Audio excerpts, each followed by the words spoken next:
Hello, welcome to the RedChip Mining and Metals Virtual Investor Conference. My name is Craig Brailsford, and I'll be your host today. Our first speaker today is RedChip CEO, Dave Gentry.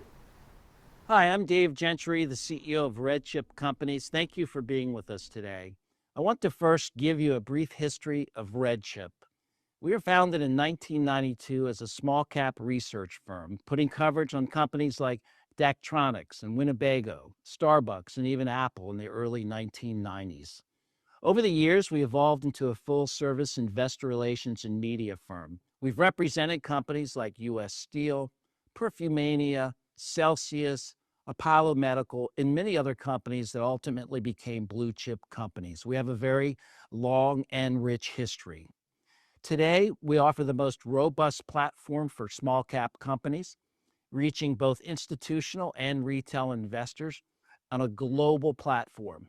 A platform that has its own TV show called Small Stocks, Big Money, titled after my book, that airs on the Bloomberg Network nationally every Saturday at 7 p.m. We have a webinar platform in which we'll put hundreds, sometimes thousands of investors on one Zoom platform for our clients to present their story. We do road shows in up to 8 U.S. cities. We have a very prolific digital media, social media platform with over 100,000 followers. And we have our national media platform in which we write and produce and air 30-second TV ads on financial stations nationwide. You can learn more about RedChip and our platform at redchip.com. Thank you for joining our conference today. And today's Metals and Mining Conference focuses on one of the most important industrial challenges of our time, the race to onshore critical minerals. Across the global supply chain, strategic materials once thought to be plentiful are tightening. In some cases, prices are skyrocketing. Supply chains have become fragile, and almost every day, common elements we've long relied on for modern technology are being reclassified as scarce. If you're watching the news, you've seen this reshaping everything from economic policy to national security. Global demand is accelerating. In just the past few months, we've seen analysts from every major institution highlighting exponential growth in electronics and artificial intelligence. According to research published this year by McKinsey & Company, the demand for magnetic rare earth elements will triple by the year 2030. Specifically, neodymium, dioprosmium, and terbium. These materials power high-performance electric motors used in robotics, medical devices, consumer electronics, drones, and microchips. They also project that lithium demand will grow more than 6 times by the end of this decade, driven largely by electric vehicles or automakers such as Ford, General Motors, and Tesla. And by the year 2030, half to more than 2/3 of all nickel produced globally will be used in batteries. In simple terms, minerals are becoming the new oil. The U.S. has a growing reliance problem. Analysts at Deloitte predict the world will need 4 times more critical minerals by 2040, a figure that could increase by as much as 500% by 2050. The United States today is fully import reliant for 12 critical minerals and more than 50% reliant for 29 others, a strategic vulnerability influencing U.S. policy. The demand for batteries metals is surging. According to Bloomberg New Energy Finance, we will see roughly a 15-fold increase in demand for key battery metals by 2035, including nickel, cobalt, manganese, and graphite. Bloomberg also expects overall battery demand to rise sharply by 2030 from electric vehicles to grid-scale battery farms. And global production of battery packs is expected to exceed 9 terawatt-hours by 2035, which require an unprecedented expansion in mining and refining across multiple elements. Even base metals are becoming scarce. For example, just a month ago, Wood Mackenzie, a leading global research firm, estimated that global copper markets will face a 6 to 8 million ton deficit by 2035. This is echoed by S&P Global's Commodity Insights team, which highlighted how electric vehicles are using significantly more base metal than traditional combustion engines, expecting rare earth magnets, critical components behind precision motors, and advanced electronics to double by 2030. Energy policy is also undergoing a long-term structured shift.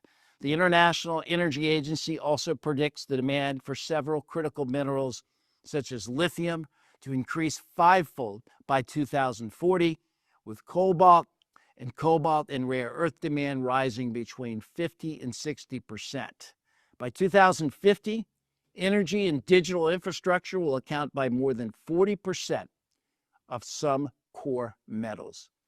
In a recent report by the World Bank, up to 5 times more minerals will be required to support long-term energy transitions. That's why we're all here today. The world's mineral appetite is increasing fast, but the supply chain remains fragile and highly concentrated. China controls about 85% of the world's capacity to refine rare earth metals, while producing around 70% of the top 19 strategic minerals. As geopolitical competition rises, the United States is working to rebuild domestic capacity across the entire value chain, from exploration and mining to refining, processing, and advanced materials manufacturing.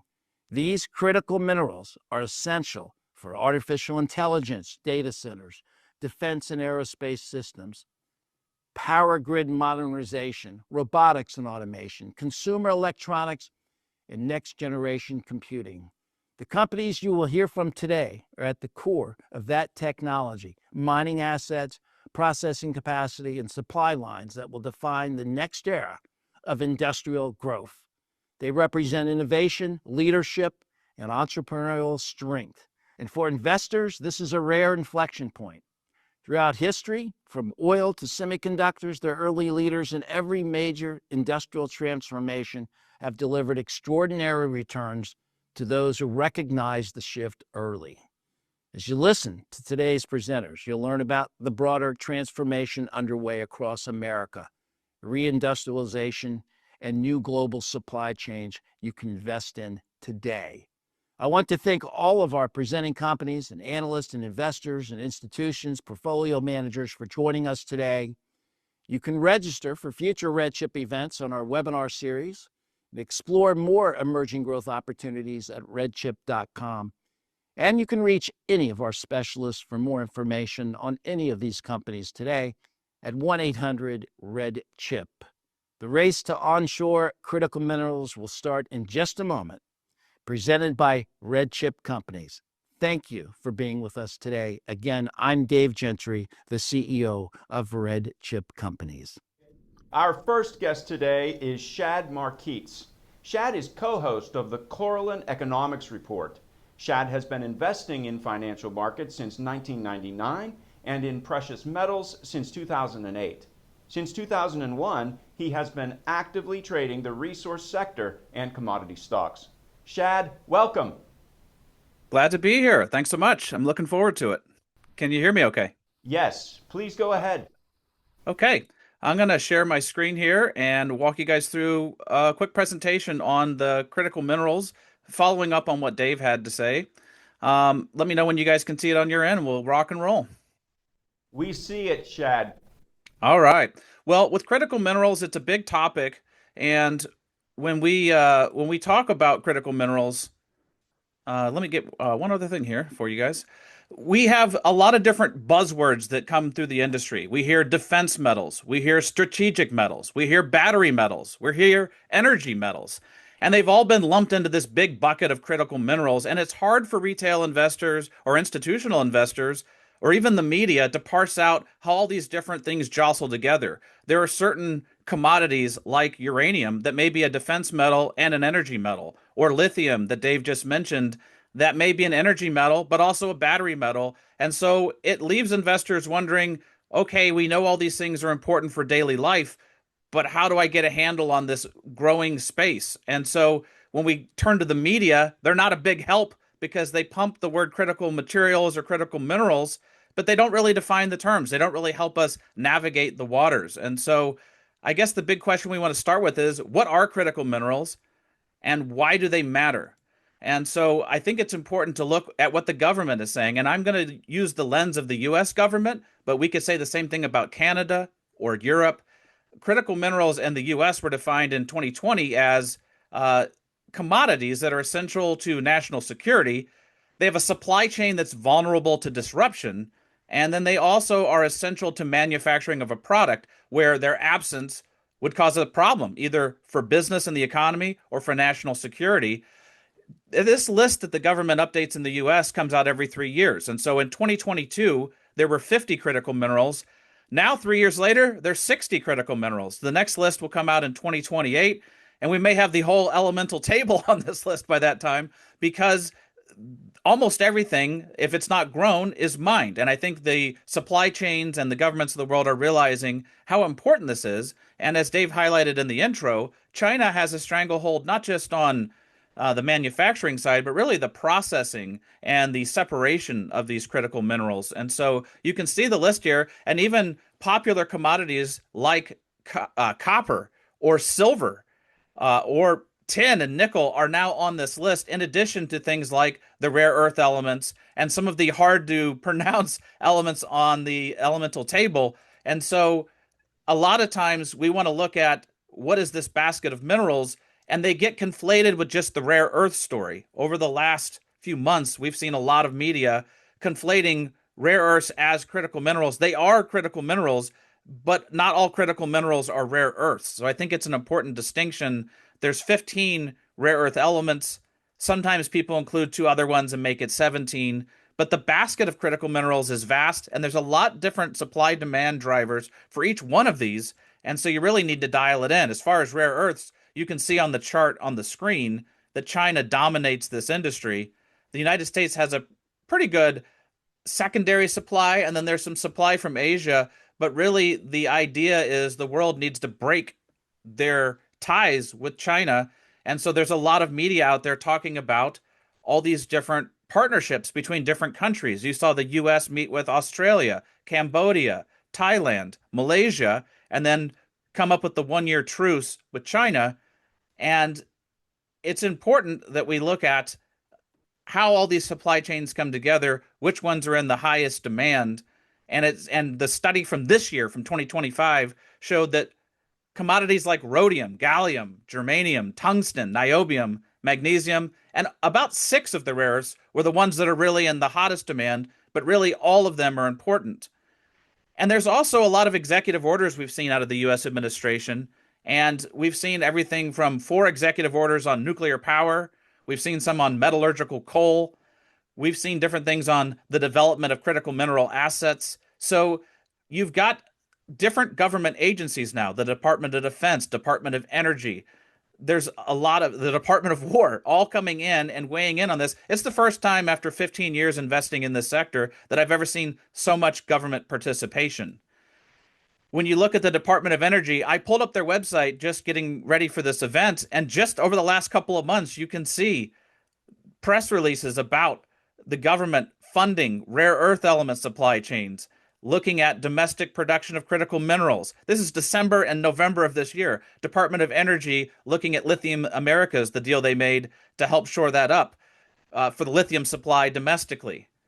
We saw famously that the MP Materials Company had an investment and a loan with the U.S. Department of Defense this year. It's the first time we've seen the government investing in mining companies directly.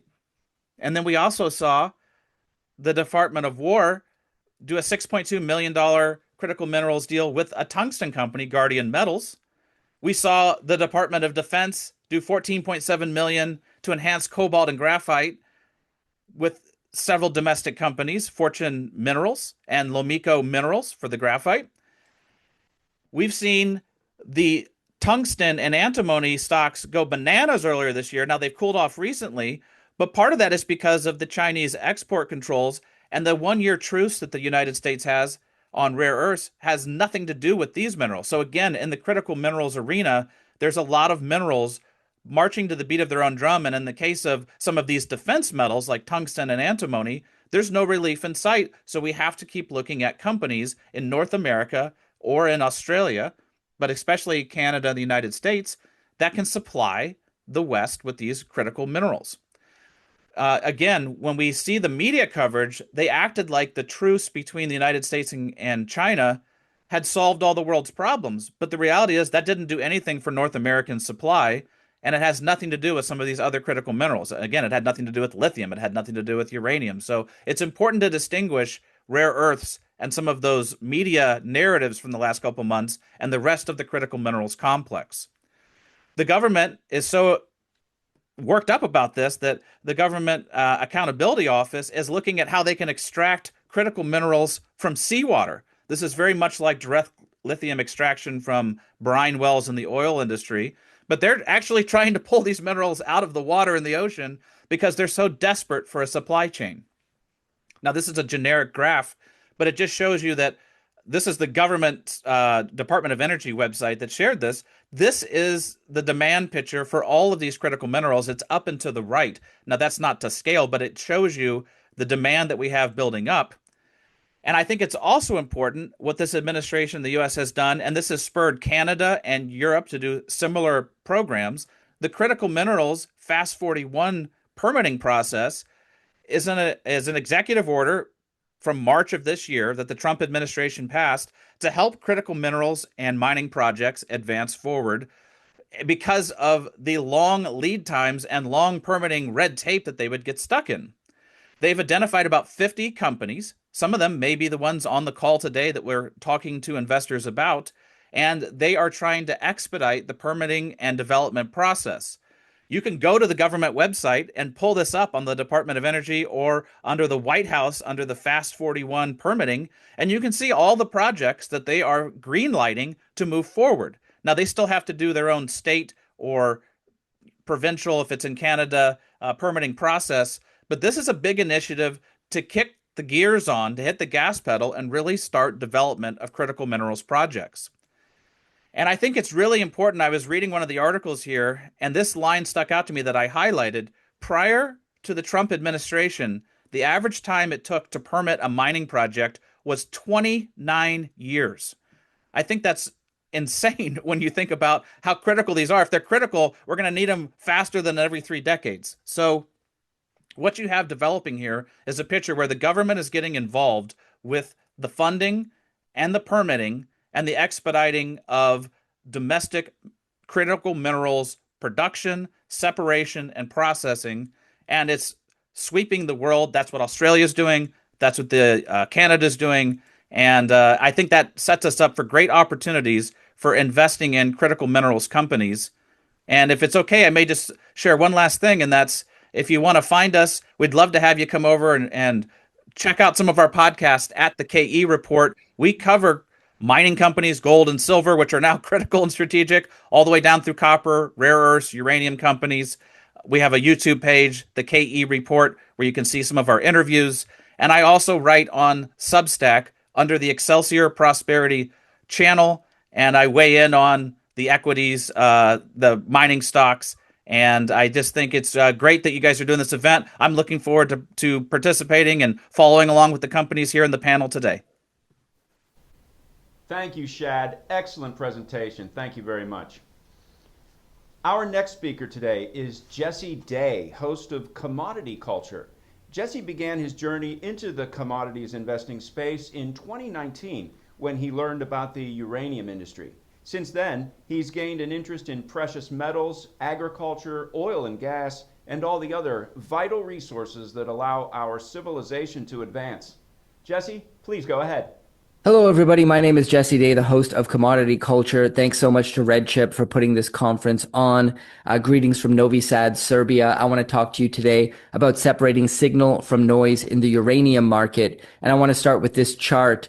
This is the year-to-date chart of the Sprott Uranium Miners ETF. I think it's one of the best proxies for the uranium sector as a whole. We can see when the DeepSeek chatbot launched near the start of the year, a flash crash in uranium stocks and a continued downtrend before recovering and breaking out. to where it is today. Now, anybody who realized that DeepSeek has nothing to do with uranium, and in fact, AI has nothing to do with uranium, and took advantage of this as a buying opportunity, would have been a very profitable situation. And I want to point this out because I believe we could see a larger bursting of the AI bubble with companies such as NVIDIA and other members of the Mag 7 largely held up by hopes that the AI revolution is going to be incredibly profitable in the future. I think that potentially may not pan out. And if we do see a big correction or even a crash in the broad market, I think uranium would sell off even more significantly than it did here. And once again, for those who understand the underlying fundamentals of the sector,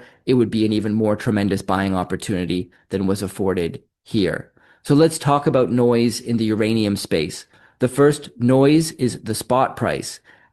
This is contentious. Some might disagree with me because it is the price that investors most look at because it is the most frequently updated. However, on a good year, it accounts for 25% of all transacted volumes on an annual basis. So it doesn't make sense to pay that much attention to it.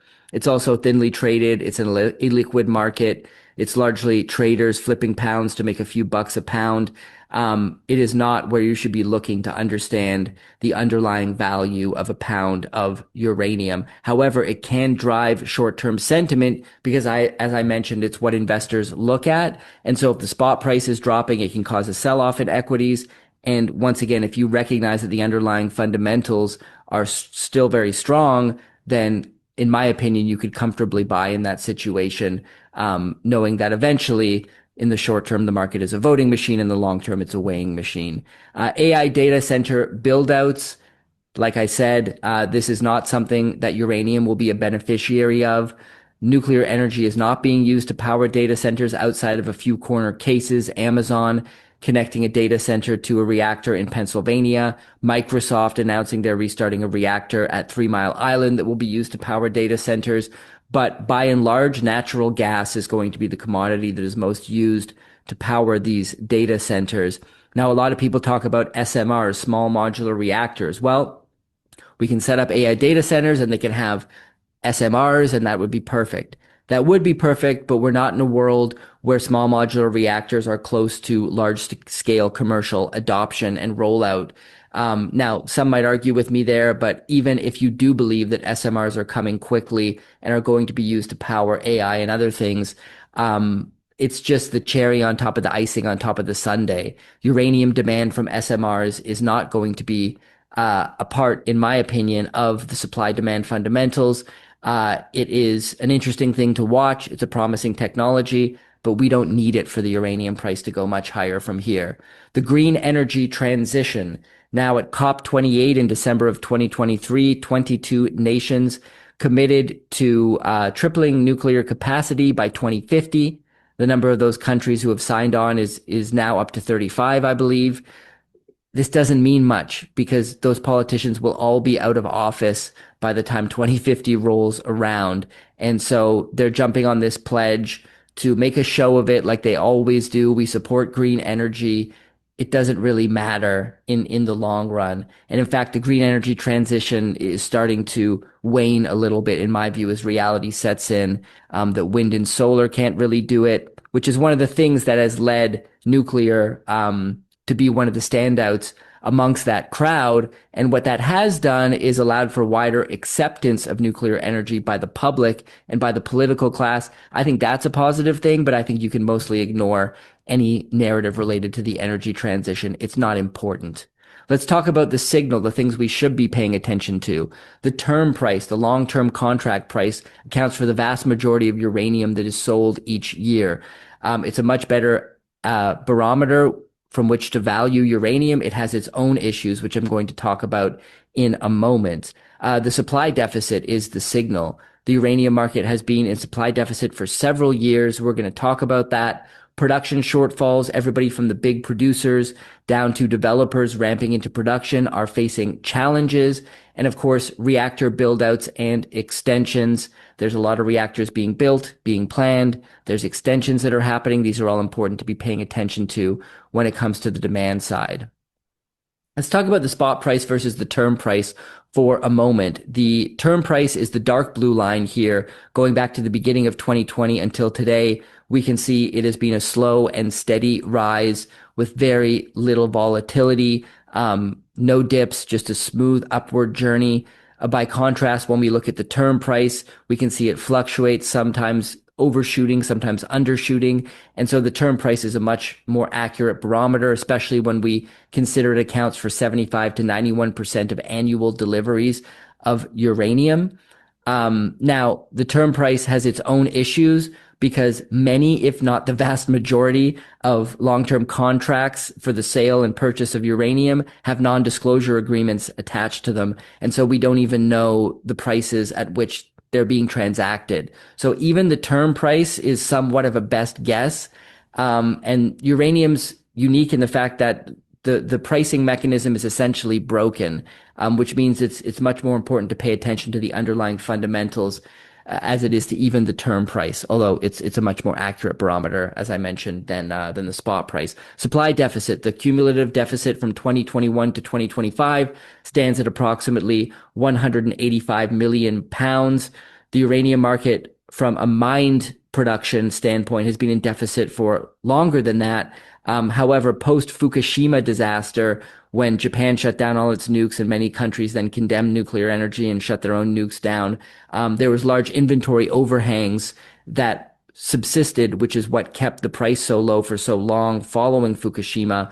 Also, there was the megatons to megawatts programs where Russia from 1993 to 2013, I believe, decommissioned a lot of nuclear warheads and used that material to power nuclear reactors. So that was a big surplus of supply that has largely been eaten through. And with the current demand, along with things like the Sprott Physical Uranium Trust, which is buying pounds on the spot market and taking it off the market so that utilities cannot access them, is also putting a squeeze on supplies that is very significant. Production shortfalls. Kazatomprom, which historically produces around 40% of the world's uranium, has slashed production guidance, citing sulfuric acid shortages, which are needed for their in situ recovery mining operations. And there's potentially several other problems going on at Kazatomprom as well. They're a state-run enterprise. It's been a revolving door of management. We don't know exactly what's going on, but they've cut production guidance, and that's a big deal. Cameco has cut production guidance. The other giant operating out of Canada, they have hinted that they will need to go to the spot market to purchase pounds to fulfill long-term contracts. These two giants facing these issues is massive. We're also seeing developers moving to production-facing challenges. Everything from a coup in Niger to Boss Energy in Australia having difficulties, Onshore Energy in the United States.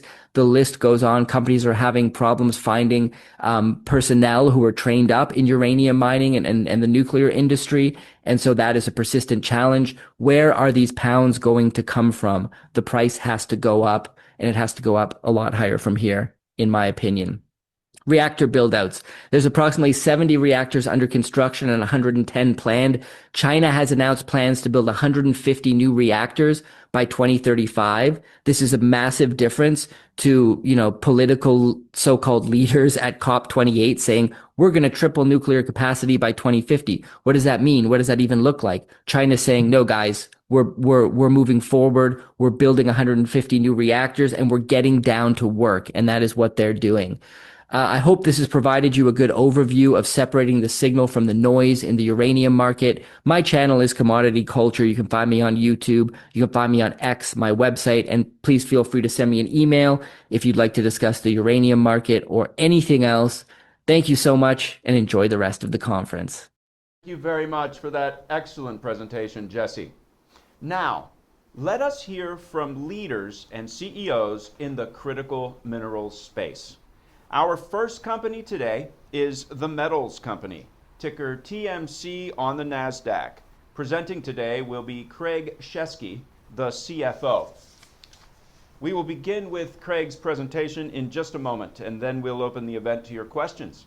I will keep everyone's lines muted throughout this presentation. To submit a question, please click the Q&A button at the bottom of your Zoom window and type in your question. Now, before we begin, please allow me to briefly read the Safe Harbor Statement. This segment may contain forward-looking statements within the meaning of the Private Securities Litigation Reform Act of 1999. All statements pertaining to future financial and/or operating results along with other statements about the future expectations, beliefs, goals, plans, or prospects expressed by management, constitute forward-looking statements. Any statements that are not historical fact should also be considered forward-looking statements. Of course, forward-looking statements involve risks and uncertainties. Craig, please go ahead. Hey, thanks. It's a pleasure to be here. I'm not sure if anybody can actually see my video. It looks blacked out on mine. Might be having a little technical difficulty, but happy to proceed and share my screen and go through some of these slides. But yeah, we are at the Metals Company developing the world's largest estimated resource of metals for energy, infrastructure, manufacturing, and defense. And these metals are in the form of polymetallic nodules. These polymetallic nodules lay unattached on top of the seafloor in an area of the planet known as the Clarion-Clipperton Zone. They are beneath 4,000 meters of water. They are between Mexico and Hawaii, and this particular patch is of main commercial interest given the fact that these nodules occur in very high abundance here. There's also a very high grade of nickel, Hey, copper. Craig. Hi, Yes. Craig. Sorry to interrupt, Craig. This is Craig. We need to see your deck. Is it possible for you to use the share screen function and show us your deck? Yes, absolutely. Was just Okay. going to do so. Give me one moment, please. Mm-hmm. Can you see the deck? Perfect. Yes, Craig. We see it now. Thank you very much. No problem. And apologies, I'm not sure why my video's not working, but the deck is most important regardless. So at TMC, we are pursuing this nodule resource for many reasons. As I noted, they're polymetallic. That means multiple metals. These nodules contain high concentrations of nickel, copper, cobalt, and manganese. They're far offshore. They're very deep, and they're not in anybody's backyard. And that's important because the deeper you go in the ocean, the less life you find. In fact, there have been some pretty major discoveries on the relatively minor impacts of polymetallic nodule collection, even relative to what we had expected when we started on this journey about 15 years ago. And you may have seen very recently a New York Times article to that effect on some of the biodiversity impacts and why TMC's transparent approach has been leading this industry forward. Now, importantly, these nodules are not buried, so they can be collected as opposed to mined. It's more like picking up golf balls on a driving range than traditional land-based mining. There is no digging, there's no blasting, there is no tailings, and there's nearly zero solid waste. So this is really a great way to get the metals necessary for U.S. defense infrastructure and manufacturing needs. And it's very critical to do so. I mean, I think all of us on this call would recognize that China has a very large lead in some of the critical metals, whether it's transition metals, or whether it's rare earths. And what TMC can provide is a resource that can really provide resiliency for the United States supply chain. For example, nickel, cobalt, manganese, nearly 100% of these metals are imported today. There's one operating nickel and cobalt mine in the United States. That is the Eagle Mine in northern Michigan. And even that's going to be running out of ore in a couple of years' time. So what TMC can provide through our SEC compliant resource statements is a resource of over 1 billion tons of nodules. And that would represent approximately 330 years of manganese based on current US consumption, 210 years of cobalt, and nearly 100 years of nickel. So this is something where it's not a marginal solution. This is the type of solution that can truly change the game for the United States. Now, why TMC? Well, here's a few snippets on the company. We have been around for 15 years. This isn't something where, because there is a clear permitting path, and more on that in a minute, we are just jumping in head first. And there are some companies that are seeing open permitting in the United States and trying to take advantage of that. TMC has been on this path, developing this resource for a very long time. We were established in 2011.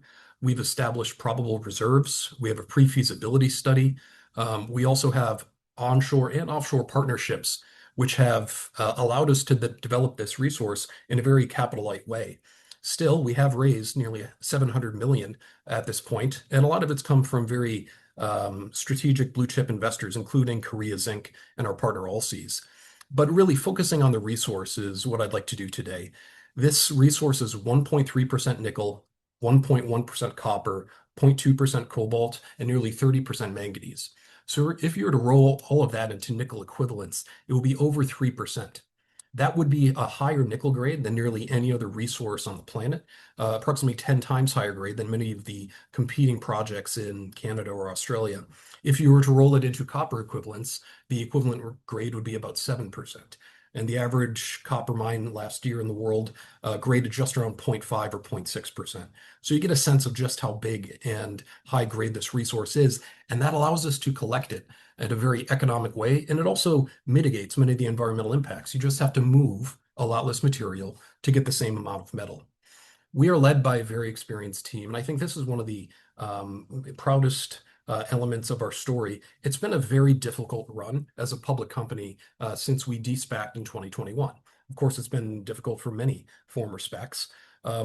None of our team has left in what has been a very difficult environment. In fact, we continue to add, both on our leadership team and our board, established leaders in multiple industries, including Steve Gerteisen, who was on the Tesla board for over a decade, currently on the SpaceX board. We have Michael Hess, who joined our board after investing in a registered direct offering in April this year. And our team, onshore and offshore, really comes from some of the largest resource companies in the world, whether that's Allseas, Rio Tinto, Bechtel, or BHP.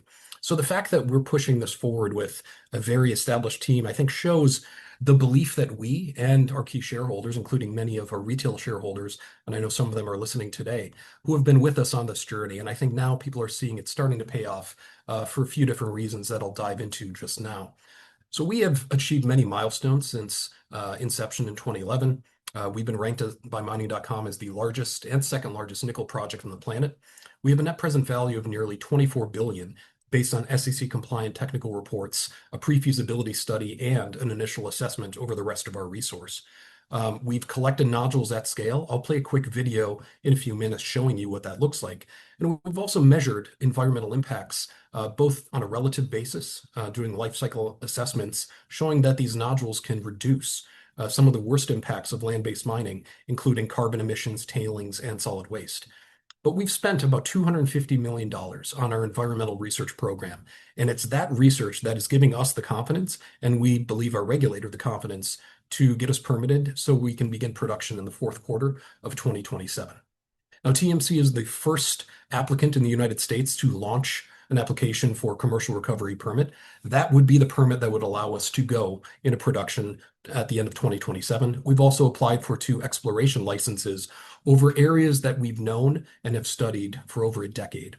Now, taking a step back, looking at the critical mineral space, it's no secret to anybody that there's been quite a bit of focus from the US government on funding resiliency in supply chain, whether it's rare earths, whether it's base metals, whether it's uranium. TMC is developing a resource, again, that could solve nickel, manganese, and cobalt in one fell swoop. You may have seen yesterday, there was a Bloomberg article as well, that there is possibly going to be an increased allocation to the Development Finance Corp, who has been working alongside Orion Resource Partners to find equity and debt investments in the critical mineral space. There was also a Berkshire Hathaway representative who works closely with Warren Buffett, who just joined JP Morgan to help them implement their 1.5 trillion with a T pledge to bolster national security. And the first thing that Jamie Dimon mentioned in that initiative was bolstering critical minerals. So it's hard to predict anything in terms of timing. There's no particular headline I can point to other than we are talking to all of the agencies that you would expect us to. And many of these agencies named on this page were directed in an executive order from President Trump in April to focus on critical minerals laying on the seafloor. And that's because this executive order from April not just directed the Commerce Department to expedite permitting for this space, but it also directed the Department of War, the Department of Energy to explore other types of support, whether it's stockpiling or offtake agreements, and then direct investment potentially from the DFC or Exim Bank. So we anticipate that these conversations are going to continue. I know a lot of people are focused on them. I'm actually in DC as we speak. But obviously, too, we want to make sure that we are pushing this resource forward in a way that is beneficial, not just for the environment, but for our shareholders. And we do anticipate that these conversations will go on. And I also recognize that many of the names on this page are getting new appropriations from Congress. And are looking to spend it in ways that can truly move the needle for U.S. resources. So we continue to be very bullish on where this industry is headed based on significant support from the U.S. government. Now, in terms of permitting, well, the United States put in place a permitting regime back in the 1980s, prior to the United Nations ever implementing the International Seabed Authority. So back in the 1970s, there were companies like Lockheed Martin, BHP, BP, Shell, Kennecott, U.S. Steel. They were out in this area of the Pacific known as the Clarion-Clipperton Zone, collecting nodules at scale, thousands of tons of these nodules. But the United Nations stepped in, and the UN and the countries of the UN determined, hey, we need to come up with a framework to allow clean legal title for this resource. So the UN came up with the UN Convention of the Law of the Sea in 1982, which established familiar boundaries within 200 miles of a country's coast. It's their territorial waters. Anything beyond that is international waters. And nearly 170 nations signed up to this United Nations construct. The one holdout was the United States. Back in the Carter administration and then through the Reagan administration, the Bush administrations, Clinton, Obama, Biden, Trump, this has always been the U.S. position that they did not want to give up U.S. sovereign rights to regulate seabed mining in international waters. So rather than sign up to this UN construct, the U.S. put in place their own regulations to allow this deep sea mining to continue. In fact, they started granting exploration contracts in the 1980s. NOAA, the National Oceanic and Atmospheric Administration, put in place regulations to allow commercial recovery in 1989. So this is a well-established legal precedent that gives companies like TMC, any U.S. entity, frankly, that wants to apply, the potential to not just explore for, but commercially recover polymetallic nodules and other resources. Now, there has been, I think, a lot of conversation. I'm happy to answer some questions on these points. A lot of conversations about what the U.S. Actions in this space mean for international law. Well, it's quite clear that treaties don't apply to countries that never agree to them. The U.S. position on this issue has never changed.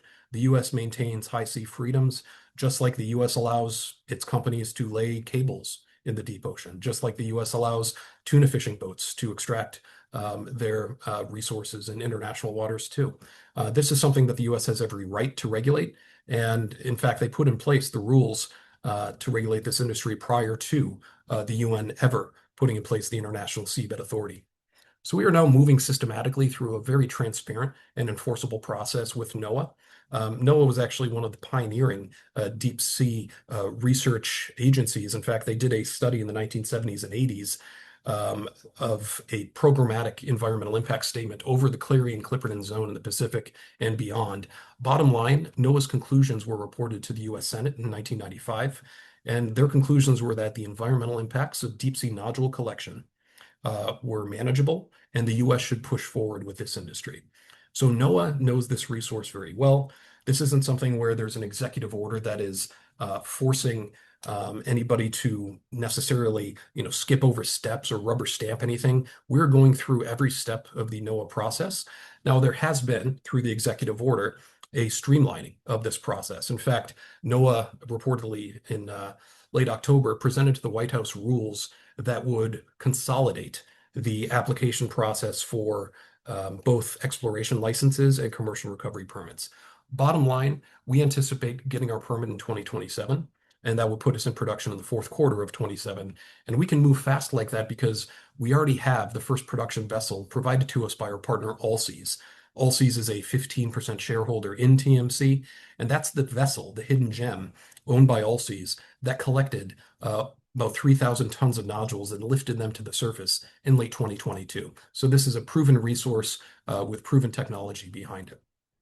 We also have support onshore for partners from partners like Pacific Metals and Korea Zinc, the largest non-ferrous smelting company in the world. Korea Zinc invested $85 million in TMC back in June. And I think this just shows a lot of other companies and countries around the world are seeing the U.S. as a place that wants to accelerate critical mineral supply chains. And folks like Korea Zinc see TMC as a great feedstock to potentially supply some of those ambitions. So we are exploring ways to continue to work together with our partner Korea Zinc and others. But one of the great things about this resource is that it does have a proven processing flow sheet onshore. And in fact, we were able to process about 2,000 tons of nodules that we had collected in 2022 at our partner Pacific Metals in Japan, turning these nodules into high-value intermediate products like nickel, copper, cobalt alloy. So bottom line, we are de-risked offshore. We feel we're de-risked onshore when it comes to the technology development. So far, TMC has delivered really many of the world's firsts within the space, and that includes the resource itself. We were the first to have SEC-compliant resource statements and also now a pre-feasibility study for a nodule resource. And in fact, in August, we put out a pre-feasibility study that declared probable reserves, showing commercial viability. So much of what we've been demonstrating has, again, been based on the prowess of many of our partners, but also TMC's internal team that has really pushed the ball forward on nodule collection and processing. Now I'm going to play just a quick video. I should be sharing my sound, but let me just stop sharing now and reshare to ensure that everybody can hear the video. This will just play for about 1 minute, and it'll give you a sense of what nodule collection looks like 4 kilometers below the ocean surface. Well, I apologize. It looks like the video is disabled here. But bottom line, the nodules have been collected at scale. We, again, lifted about 3,000 tons of these nodules to the surface in late 2022. And we've also demonstrated that we can turn these nodules into valuable products such as alloy, matte, and even take it further to sulfate materials. In fact, we were able to produce manganese sulfate from these nodules earlier this year. This is important too because you look at a lot of automakers, GM, Ford, have been talking with LG Energy Solutions, for example, about producing LMR batteries, lithium manganese rich. So that would use quite a bit of manganese. It would use quite a bit of nickel as well in the cathode. So there's a lot of talk of LFP batteries. There's a lot of talk of nickel manganese cobalt batteries. Where does that mix end up? I think the nodules have such a attractive mix of these 4 metals. TMC is well hedged through this basket of commodities, really in any scenario. And keep in mind for nickel, that's an environment where the demand is still growing for stainless steel, which is about 2/3 of the nickel market. That demand's growing by about 5% per annum. So we expect you're going to see some emerging deficits in the nickel market in the coming years. So it's less about electric vehicle demand. That's certainly part of it, but it's really necessary for aerospace, defense, and infrastructure for the United States. I did mention, and I'll end on these last few slides, we put out 2 economic studies in August of this year, showing a net present value of the resource of about 5.5 billion for our first block, what we call NORI-D, and then the rest of the resource, 18 billion through an initial assessment. So combined NPV of $23.6 billion, 50 million of probable reserves, and a low first quartile position on the cost curve. Now that's counterintuitive to some people, given the fact that you are collecting this resource at depth. But the fact that you have over 50% of your revenue coming from byproduct credits, that puts us in a position where we can operate in the lowest end of the cost curve in really any commodity price environment, because we'd get approximately 45% of our revenue from nickel. We'd be getting about 55% from the other byproduct credits. So that's why we're able to operate in nearly any commodity price environment. This is where our resource is between Mexico and Hawaii. This dark blue block is NORI-D. That is what's covered by our PFS. And the medium blue areas are covered by our initial assessment. So we would be getting approximately $600 in revenue per ton at steady state production from 2031 through 2043. And that would put us in steady state EBITDA margins of about 43%. So very attractive margins for this resource. And again, we'd be looking at approximately life of mine, about 369 billion in revenue over the life of these projects in total, and about 200 billion of EBITDA. And yet, when you look at where TMC is trading relative to peers, if you're putting, let's say, a 60% multiple on our pre-feasibility study net present value and a 35% multiple on our initial assessment, that would suggest a 10 billion market value. We're still trading at a small fraction of that. In fact, our peers, nickel and copper developers yet to be in production, on average trade at about 43% of their net asset value. And then, of course, as one approaches production, you can trade at 100% of NAV or higher. So we see a path of the stock to continue to perform very well, as we are sitting really in the eye of the storm when it comes from what the US needs to do to diversify supply chains for these metals away from China. We can supply about 300 years of manganese, 200 years of cobalt, 100 years of nickel, and truly bring mineral independence to the United States. So with that, I'm happy to stop and answer some questions. Thank you very much, Craig. Press the Q&A button and type in your question. Now, as we can only take your written in questions today, we ask that you not use that raise hand button at the bottom of your Zoom window. Craig, we've already received several great questions for you here. TMC has more than $160 million in liquidity and no near-term need to access capital markets, this person writes.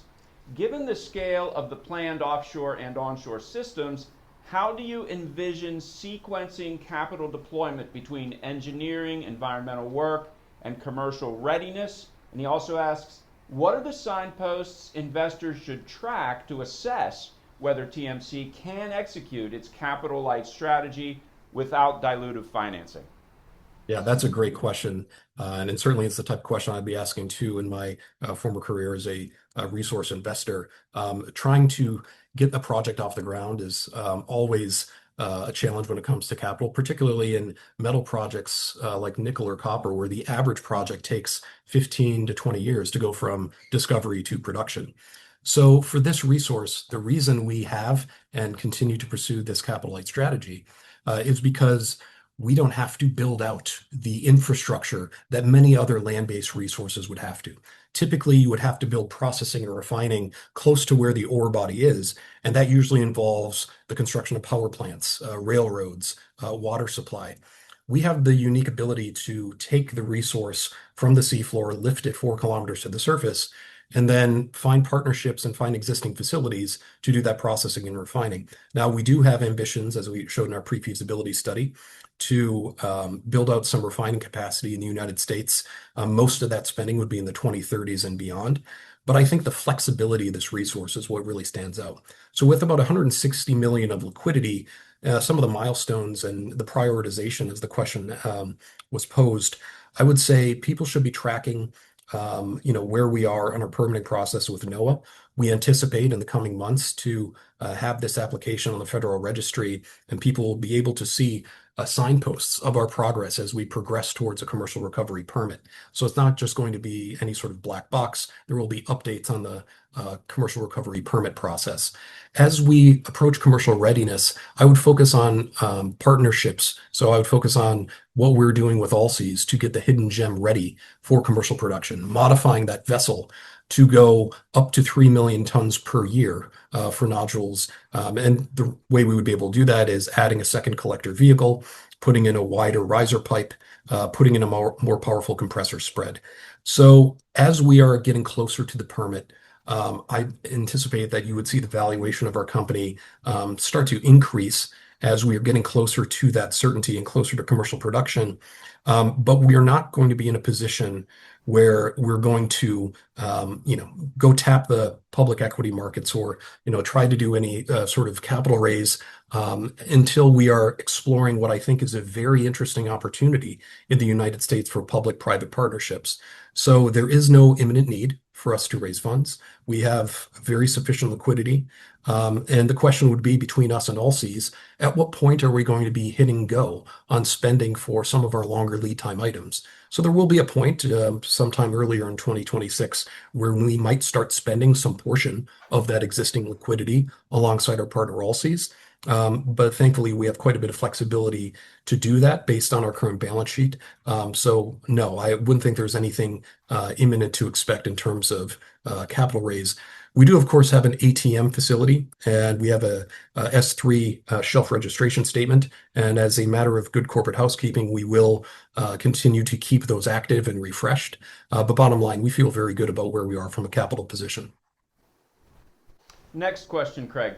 How should investors think about the critical inflection points that remain between today and a commercial recovery permit, and what aspects of the consolidated permitting approach, if adopted, could materially accelerate the development timeline?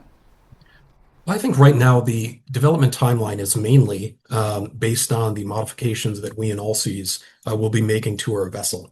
So there are, potential streamline options on the consolidated permitting process with NOAA, where let's say certain elements where the statute says you may take up to 180 days to review an environmental impact statement, perhaps that's something that can be compressed. And in fact, the Trump executive order from April directed NOAA and the Commerce Department to do just that, to think about where they can streamline elements of the process.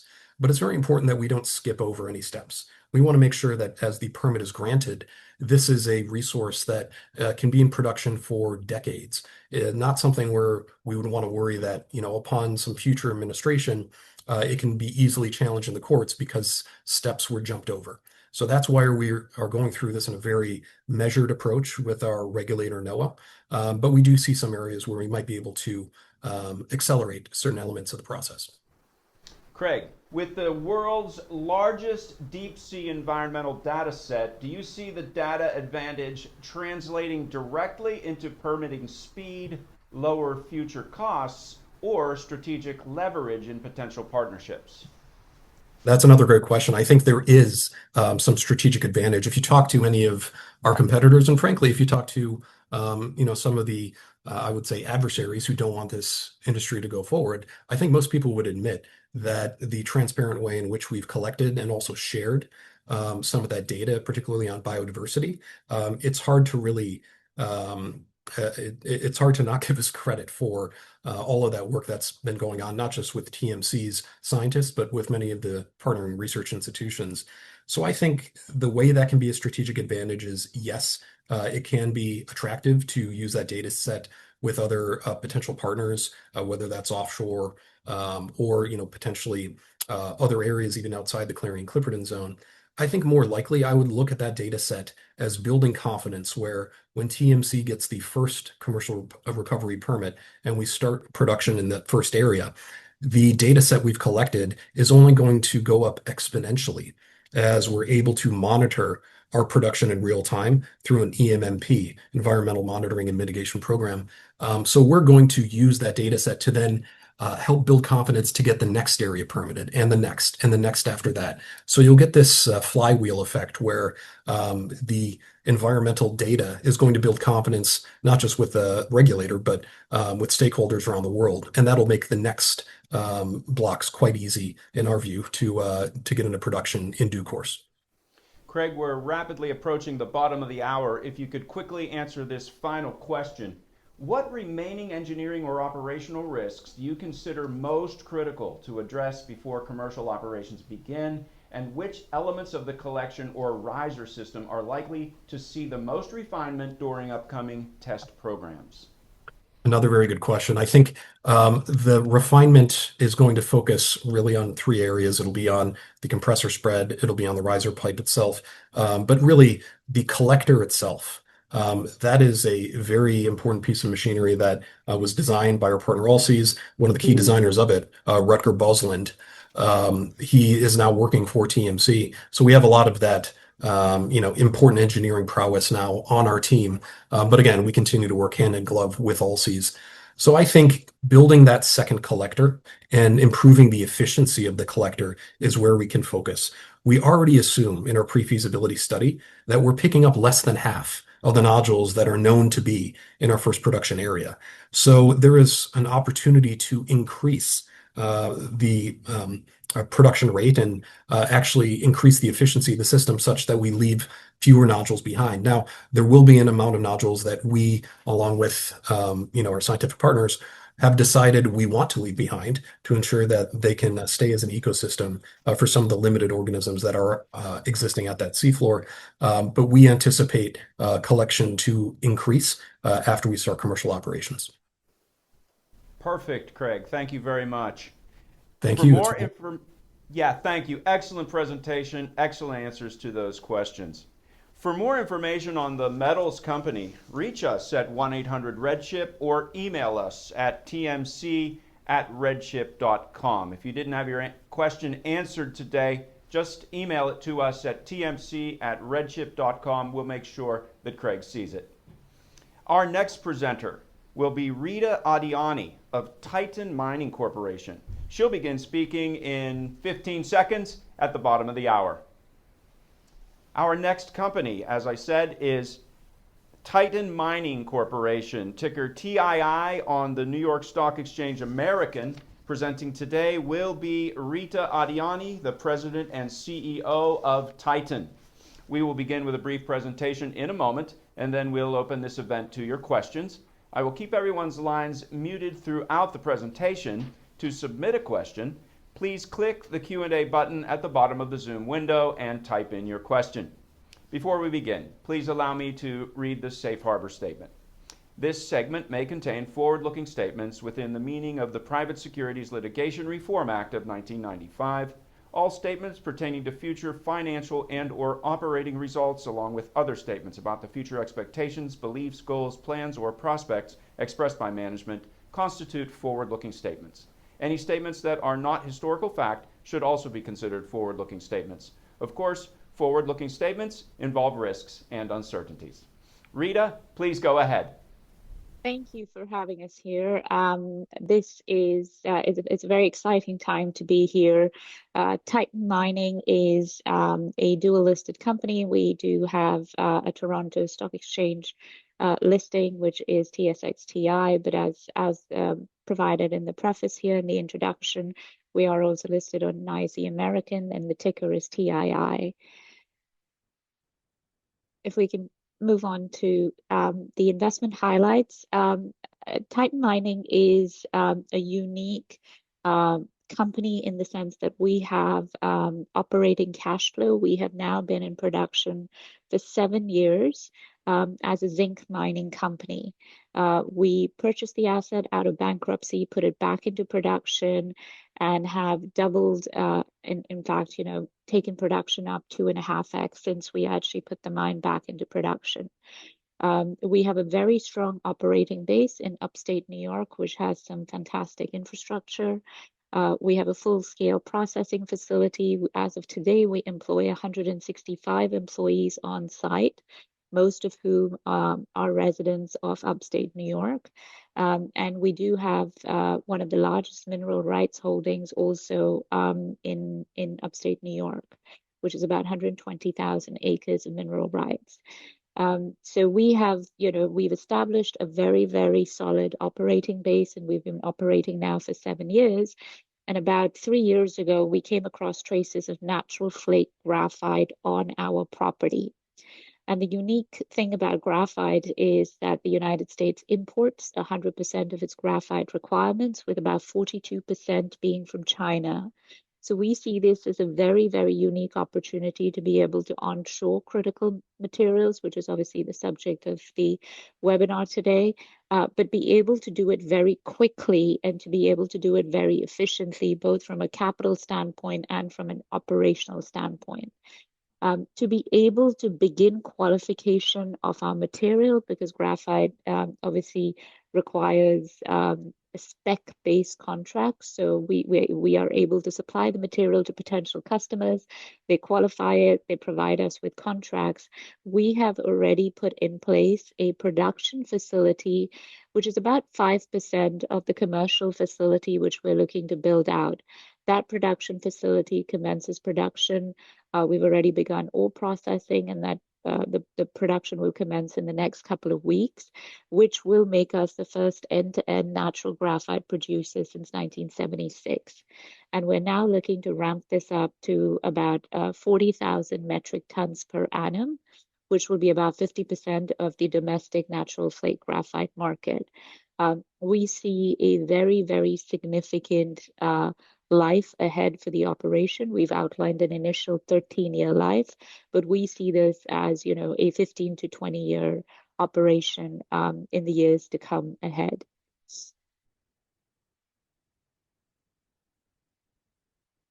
A little bit of background about the group.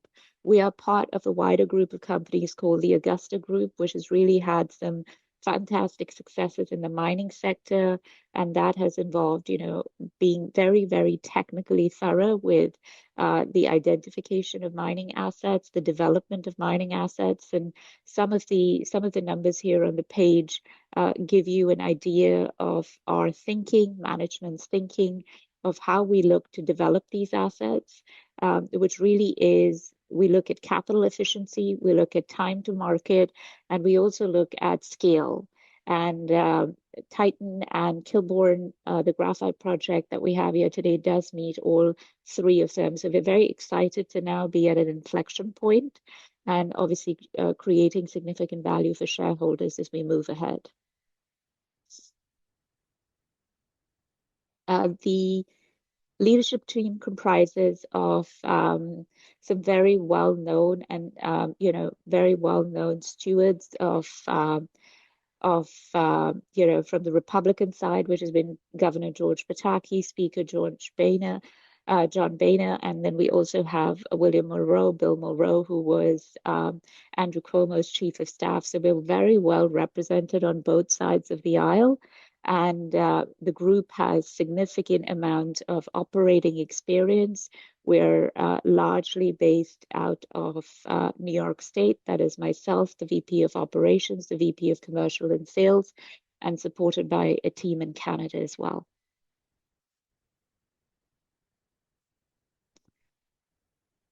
So this is, one of the very exciting things that we've been able to accomplish this year is the bring on board some very strong strategic federal support, funding support for the project. We became the United States EXIM's first ever mining transaction. So they are a direct lender to the operation. And the only reason, and I think that, the engagement has really been driven by the fact that we have an existing operation. We have 160 plus employees at site. We generate cash flows. So they see that as a very strong foundation. And it really forms a great base to take forward the graphite project, for which they've already indicated about $120 million in non-dilutive financing support. They are also financing the feasibility study for the graphite project, which we'll come to talk about a little bit more. So what this whole funding package really does is outline Titan and Empire State Mine's very critical importance really to mining in the United States. And we truly believe that, having an existing operation, having very early federal support is going to help us be one of the first movers in the graphite space, which is a very critical material, not only for defense purposes, but also for, long-term energy transition, which we're all aware comprises of batteries. Okay, a little bit about graphite. Graphite has various applications. One of the biggest applications of graphite tends to be on the anode side for lithium-ion batteries. As we know, a significant part of the world or uses are transitioning to battery, which includes energy storage, obviously electric vehicles. Military uses of graphite range from coatings which are needed for nozzles for the rockets to coatings which are needed for artillery. Graphite has some great thermal management properties, which really allows it to be used in decent quantities for the purposes of military applications, which is really where our end use case is focused on. And you can see on that chart there, where graphite actually sits as a very critical material. As mentioned earlier, China really dominates graphite mining, graphite processing, and obviously instituted export controls on it not too long ago and has relaxed it temporarily. So all of this to really say that, graphite is very high up on the US government's list for valid reasons, and more for national security reasons and supply chain resilience more so than anything else. I think we put out some initial economics around our graphite project, which really demonstrates the robustness of the project, the long mine life of the project, which is initially 13 years, as I mentioned, with a significant upside on exploration, on development coming forward after that. We're looking to process about 40,000 tons annually. which we believe is going to be covered by US customers, largely in the defense space and longer term in the energy storage space. So we believe that there is a core use for our material. The after-tax NPV of the project alone is about $513 million with an after-tax IRR of about 37%, with a very quick payback of 2.7 years. The initial capex on the project is close to $160 million. As indicated earlier, we already have an indication of non-dilutive financing for about $120 million from United States Exim. And so together with existing cash flow, we believe that we can actually finance this project in a very, very capital efficient way and in a very minimally dilutive way for shareholders, whilst creating a significant amount of value and being able to generate, close to about $140 million in annual EBITDA from this project alone.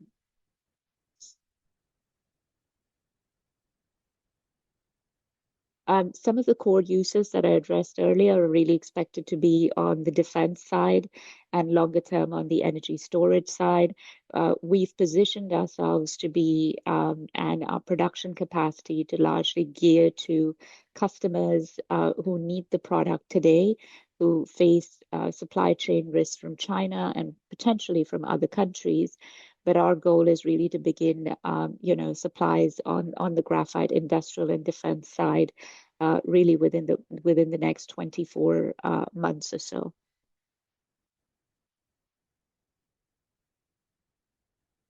The project has significant amount of upside as we look towards, more protective pricing mechanisms potentially, which may come into play in the United States. Being a domestic producer, they haven't been factored into the project economics. The economics are using current landed prices for graphite. And so just on a standalone basis, we see, significant amount of upside really just coming from pricing in the shorter term.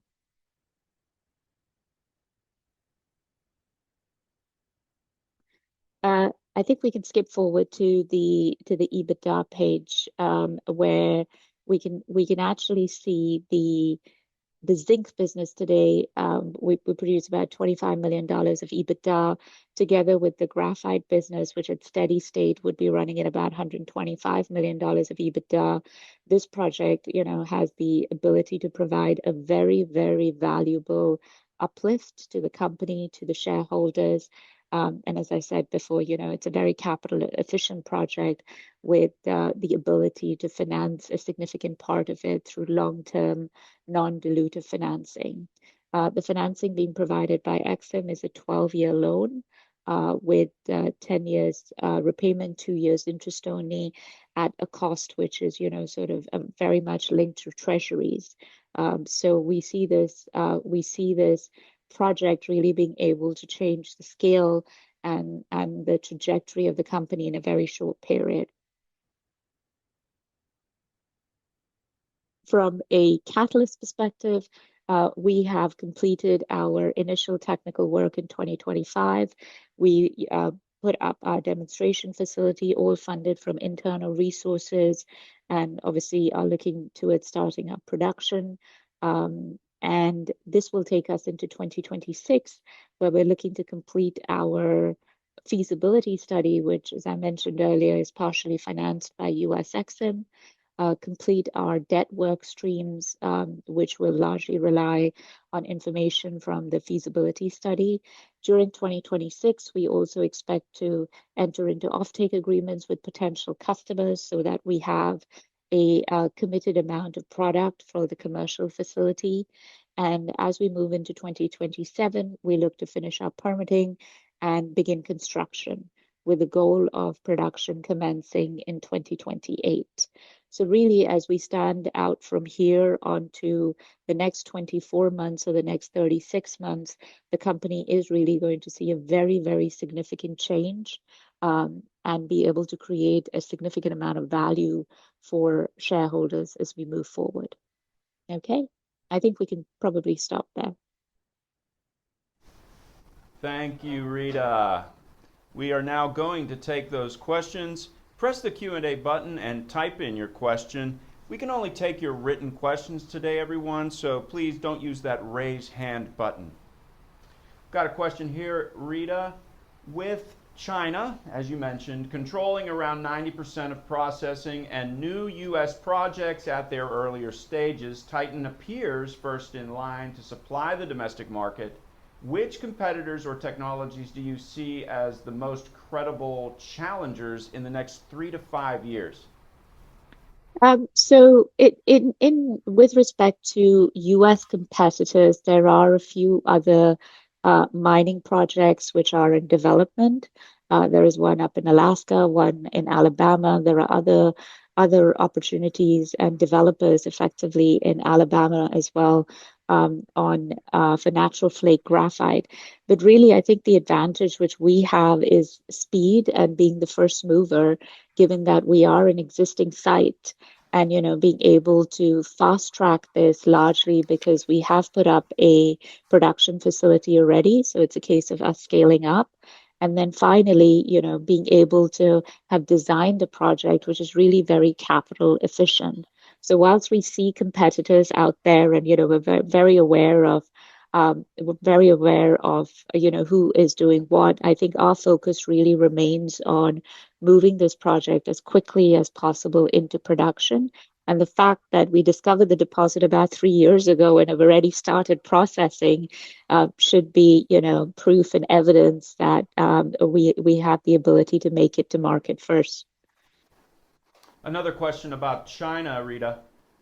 Given China's dominance, how does Titan's position as the only U.S. natural graphite producer reshape America's critical mineral supply chain? Could you reiterate that, please? That's a very good question. Obviously, China controls 80% of approximately 80% of graphite mining, and it controls about 90% of graphite processing. And being able to stand up a facility and be able to begin production, I think gives us a very, very significant advantage to our customers to be able to not only have a viable domestic alternative, which they don't have at the moment, but also be able to rely on, end-to-end production from the United States. A number of processors in the United States are currently relying on Chinese feed material, which really then they process and then they sell to customers in the United States. So being able to break that chain of, going from mining all the way up to, down to processing and refining for some of the defense-based materials, I think puts us in a very unique position. EXIM's support is unprecedented for a U.S. graphite project. What does this signal about Titan's strategic importance, and how does this partnership de-risk both financing and project delivery? So I think we've been very, very fortunate to have EXIM's partnership early on. As I mentioned, we became one of their first ever mining deals, and they're an existing lender to the business, which really started off with the zinc facility, but their focus has largely been on the graphite side. And being able to have EXIM involved earlier on has really given us the confidence that there is long-term capital available. So as I mentioned, it's a 12-year facility, and therefore being able to, be able to see forward and say that we have a partner for the long term will really help us de-risk not only the financing side, but also the operational side of the business.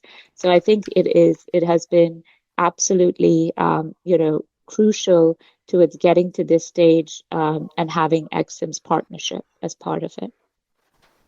Now, graphite demand is projected to surge with energy storage and defense needs. How does Titan plan to capture premium markets, and what pricing or margin advantages do you see? So the way we look at the market is really twofold. Upfront and going into production, really within the next 24 to 36 months, our focus is the industrial sector and the defense sector. And there we see the ability to effectively bank on customers who have to source domestically, one, for national security reasons, and secondly, obviously they're getting, their supply chains turned off and on due to China, which they don't really want to rely on. So from a pricing perspective, what we really want to be is we want to be competitive. There will always be a price differential between producing in the United States and China, and I think our customers are very aware of that. But in the initial feedback which we've received, we don't see any major pushback towards a modest premium on US sourced, US processed, US refined material.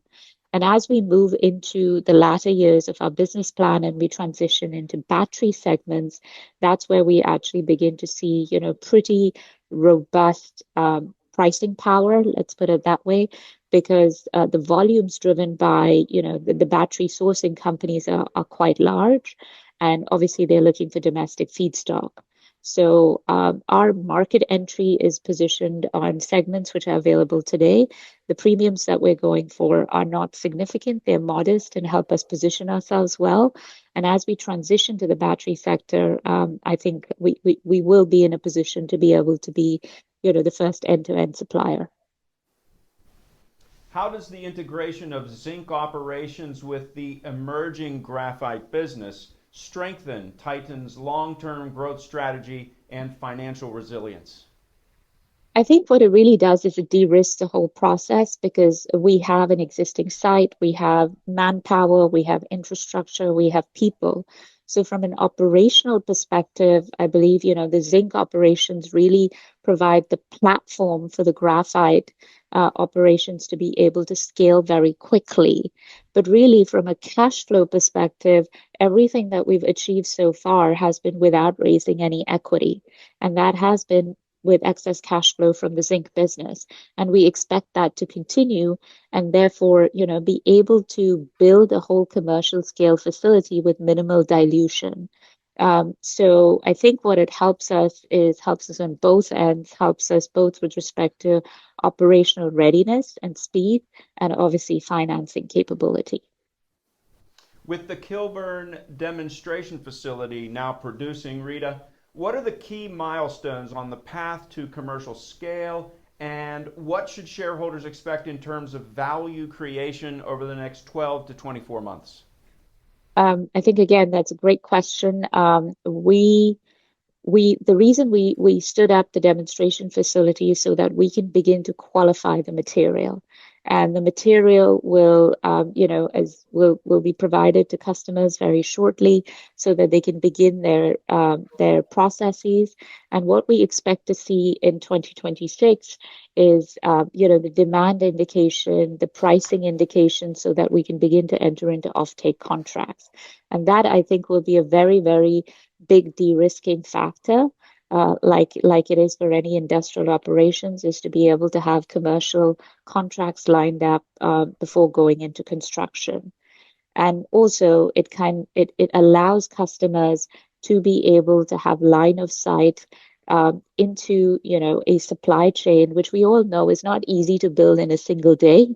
And it is a process, and it gives them the ability to know that we're moving in the right direction. We have the contracts, we have the financing, and we will be able to become a credible supplier to them.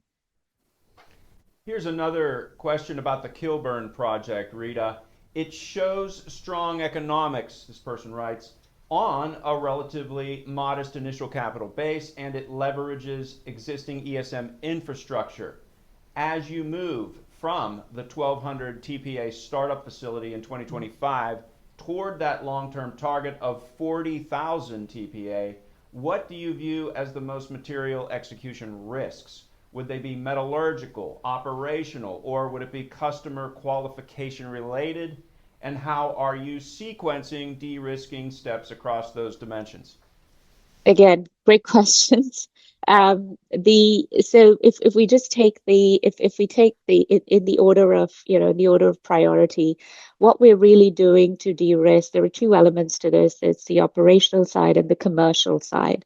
With respect to the operational side, we're going through a full feasibility study, and the feasibility study metallurgical output is really influenced by runtime data, which is provided by the demonstration plant. So the demonstration plant is operating 5 days a week for 8 hours a day. That is providing real-time data all the way from the ore feed to the recovery to the output of the product. That gives us the data for the feasibility study, which then obviously forms the basis of a commercial operation. So I think we're dealing with the operation side through live feedback, through live data, which is the best way to deal with things. And then really from a commercial side, the key risk as identified remains, customers, pricing, which we're looking to de-risk really through this process. So before we commit, when our FID will be at some point at the end of 2026, we expect to have very good certainty on the customer base, on the pricing, and a fully completed feasibility study. And one of the key things to note, obviously, is United States Exim is doing a significant amount of technical work which is underpinning their underwriting. So it's not just us going through the works and making sure that we're ticking all the boxes, but we do have an independent third party who is lending to the asset who will also be able to verify all our technical work. Rita, we have time for one more question.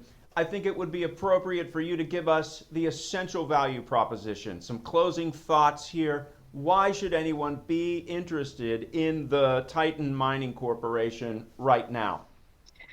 So as I said before, I see this as a very unique opportunity. You have a company where there's, current EBITDA of about 25 million, being able to 5x that within the next 24 to 36 months. And the steps towards, realizing that very significant amount of cash flow for the company and effectively a valuation re-rate is comprised of steps which, are well on their way through, and the de-risking proposition is well on their way through.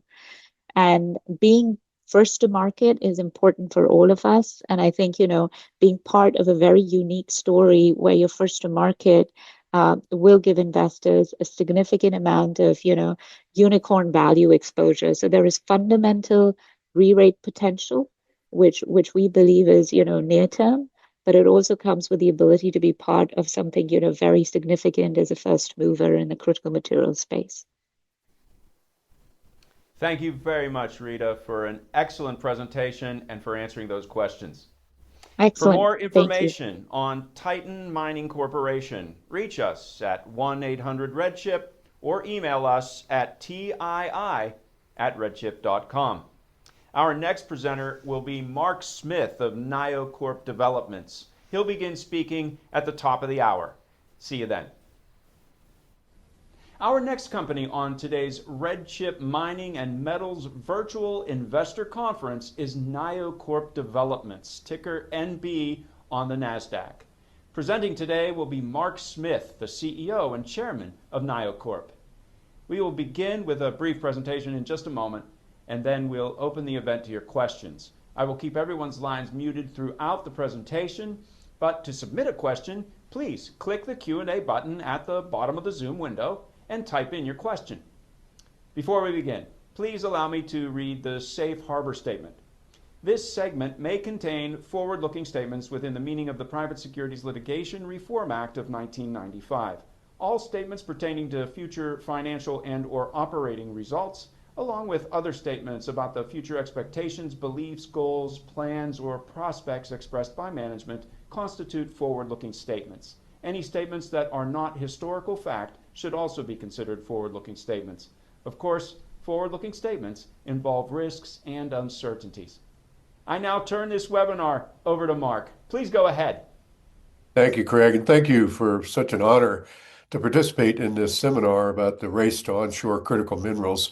NioCorp is clearly right in the center of that activity, and we're very excited to tell you more about it. Let me start out by talking a little bit about NioCorp, who we are, what we've been doing, some activities that we're very heavily involved in right now, and give you a sense of how far along this project is. NioCorp is pursuing the construction of an underground mine and above-ground processing facility for a very large very large ore deposit in the southeast corner of Nebraska. This will be a greenfield project, and it will be approximately $1.2 billion. We will be producing niobium, scandium, titanium, and the magnetic rare earths. Interestingly enough, the United States imports 100% of the niobium it needs today. It imports 100% of the scandium it needs today. It imports 85% of the titanium it needs today. And it imports almost 100% of the magnetic rare earths that it needs today as well. So this certainly, falls into the category of critical minerals for the United States. And we think that it's an extremely important project to get off the ground, because this is something that the Department of War needs. This is something that commercial vendors need. I mean, this is something our country needs, and we're really pleased and honored to be where we are with this project. NioCorp is traded on the NASDAQ under ticker symbol NB. Should also note that we have zero debt on our books and zero convertible debt on our books. That happened in February of 2025. We're very proud of that. NioCorp also had the very great satisfaction of raising over $370 million in 2025 alone. This included largely equity fundraising activities, but also included the exercise of various warrants and other fundraising activities. We have all of our permits in hand to start this construction, so there is no permitting risk on this project, which is very unique in the United States in particular. We have unbelievable state and local support for this project, really national support as well. But we just had a town hall out at the Elk Creek town site this last week. We had about 600 people come out to that event. Not one naysayer, not one protester. It was a very constructive event, and the community support remains exceptionally strong. That's very important to us, and we plan to work hard to keep that level of support for the project. We have multiple portions of our planned production in offtake agreements already. I'll cover that more later. And we are one of the few commercial teams in the United States that actually has experience, hands-on experience, producing magnetic rare earth oxides and producing niobium. Scandium is very similar to the rare earths, and so that's also an area that we're very comfortable in. The products that we'll be producing, again, niobium, scandium, titanium, and the magnetic rare earths. I've gone through how dependent we are on other nations for those minerals. But let's talk about ferroniobium and 100% import requirements for that mineral. That largely comes from Brazil. Scandium, 100% dependent on other nations. That's primarily China. Titanium, there's multiple countries involved in the production of titanium, but where a very large percentage comes is from Ukraine and from Russia. And then on the magnetic rare earth side, with the exception of a small bit of production in the United States, basically 100% of the magnetic rare earth production comes from China. So you can see that we have kind of the China-Russia issue going on here, and it just tells us how important it is to create these onshore critical mineral supply chains. In 2025, the United States Geological Service put together a study outlining their thoughts on how critical each of the critical and strategic minerals are, and their thoughts on which ones are the most critical. And interestingly enough, niobium, dysprosium, and terbium were certainly in the top ranking of all of those critical strategic minerals. And in fact, niobium came out number 2. If we were not able to import the niobium that our country currently needs, that would cause a greater than $10 billion impact to our gross domestic product every year in this country. And that's why it is such a hugely important critical strategic mineral for our country. As I mentioned, we've got a good portion of our proposed production already tied up in enforceable offtake agreements. These are not letters of intent. They're not MOUs. These are actual offtake agreements. And we've got 75% of our niobium tied up in offtake agreements, 50% to ThyssenKrupp in Germany, and 25% to CMC Cometals in the United States. We also have 12 tons per year of our scandium tied up in an offtake agreement with Traxys North America. That is the largest scandium contract that we're aware of in the world as it exists today. We have multiple discussions going on relative to additional scandium offtake. We have multiple discussions going on relative to titanium offtake. And we have multiple discussions ongoing with our rare earth production and offtake as well. When we take a look at our project financing plan at the very highest level, you can take a $1.2 billion CapEx estimate. You can then look at the debt financing, which I'll cover a little bit more in detail in just a moment. But that debt financing is going to be in the neighborhood of $780 million. That would leave $420 million that would need to be financed through equity or some other form of debt or quasi-debt financing. As I mentioned early on in the presentation today, we have raised over $370 million in 2025 alone, and that gets us a long ways towards the equity requirement of about $420 million. Now, that's not all of the cash that will be required for project financing, because when you put a debt package together of $780 million, the debt provider is going to want things like debt service reserve accounts, contingency fee accounts, cost overrun facilities, et cetera. So it will be more than $420 million total, but we are a long ways down the road towards achieving those cash raising goals with the work that we've done in 2025. And I'm also happy to talk about the fundraising we did in 2025, in that each one of our 6 equity raises that we've done in 2025 have been accomplished at greater total amounts, at higher share prices, and at lower discounts to the then existing share price. All of those 3 identifiers are very important to shareholders, both existing and new shareholders, and demonstrates that NioCorp cares about how we raise money, and we want to have the most minimal impact to our shareholders as possible. NioCorp has about $300 million in the bank, and we're utilizing that money as efficiently as we can to advance the project, both the underground and the above ground processing facilities. We're doing things like purchasing all the property. We now own 1 square mile, which is what we need for a greater than 30-year mine life. It's nice to be the owner of that property. We aren't going to have any holdout landowners or anything that might cause disruptions or delays to the project later on. We're getting utility hookups worked into the system. We're getting that done early, because the sooner we can get utilities into the site, the less we spend on temporary electric production or trucked in natural gas.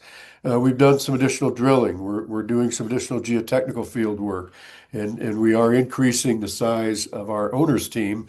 And in fact, we've increased the size of our owners team by about double just in the last 3 months.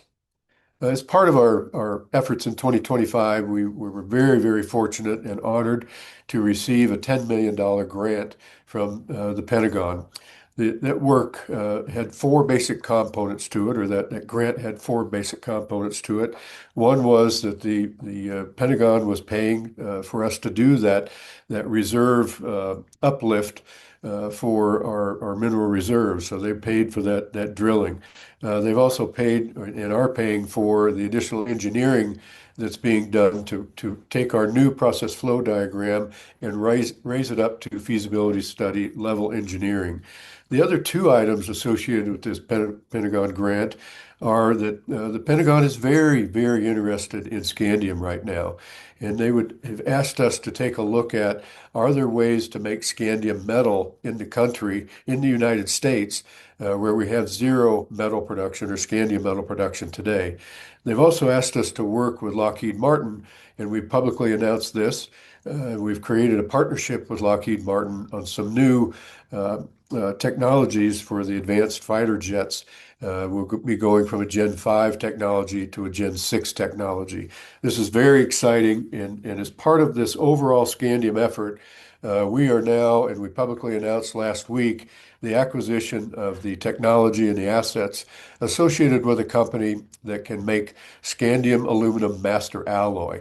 So NioCorp will be making the scandium oxide at the mine in southeast Nebraska. Then we will be making scandium metal as per the Pentagon $10 million grant that we received. We've now acquired what we need to produce the scandium aluminum master alloy, and we've also partnered with another company in the country, in the state of Indiana, called IBC, who can then take the master alloy and actually make the scandium aluminum alloy that the customers want. We will then have the full supply chain onshore in the United States for scandium, something that does not exist today. So let me take a couple of minutes and talk about the $780 million debt package that we're working on. We've been working with the Export-Import Bank of the United States, and we've been working with them for 2 years and a little over 4 months now. We're getting very, very close to being done with that effort, and we would hope that in fiscal year 2026, we should have that loan in final binding and closed form. That will then allow us to finalize the additional equity raising that we need to do, and we will be able to start construction. And remember, we will be able to start construction immediately because we have all of our permits in hand. Very, very powerful for our company to have that in hand. We have other export credit agencies that have expressed interest in our debt financing as well, both out of the United Kingdom and out of Germany, and both of those are being pursued. That would be in combination with Export-Import Bank, so it will not be in addition to, it'll be in combination. So the $780 million will be the total debt that we'll be pursuing as a company, but it's extremely valuable to us to have 3 different export credit agencies associated with the project and 3 separate independent determinations in terms of their confidence in this project to deliver on the economic terms that we've suggested that it will. We've done some preliminary economic analysis of this project and what it can deliver. We published that in our 2022 feasibility study, which did not include the production of the magnetic rare earths, did not include having titanium produced at 6 times the level that we talked about in 2022. But just given the 2022 economics, without that additional revenue stream, we were talking about EBITDA, average EBITDA of about $400 million over the 38-year mine life that we have put together for this project. That also, those preliminary economic numbers also showed us a $2.8 billion net present value before tax. Once we finalize our current feasibility study update, which will be in early 2026, we will then show new and improved, quite dramatically improved EBITDA numbers as well as NPV numbers. We'll see what those final numbers tell us, but we're pretty encouraged that these numbers could be 25% higher or more at the end of the day. So pretty exciting, and again, 38-year mine life. And keep in mind that the 38-year mine life that we're showing only makes up about 10% of the total resource that we know exists in the ground already, and there could be more than that as we drill more and more. So this mine is going to be there for a long, long time, probably in the neighborhood of centuries, as opposed to just that 38-year mine life that we're talking about. So that's NioCorp at a glance. We hope that you'll take a heavy look at us by going to our website, www.niocorp.com. We've got all of our investor decks, all of our marketing decks, our entire feasibility study is on our webpage, and we encourage you to go and take a look at that or contact us at your convenience. We're happy to talk about this project anytime. Thank you. Thanks, Mark. We are now going to take your questions. Answering questions for NioCorp today will be Alex Guthrie, the Director of Investor Relations. To reach Alex, press the Q&A button and type in your question. As we can take only written questions today, we ask that you please not use the raise hand button.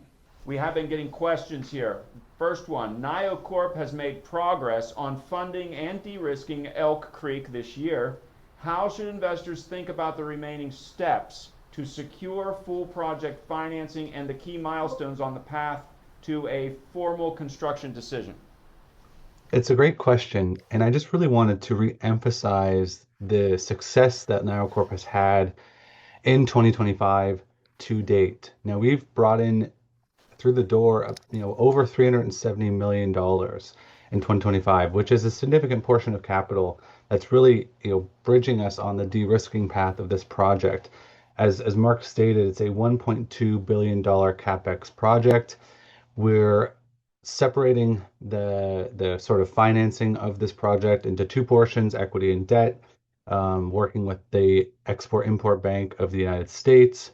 So 35-65 equity debt split. So it puts us on a very progressed path on the equity side to date. Now, in terms of sort of moving forward with a formal construction decision, the project needs to be financed. So as I mentioned, we're working with XM on a $780 million debt package. Now that project sort of debt application is advancing well. I want to highlight, and as Mark touched on this briefly, we recently had a town hall in Elk Creek where the project is. That small town has about a population of about 70, and we had around 600 people attending that town hall, which is quite significant. But even more important, during that town hall, the chairman and president of XM Bank appeared via video to provide his support. Now we have that video on all of our social and on available for viewing, and I encourage investors to go and take a look at that video because it's quite substantial and significant, the support that is sort of conveyed during his remarks. Now, moving on forward to the path to a formal construction decision really requires on fulfilling sort of some remaining bits on our debt application with XM. We're working on technical work products that they've requested. Now that sort of is broken down into a reserve uplift, which required some additional drilling. That drilling has been completed. Those assays are being analyzed, and we've released a few of those holes recently, and encourage folks to go and take a look at our news section on our website to look at the significance of those results. Additionally, we're completing some feasibility study level engineering of our upgraded processing flow of the surface facility, and all of that sort of blends into an updated feasibility study, which we're looking at releasing sometime next year, sort of Q2 timeframe. Additionally, XM wanted to see some offtake agreements, which we're in discussions currently, and we're hopefully to have some updates on that soon. And I think all of those sort of act as catalysts in terms of bringing additional equity through the door as we sort of further de-risk this project. So I think what's important to do is to look at this on two folds. One is the equity side and one is the debt side. On the equity side, we've been very successful this year in raising equity. I think there's more to go on that side. And on the debt side, we're advancing our XM debt application quite significantly. And I think the chairman's support on that and providing his remarks at our town hall just on Friday last week is a clear signal on the progress with that. So I think those are the key items as we sort of move forward to that formal construction decision for the Elk Creek project. Thanks for that, Alex. Next question. The recent Title III award that you got from the Department of War, that is an important validation for Elk Creek. I think everyone agrees there. How will that funding be deployed across drilling, engineering, and scandium ALSC alloy work? And what specific technical or project milestones should investors be watching over the next, say, 12 months? Great question again. And again, I want to highlight the significance of the DoD and now the Department of War and Pentagon support of this project. So just sort of a couple months ago, I think it was August now, we were awarded $10 million from the Title III award as a grant. And I think that that's, super imperative to sort of understand as an investor that we do have the support of that function of this project. They understand the importance of it. Now, there are sort of, I would call it, four work streams that $10 million was sort of provided to support. One was the drilling, which I just previously touched on. So upgrading our probable reserve category into a proven category. So that work, again, the drilling's completed, the assays are being analyzed, and that technical work is being completed as we speak. And it's sort of nearing completion now. So that's sort of the first work stream. The second one was, again, what I discussed on the sort of feasibility level engineering and upgrading of our processing flow for the surface facility. That is, again, nearing completion. All of those things will be packaged up into that updated feasibility study. But the last two work streams are super interesting as we sort of focus on scandium and how the U.S. government's sort of, I guess, laser eye focus on scandium has been increasing recently. And I think that's super imperative for NioCorp as we work to establish our production, which will be about 100 tons of scandium per year, which is pretty significant in onshoring that production stream for the U.S. So there's sort of two parts to the scandium side of this grant, and one is testing and validating a new approach for converting scandium oxide into scandium metal. So scandium sort of acts like a rare earth, and it's extremely difficult in reducing oxide to metal. It takes a lot of technical know-how, and it's it's predominantly done in China, Vietnam, and Thailand. But the traditional method, sort of out of those areas, has significant environmental challenges. Mostly the way you reduce it to metal, it sort of generally creates a very it's quite nauseous emissions. So the traditional method to permit in the U.S. is quite difficult. So NioCorp is taking it upon themselves to sort of amplify and establish the conversion technology here on our own soil. So we found a partner who can do it in a much more efficient, environmentally friendly way. And the DoD and the DoW have provided funds to take our scandium oxide and reduce it to metal with this process. And scandium metal has a multitude of applications. Generally, they are in the electronic space, sort of 5G, 6G comm systems, chips, and some military comm systems as well. So super exciting applications for scandium metal in small quantities and specialized computer chips, etc. So that technology in terms of reducing oxide to metal has been proven with the rare earths, and scandium again acts as very similar to rare earths. So we're working to prove it works for scandium, and I think there's low risk there. So portion of that funding is going to be used for that oxide conversion into metal for scandium. But the sort of last work stream, and something that's also super exciting for NioCorp, and I think should be exciting to investors as well, is we're using scandium, aluminum scandium, with sort of prime contractors. So we recently signed a development agreement with Lockheed Martin and their Skunkworks Advanced division, which is a super exciting announcement that we got to make. And that is really to design, Lockheed's developing an aluminum scandium alloy technology for certain fighter jet applications, which is to me very exciting. But the way that will work is that there'll be the design of the aluminum scandium alloy technology, there'll be a prototype production, and then there'll be flight testing. Now, that technology really is to make combat systems more effective. And that's something, obviously, that is quite salient to the U.S. government right now, especially for sort of as we move, sort of toward identifying existing parts on these planes that can be swapped with aluminum scandium. So, if we take a deeper dive into that, this part can replace existing parts on fighter jets. So, sort of a reuse angle there, and it reduces mass. And reducing mass is quite significant for these sort of complex fighting machines, and it really increases their combat effective range, which means more fuel and more ability to carry ordnance on those planes. So I think sort of as we move through the next 12 months, it'll sort of be in that, the drilling is completed, the technical work on that drilling as well as the engineering side will be combined into that feasibility study, which we look to put out next year.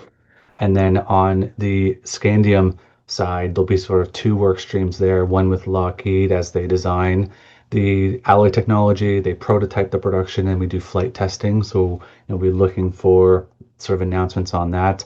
And then, as Mark would mention in his presentation, on the oxide to metal form, we're looking at sort of pouring our first metal in February of next year, which is quite exciting. So I think those are sort of the timeframes that you'd be looking at for those. Alex, thank you very much for that. Now, Elk Creek, as many investors already know, it brings together niobium, scandium, titanium, and key rare earths in that key single U.S. project. Now, how do you position its strategic importance to U.S. and allied supply chains when you speak with policymakers, OEMs, and institutional investors? Yeah, I think this asset is a very unique asset, and it sort of does that work on its own, which is easy for me and my job.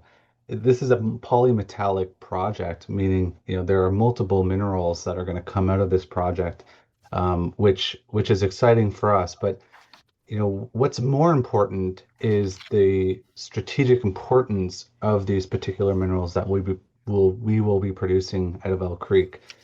For niobium, the U.S. is 100% import reliant on niobium.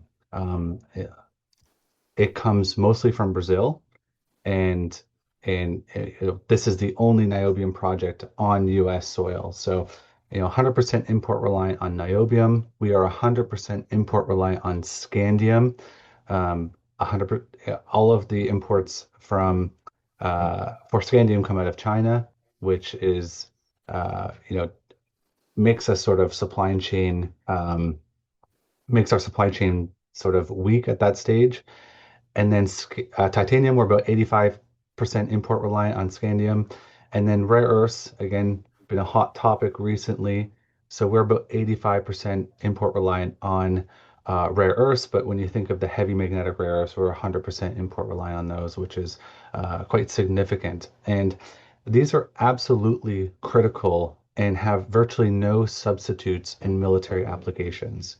And it's important to note that they're also very critical in a lot of advanced technologies as well, such as computing and clean energy. So what makes the Elk Creek project a strategic strategic importance to the U.S. and really our allied supply chains is the speed to market of this project. And I'll just highlight that in a general sense. So the average time frame to bring a mine online in the U.S. is about 29 years. So the Elk Creek project is one of the only fully permitted construction-ready mineral projects in the U.S. Certainly, again, I'll touch on it's the only niobium project in the U.S. And its polymetallic basis is really the only strategic critical minerals project that is fully permitted in the U.S. We're about 11 to 12 years in. So we've obviously cut that time down significantly, which really, props up the strategic importance of this asset. I've worked in critical mineral markets before. For the last 10 years, I was working at a vanadium operation, and China's MO has been the same for many years, and it's to control these mineral markets and use that as sort of policy making decisions. And they've done it with vanadium. In Europe, the prices are extremely depressed based on dumping. And we're seeing that sort of across the board here. So, propping Elk Creek up and getting this up and running is sort of item number one for the U.S. government and getting this project up and on the ground. So, I'll just reiterate that again, sort of looking back to our town hall on Friday with over 600 attendees, in addition to the chairman of XM Bank, who are working with quite closely on getting a substantial debt package from them, we also had the governor of Nebraska, Jim Pellin, come and give his remarks, who noted this is the greatest deposit in the U.S., which is quite a substantial statement. We also had our two senators there, U.S. Senator Deb Fischer, as well as U.S. Senator Pete Ricketts. They both were at this town hall giving their remarks and their support for this project, and we actually gave an award to Deb Fischer, who helped us get that DoD grant across the line for us, sort of championing millions of dollars for this project. So this is of strategic importance to the government. But if we sort of shift gears on sort of the institutional side, I think that there is a re-rating opportunity for this company as we sort of move down the de-risking stages of advancing those sort of check boxes as we move forward. And 2026 is going to be a super important year for this company. We have a lot of things planned, and it's exciting for the local town of Elk Creek in Nebraska, but also for our investors. I think there's a significant re-rating opportunity here as we sort of move down, get this project financed, and get those shovels in the ground. You know, Alex, Mark always makes clear, you've just made it clear again, how far along the Elk Creek project is. You've already got key construction critical permits secured, and you've even got utility hookups. You've got land purchases. You've got geotechnical work, engineering advancing in parallel with all of that. Investors, in fact, I just spoke to one this morning. They want to know, what are those final green light steps that bridge the gap between financing approval and breaking ground, and how quickly could mobilization occur once those funds are in place? Yeah, it's a good question, and we get it every day as well, which means that there's interest in this project and there's support for this project. People want to see this get off the ground, and so do we, and we're working hard every day to do that. But I'm just going to highlight there's about four of those key developments, 4 or 5 of those key developments that folks really should be looking forward. And again, I'll reiterate that 2026 is going to be a significant year for this company. Now, I touched on this earlier, sort of in my remarks about getting that work done that XM required. So that technical work, so reserve uplifting, which is very well advanced, and the engineering work again, which is nearing completion. XM wants to see that, and we're near those sort of endpoints for those projects. XM is going to want to see some additional offtake agreements as well. I think we have some exciting news on that as we sort of progress through those discussions, and sort of all of that is combined up into sort of a financial decision by XM.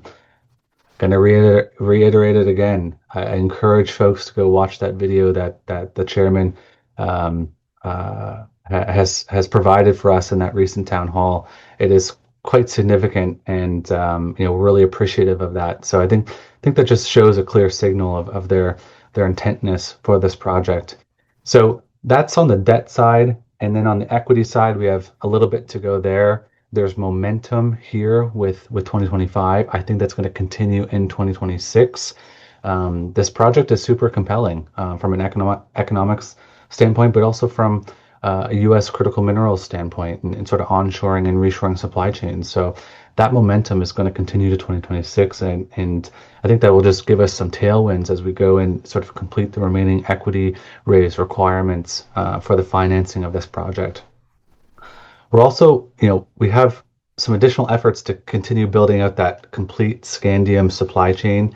Great slide in our deck. I encourage folks to go and look at that, and filling the gaps of that supply chain is something that NioCorp is doing in advance of producing scandium, and really, just props our sort of our initiative up on that sort of scandium initiative to sort of build that supply chain and have those customers have some assurance that once we're up and running, that product will flow.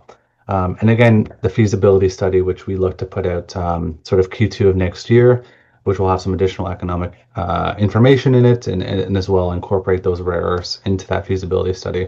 And then the last one I'll just touch on briefly here is that the current administration's push to onshore critical minerals obviously cannot be ignored, and the DOW have offered its support to us with that grant. But there could be some additional opportunity there, sort of to work with the U.S. government on providing those critical minerals, and that's something that we could look out for as well. So I think all of those sort of really summarize how critical this project is, and that 2026 is going to be a great year for NioCorp and its investors.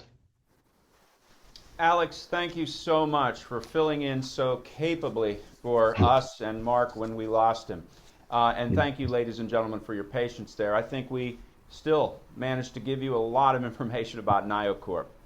If you want more information, just call us at 1-800-REDCHIP or email us at nb@redchip.com. Alex, thank you again. Now, Appreciate our it. next Thank you. presenter will be Paul Mann of ASPI Isotopes. He'll begin speaking in a mere matter of seconds. Thank you. Our next presenter, as I said, is Paul Mann of ASPI Isotopes. This is the RedChip Mining and Metals Virtual Investor Conference, of course. And Paul is the CEO and chairman of ASPI Isotopes. We'll begin with a brief presentation in just a moment, and then we'll open this event to your questions. I will keep everyone's lines muted throughout the presentation. To submit a question, please just click the Q&A button at the bottom of the Zoom window and type in your question. Before we begin, please allow me to read the Safe Harbor Statement. This call may contain forward-looking statements within the meaning of the Private Securities Litigation Reform Act of 1995. All statements pertaining to future financial and/or operating results, along with other statements about the future expectations, beliefs, goals, plans, or prospects expressed by management, constitute forward-looking statements. Any statements that are not historical fact should also be considered forward-looking statements. Of course, forward-looking statements involve risks and uncertainties. Paul, please go ahead. Thank you, Craig. Can you hear me? Loud and clear.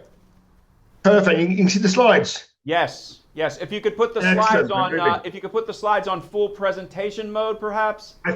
I think I have done. Let me advance. Does that work? Not quite. Okay, bottom right hand corner, there is a little icon. I'm going to stop sharing. I'm going to put the slides on presentation mode, and then we will share the screen. Yes, perfect. Thank you, Paul. Okay, brilliant. Great stuff. Good stuff. Thank you, Craig. Okay, so thank you everyone for your interest in our company, ASPI Isotopes. I'm going to run through the slide deck today, and we've got some questions afterwards. I should take about 20 minutes on the slide deck and then 10 minutes for Q&A afterwards. So, before looking at statements, here's we're NASDAQ listed company, so please review our SEC filings for our complete set of disclosures and risk factors and what have you else, and please read this quickly. So who are we? Who is ASPI Isotopes? So, we're a Delaware incorporated company, and we have a number of subsidiaries and a number of assets within our business. And within ASPI Isotopes at the top, you'll see we have two subsidiaries, one in Guernsey and one in South Africa. Not actually in South Africa today. And the South African subsidiary has got 3 manufacturing facilities to make isotopes. I'm talking about what isotopes are in a moment. One of them produces silicon-28, the other carbon-12 and 14, the other ytterbium-176. To the right, you see quantum leap energy.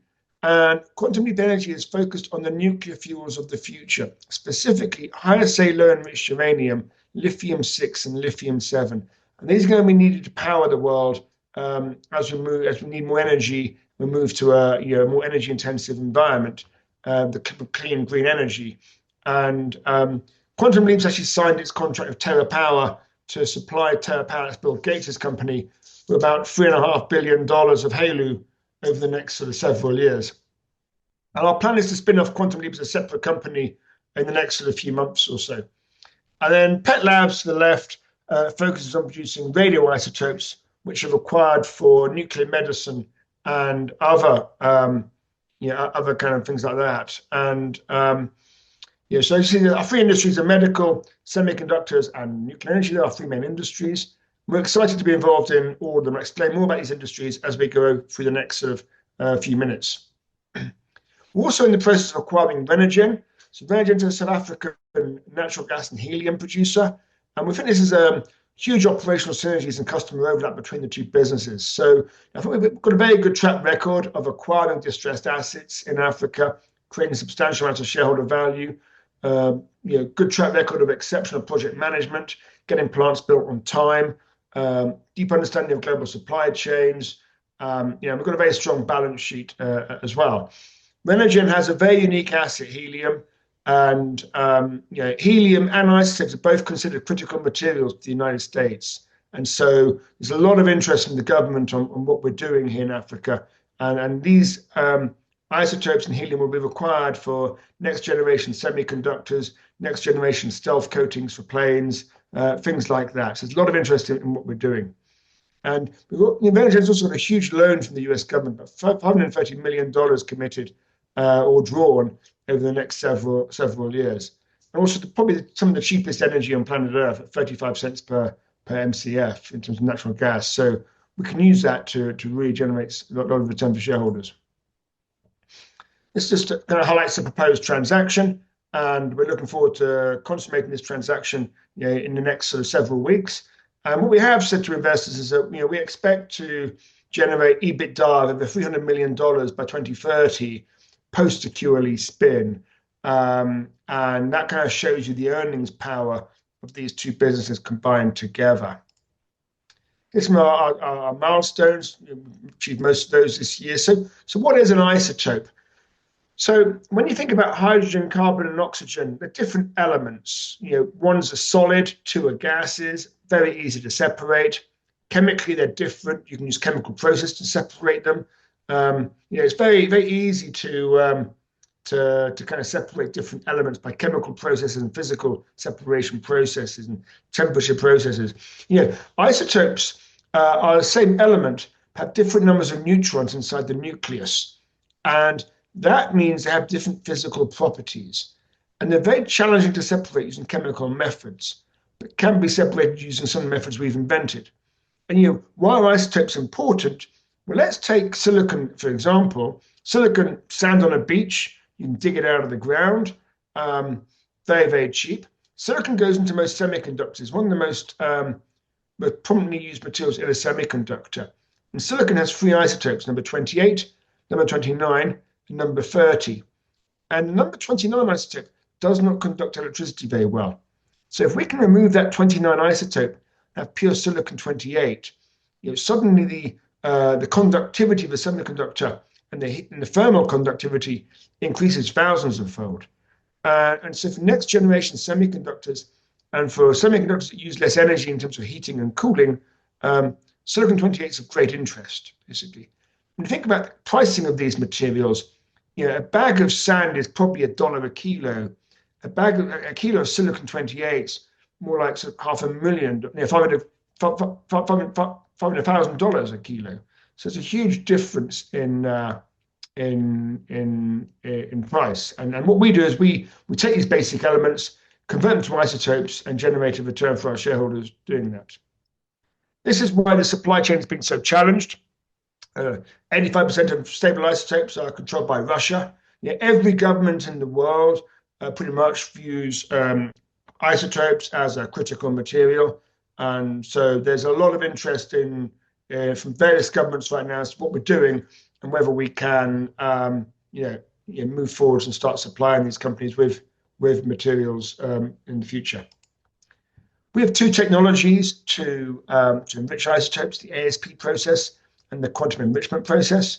And so the ASP process basically is a stationary wall centrifuge. We spin the gas on a vertical axis very quickly, and that allows us to separate heavy isotopes from light isotopes. And the heavy one goes to the outside, lighter one goes to the inside, and that allows us to do that. And we have two plants for ASP, one for silicon 28 and one for carbon 14, both in Pretoria, and both are in commercial production right now and have been producing producing samples and things over the last 6 to 12 months.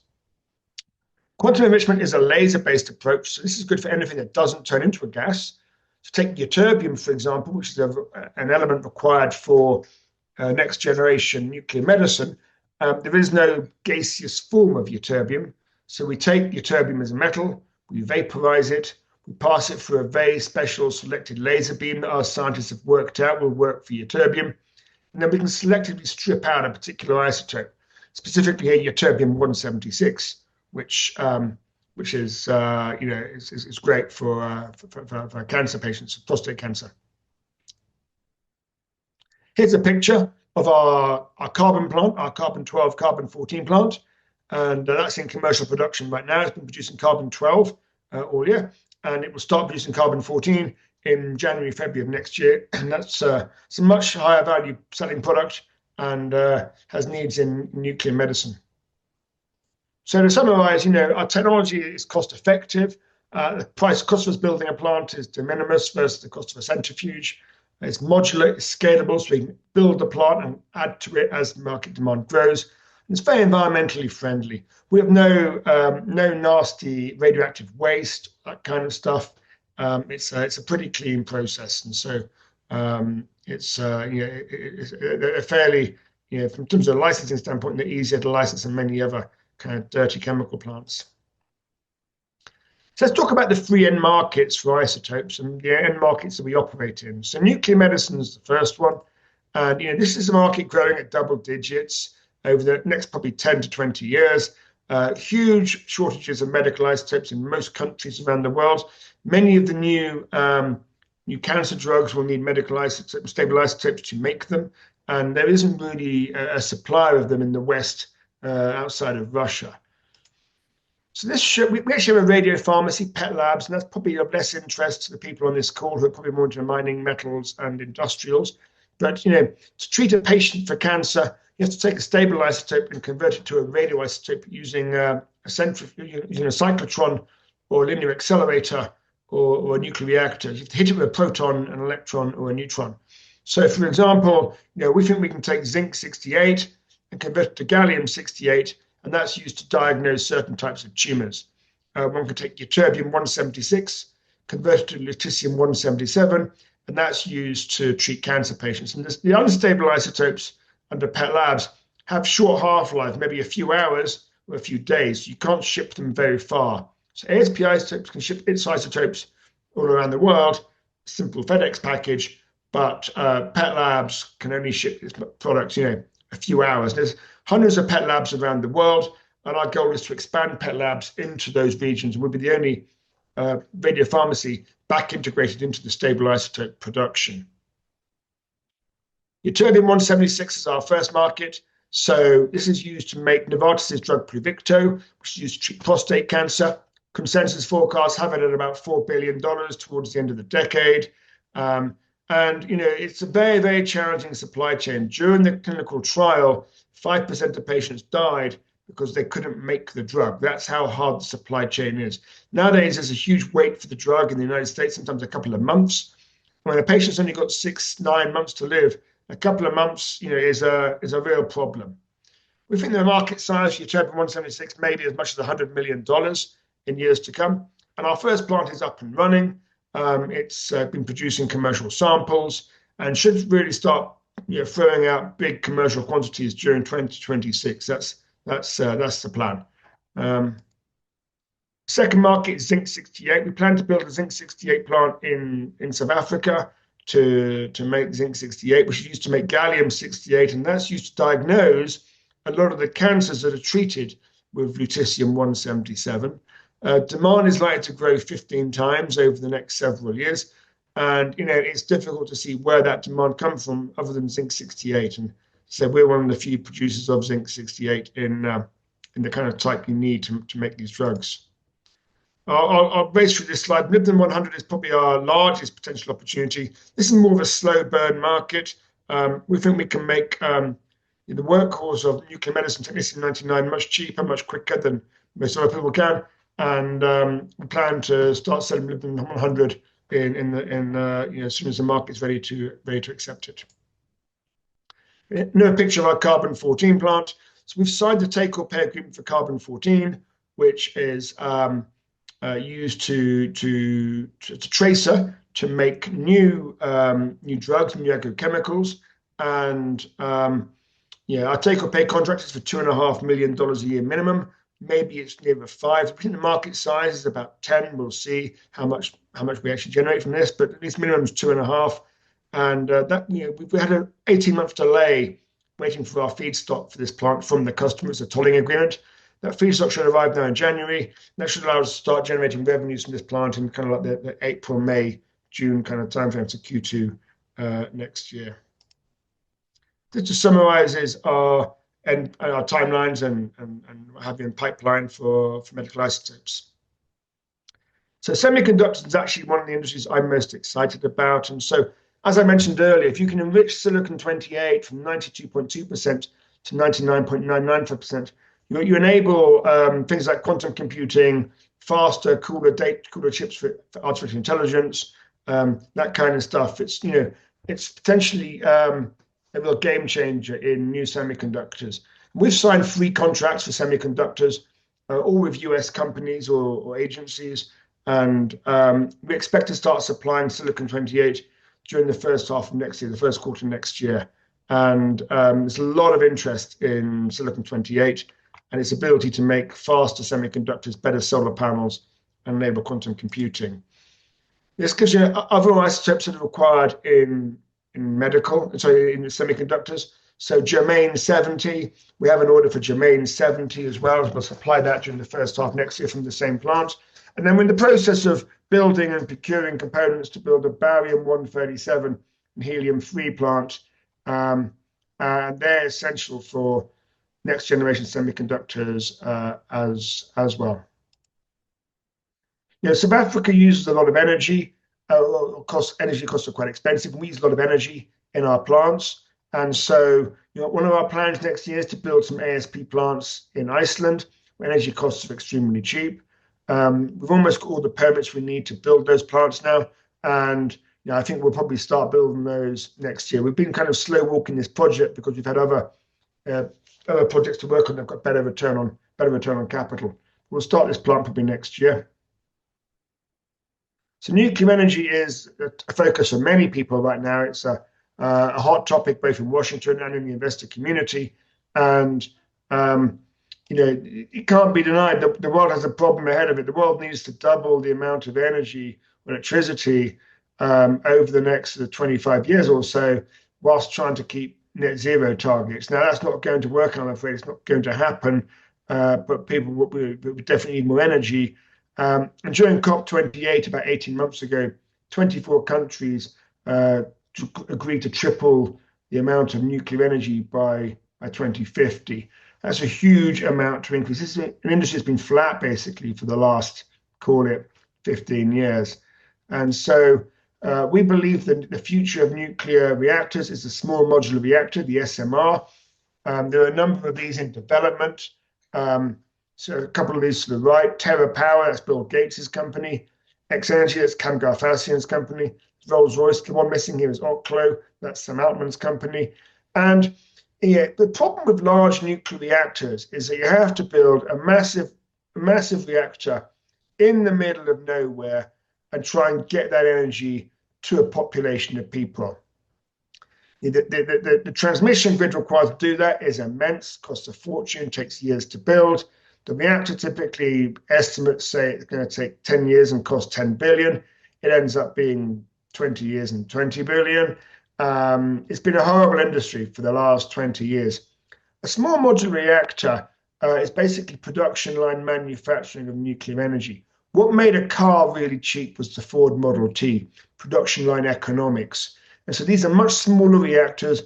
You can place them nearer a population of people, and you manufacture most of the equipment and most of the plant off-site and drive it to the site. Much cheaper, much faster, much better return on capital. The problem for most of these SMRs is they require a new type of fuel called HALEU, high assay, low enriched uranium. Now, in a normal reactor, uranium is enriched from 0.71% naturally occurring to between 3.5% and 5%. In these SMRs, it's enriched up to 19.75%. It gives you a much greater energy density, allows the reactor to be smaller, more efficient, and require less refueling. Now, the problem for HALEU is the only commercial supplier of HALEU is Russia, and most of that comes from downblended weapons, so it's no longer available. In fact, TerraPower has delayed the startup of its SMR by over 2 years because of the lack of HALEU, and so the world is desperately seeking for a new supplier of high-assay low-enriched uranium.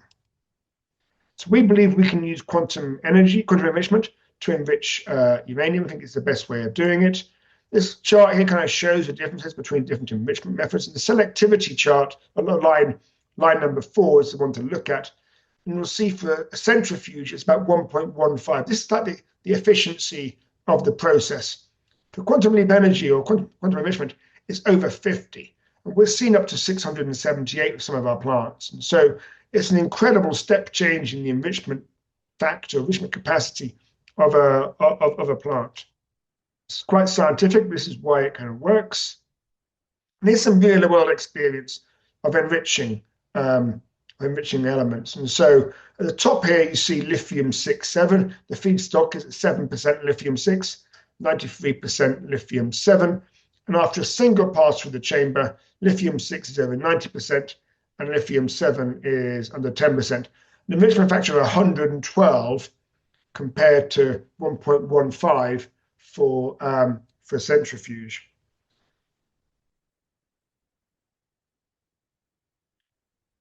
Now you'll see there's a huge supply side problem and a demand problem with nuclear fuels right now. Here are the 3 components of the nuclear fuel supply chain: the mining, the conversion, and the enrichment. And all 3 are up here like 5 times, 3 to 5 times over the last sort of 4 years or so. It's very rare to see a commodity increase in price 5 times and see a zero supply side response to it. That shows you the barriers to entry and the challenges of getting into this market. It's one of the most challenging industries to get into in any industry I've ever looked at. And so what's that meant for the HALEU price? Well, when most of these SMRs were designed, the HALEU price was thinking it'd be below $7,000 a kilo, $5,000 a kilo, that kind of number.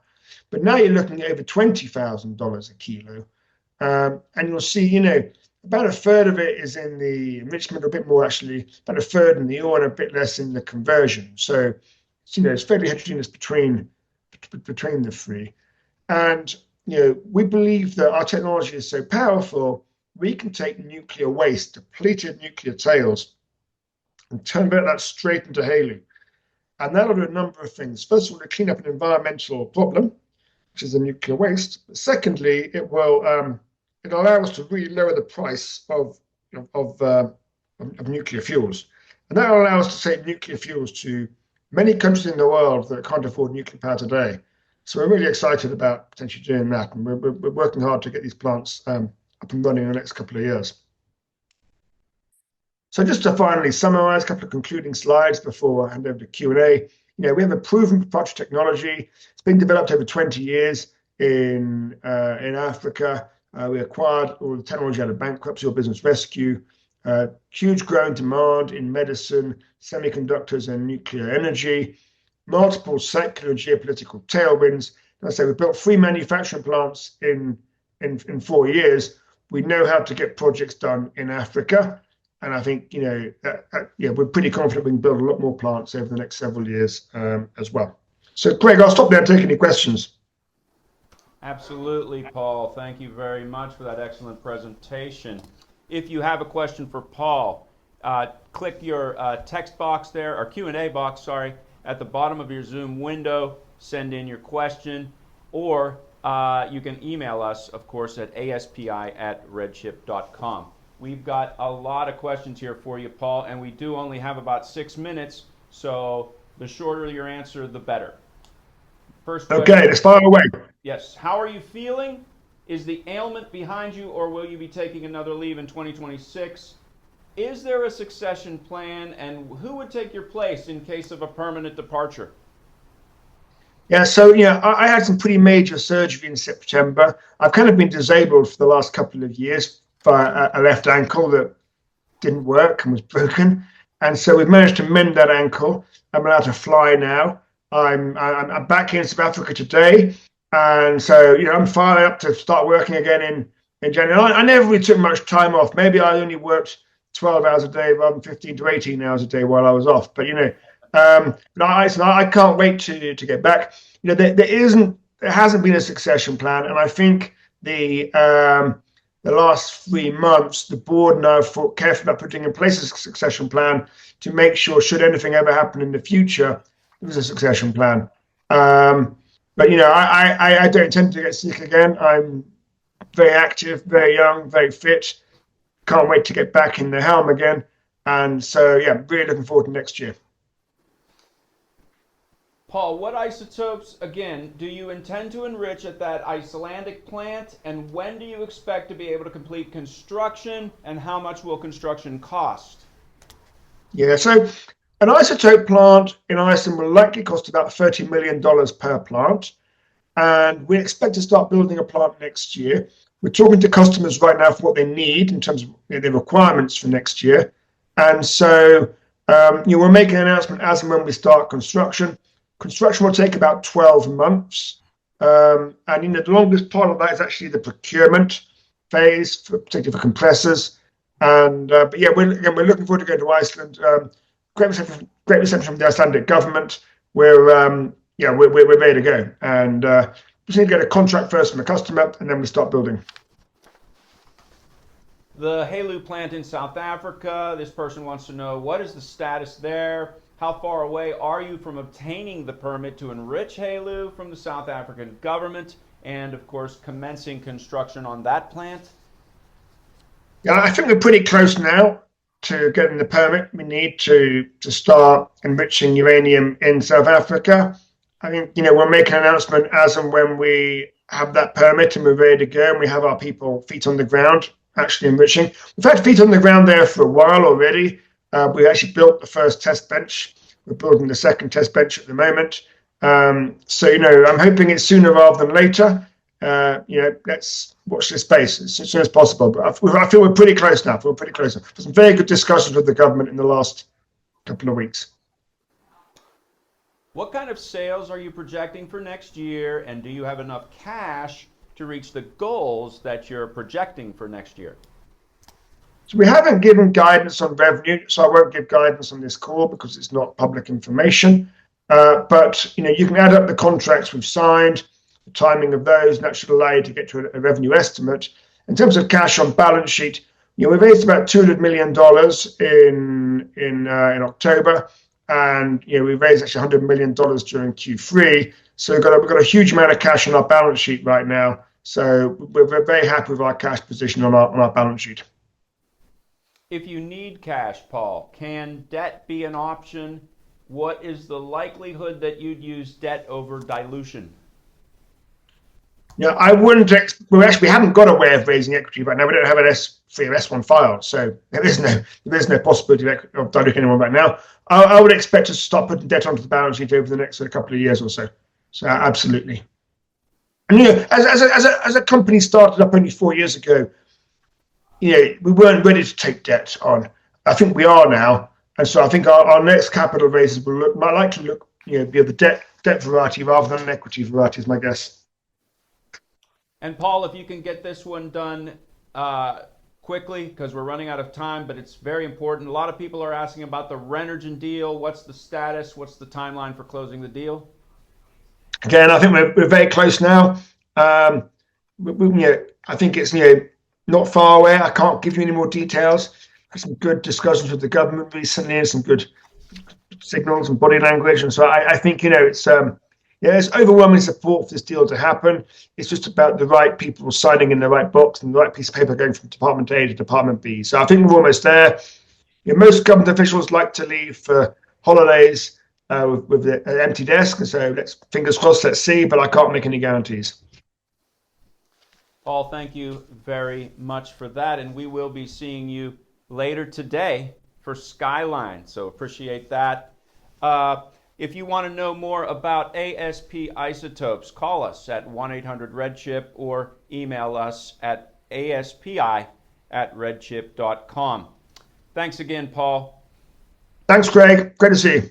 Okay, see you in a bit. Our next presenter is going to be Scott Monteith of Avalon Advanced Materials. He's going to begin speaking in mere minutes, in mere seconds, actually.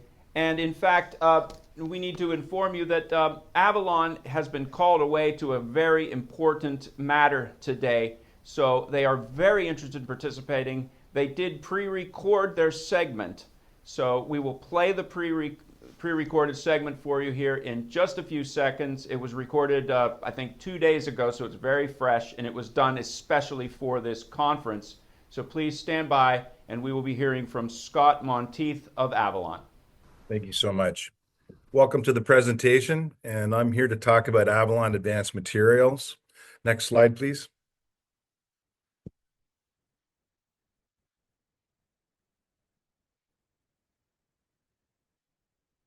So the company overview is it's a simple overview simply because we have three assets. We own Nechalacho rare earth element resource in Northwest Territories.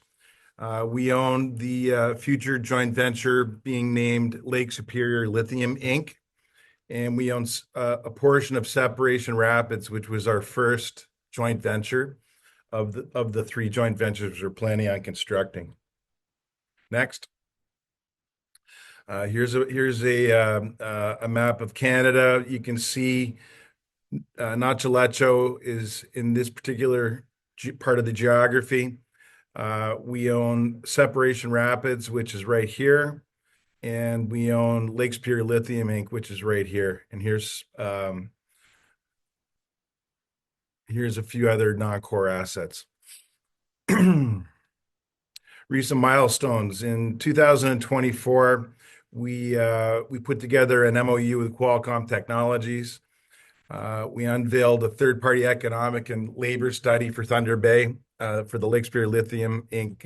Refinery in Thunder Bay. And we received $3.5 million in financing from our joint venture partner, Sibelco. Quickly, we don't have it on this timeline. Our first sort of milestone was the year I joined. I joined in April 2023. And previous to that, I was an operator for 30 years, running manufacturing and clean tech businesses. In the summer of 2023, we completed our first joint venture with Sibelco, a mining group out of Belgium. And that joint venture was focused on our lithium rock assets near Kenora, Ontario. And the joint venture is called, again, Separation Rapids Limited, where Sibelco is going to finance, build, and operate the mine, where Avalon maintains a minority stake in that joint venture of 40%. But we're pretty much a passive shareholder in that business. Going forward to 2025, we brought in a consultant named Mark Ashcroft to help us set the table for Lake Superior Lithium Inc. And he has since left, and we are replacing him with a full-time engineer who will work out of our office in Thunder Bay, our future office.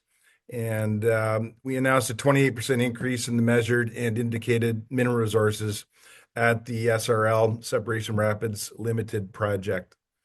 We closed a $1.3 million LIN financing in 25. And then we appointed Lauren Crenshaw as the new Chief Financial Officer, replacing Jim Anderson, our 25-year-long CFO who decided to retire. In the last quarter, we successfully produced lithium hydroxide, battery grade, and analyst at Metso's demonstration scale-up facility in Finland. We shipped our spodumene to Finland for the processing, and we were very pleased with the results. And we feel that the process has been proven to be fully scalable. We closed a brokered life financing in the last month and a half. We closed close to $18.7 million to advance our projects. And we also commissioned a test with a professor at the University of Toronto, and Professor Zizel Azimi, and she recovered 15 rare earth elements after cracking the zirconium the zirconium molecules with caustic soda. So we were able to use a basic chemistry. Next. So our investment thesis is basically, displayed in these buckets. We have multiple value creation levers with the management reset, which has been in process since I joined. We had a board refresh, again in process since I joined.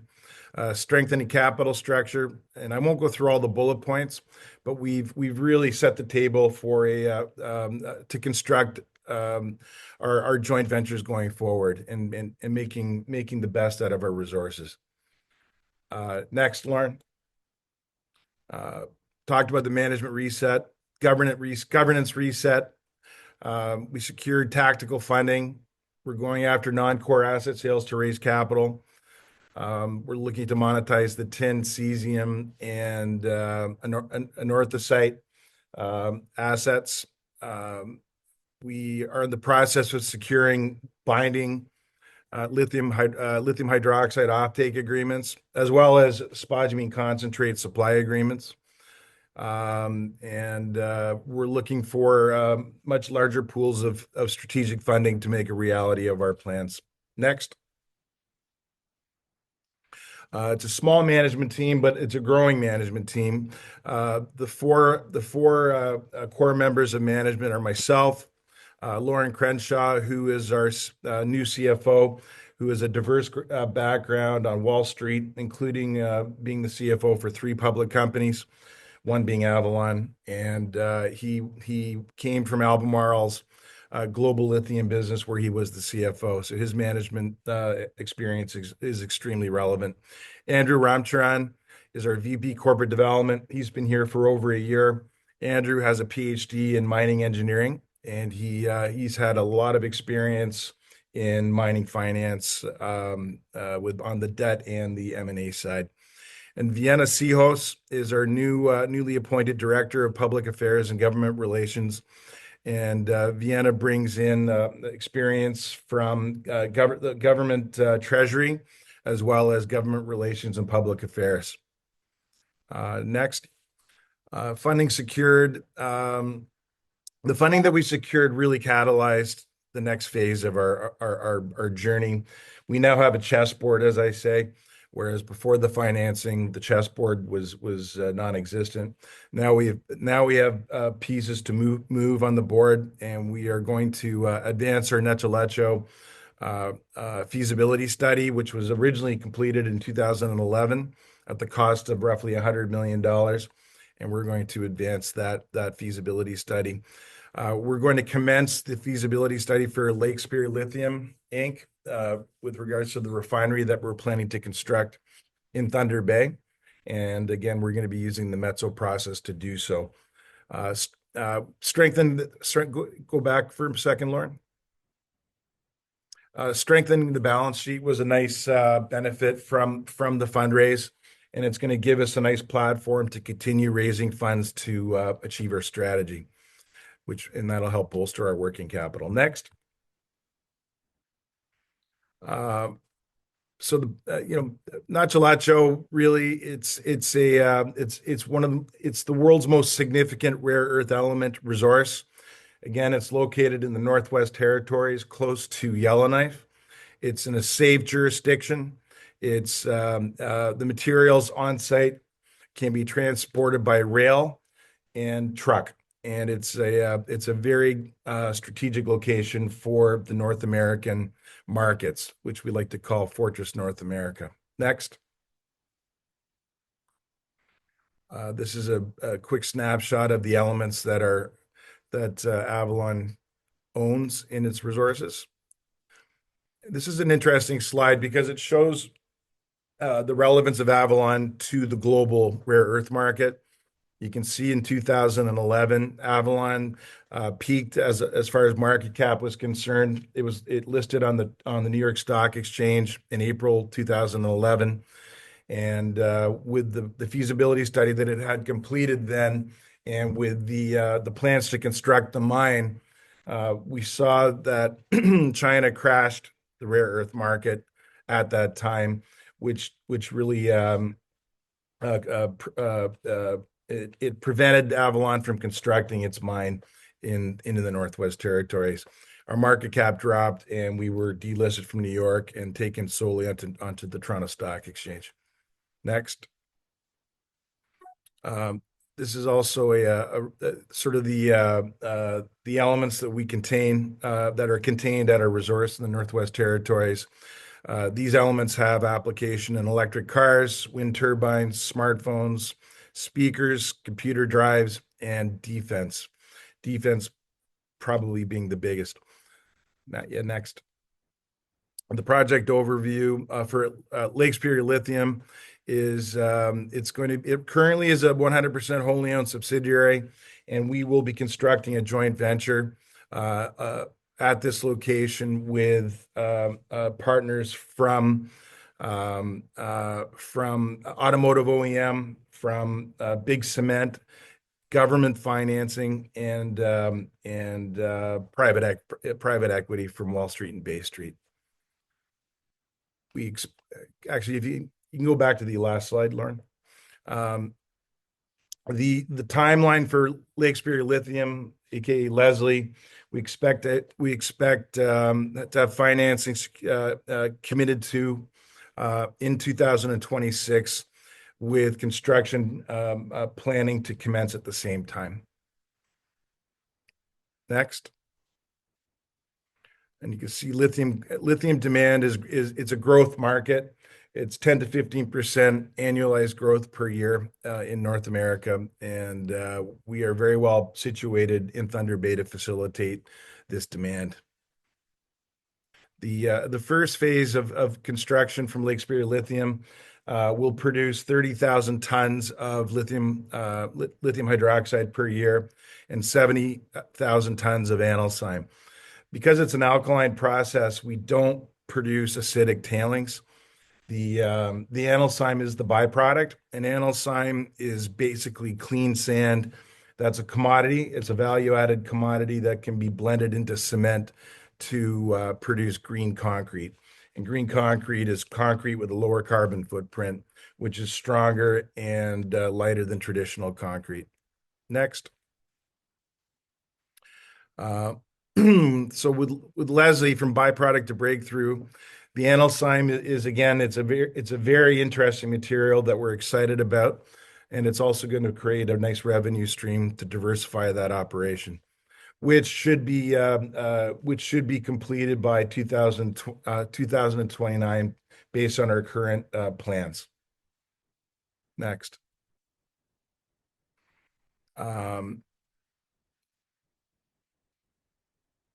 We have growth tailwinds of both rare earths and lithium, so Avalon's very well positioned to facilitate critical mineral demand in the coming years.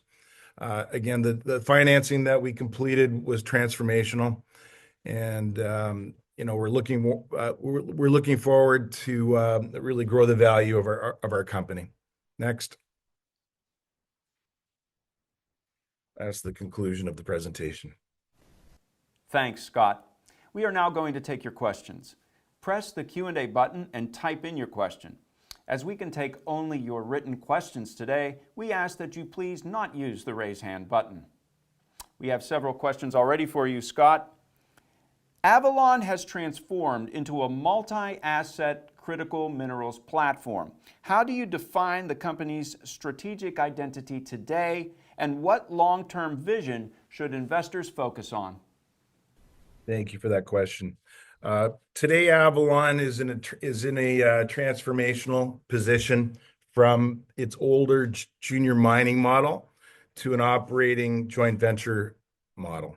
We are focused on building operations in both mining and refining. Thanks for that, Scott. Second question.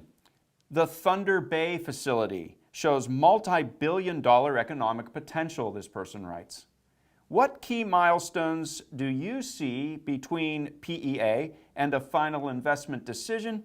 And why is this project so critical for North America's battery supply chain?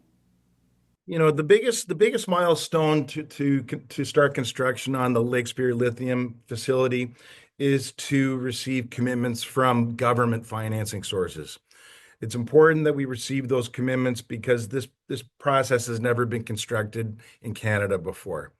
It's currently being constructed in the US, in Texas, and in Tennessee, but it's again has never been constructed in Canada. And with government financing commitments, we'll be able to stabilize the risk profile for private money to come in. And we are in deep discussions with both strategic and financial sources of funding for Leslie, who are waiting patiently for those government financing commitments. Thank you, Scott. Next question. Nechalacho is one of the few Western rare earths projects with a completed DFS. How should investors understand its strategic role in defense, clean tech, and Avalon's future revenue mix? Well, Nechalacho is, again, the world's most significant resource of rare earths. It's been fully proven. Spent $100 million on a feasibility in 2011. It's almost fully permitted, so it's closest to the starting line of any resource that we know of in the West. It's high grade and it's heavies, and we're very excited about its application, in particular with regards to defense. Right now, rare earths are extremely important in powering the nuclear naval fleets, in building nuclear power sources, nuclear reactors. The materials are critical in all of the areas that I've spoken about: telecom, satellites, healthcare, automotive, etc. And localizing the production and processing of those resources, it really de-risks the supply of these materials to these important industries. Thank you, Scott. Next question. As you advance multiple high-value projects, what does the ideal funding strategy look like, and how does this align with your expectations and timing for a potential senior exchange listing? Ideally, again, starting with government commitments of financing is where we're focused on right now. We're talking to both U.S. and Canadian government sources for such funding commitments. And again, we're in deep discussions with strategic OEMs, both automotive and big cement, and we're talking to private equity, private equity-based financial sources of funding. So once the capital stacks are constructed, we'll be able to commission the engineering and the building of our management teams at both Lake Superior Lithium and at Nechalacho, and procuring equipment and trying to hit our timelines. Thank you, Scott. Next question. As you advance multiple high-value projects, what does the ideal funding strategy look like, and how does this align with your expectations and timing for a potential senior exchange uplisting? Well, I guess not forgetting our Separation Rapids asset, we're looking to continue working at Sibelco's side to continue the plan to construct and operate a petalite mine there. Petalite, by the way, is a lithium-bearing rock that we can sell into the ceramic and glass industries.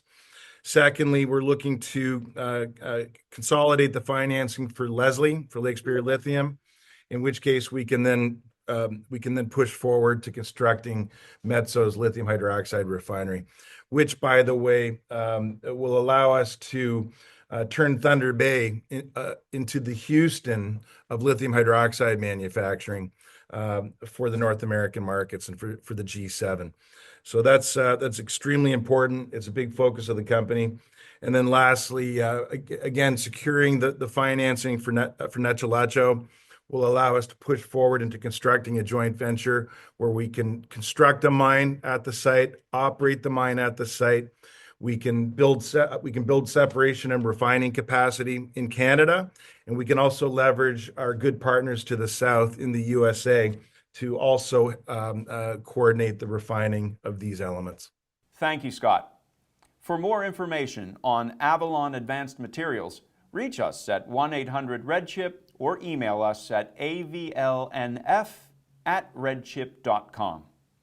Our next presenter will be Kerem Usenmez of Volta Metals.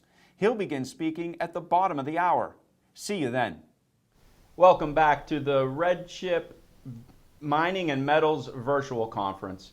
Our next company today is Volta Metals, ticker VLTA, on the Canadian Stock Exchange.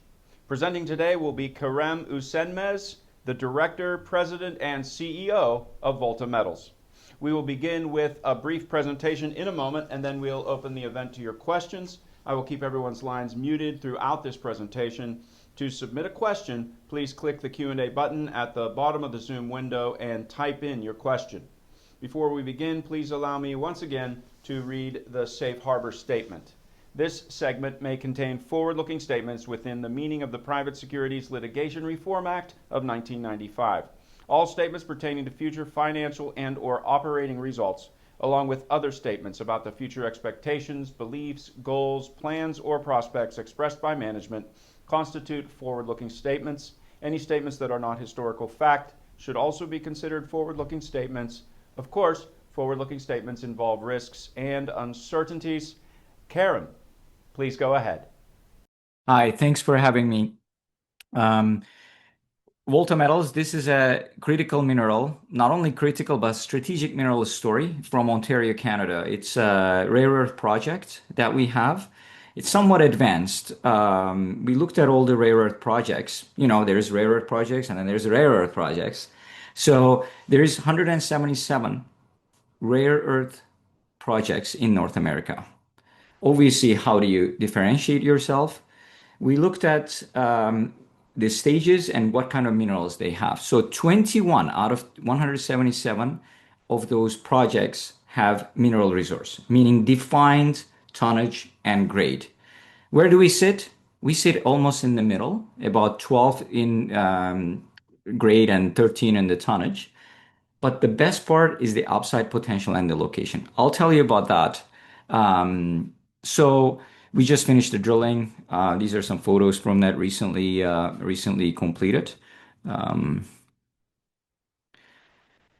So start with why Volta, obviously, because of the location, the mineralization being at surface and being open all directions. We see very, in the short term that we can not only double, maybe more, find that, which our recent drilling is confirming. I'll talk about that in a minute.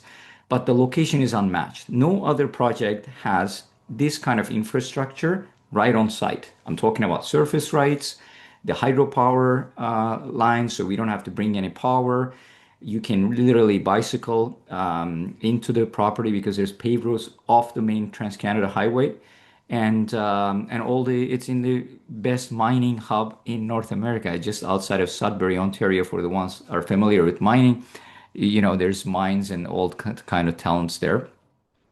So when we talk about critical minerals, there's rare earths and gallium. Those are most strategic. Why are they strategic? Not only for defense and electronics, but it goes into all day-to-day life. Our cell phones, our touch screens, normally they should explode with all the materials in them, including lithium.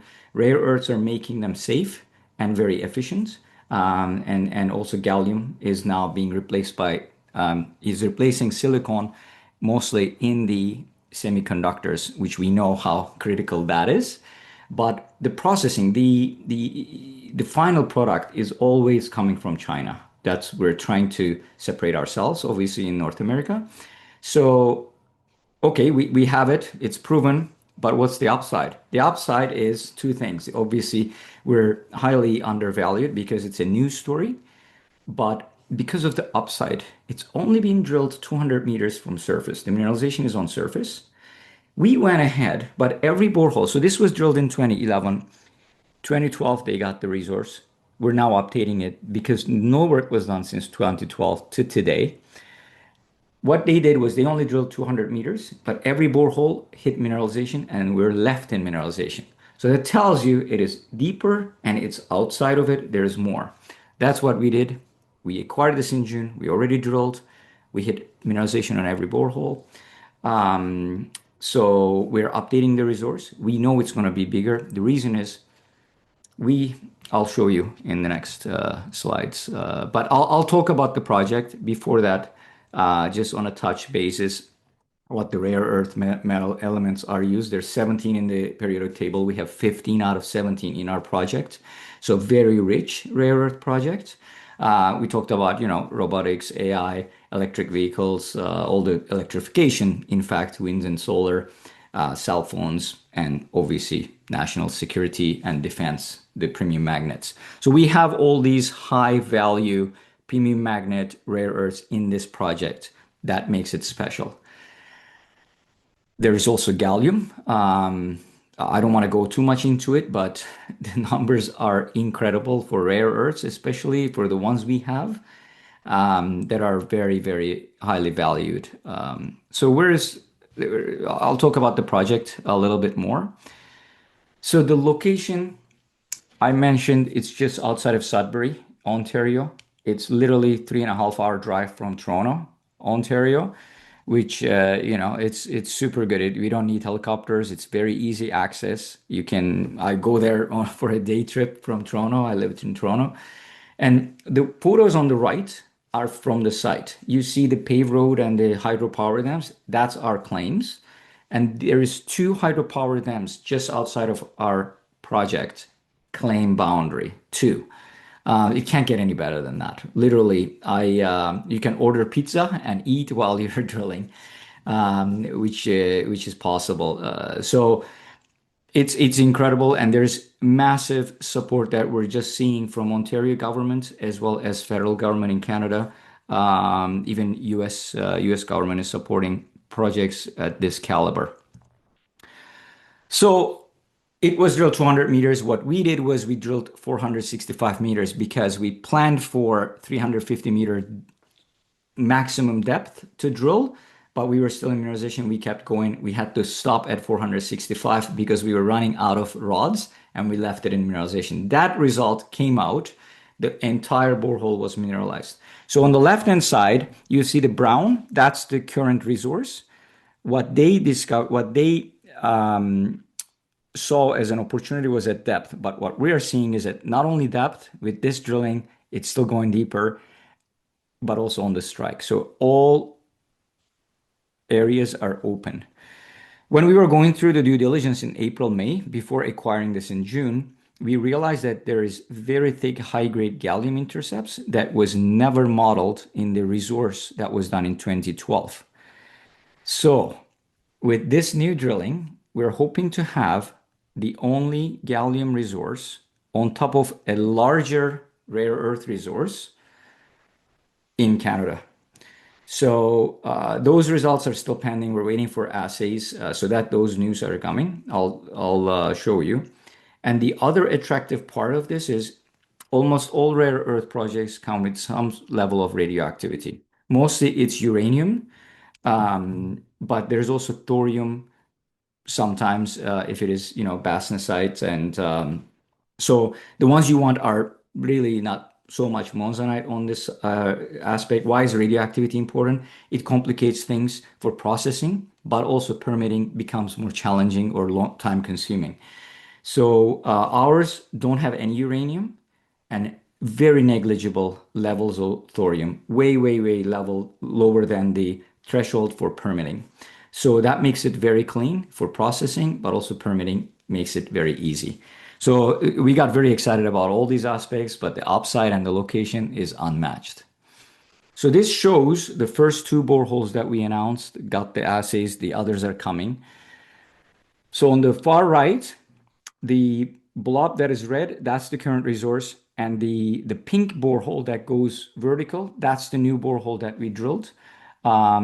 Completely mineralized from top to bottom, 465 meters, high grade, ended in 1.8% rare earths at the last 2 meters of it. On the left-hand side, you see the boreholes and the outline of the current resource. So we went basically deeper, and on the kind of, below it, the mineralization continues. As we are updating now this resource, it's going to be bigger. We know that, and the photo obviously shows the mineralization is carbonatite, very clean, no deleterious elements for making it processing. So one of the things we did since we still acquired in June is we have an agreement with Idaho National Laboratory, which is the federal body that has done the work for MP materials that led government investment into that company.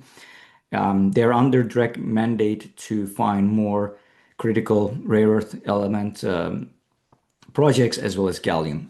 So currently they have our samples and they're analyzing how to process it, try to understand better.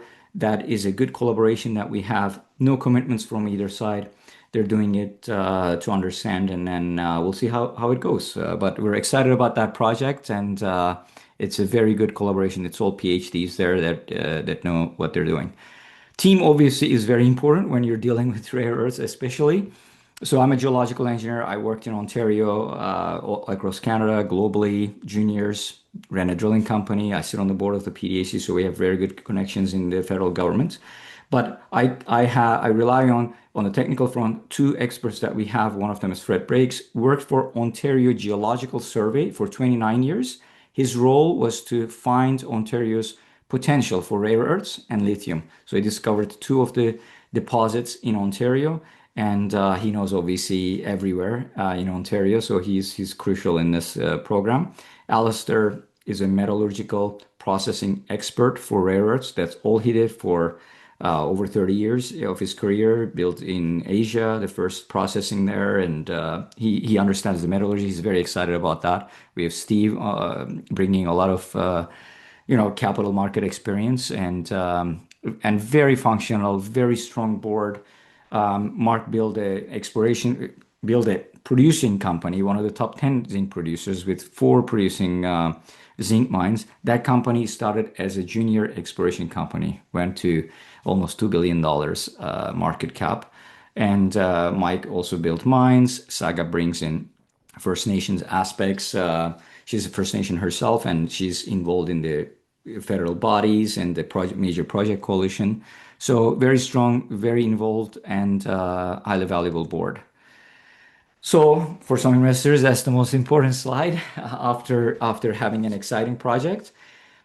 Our market cap is around 20 million at this point, but I'll show you in the next slide the comparables where we should be or where we're headed to.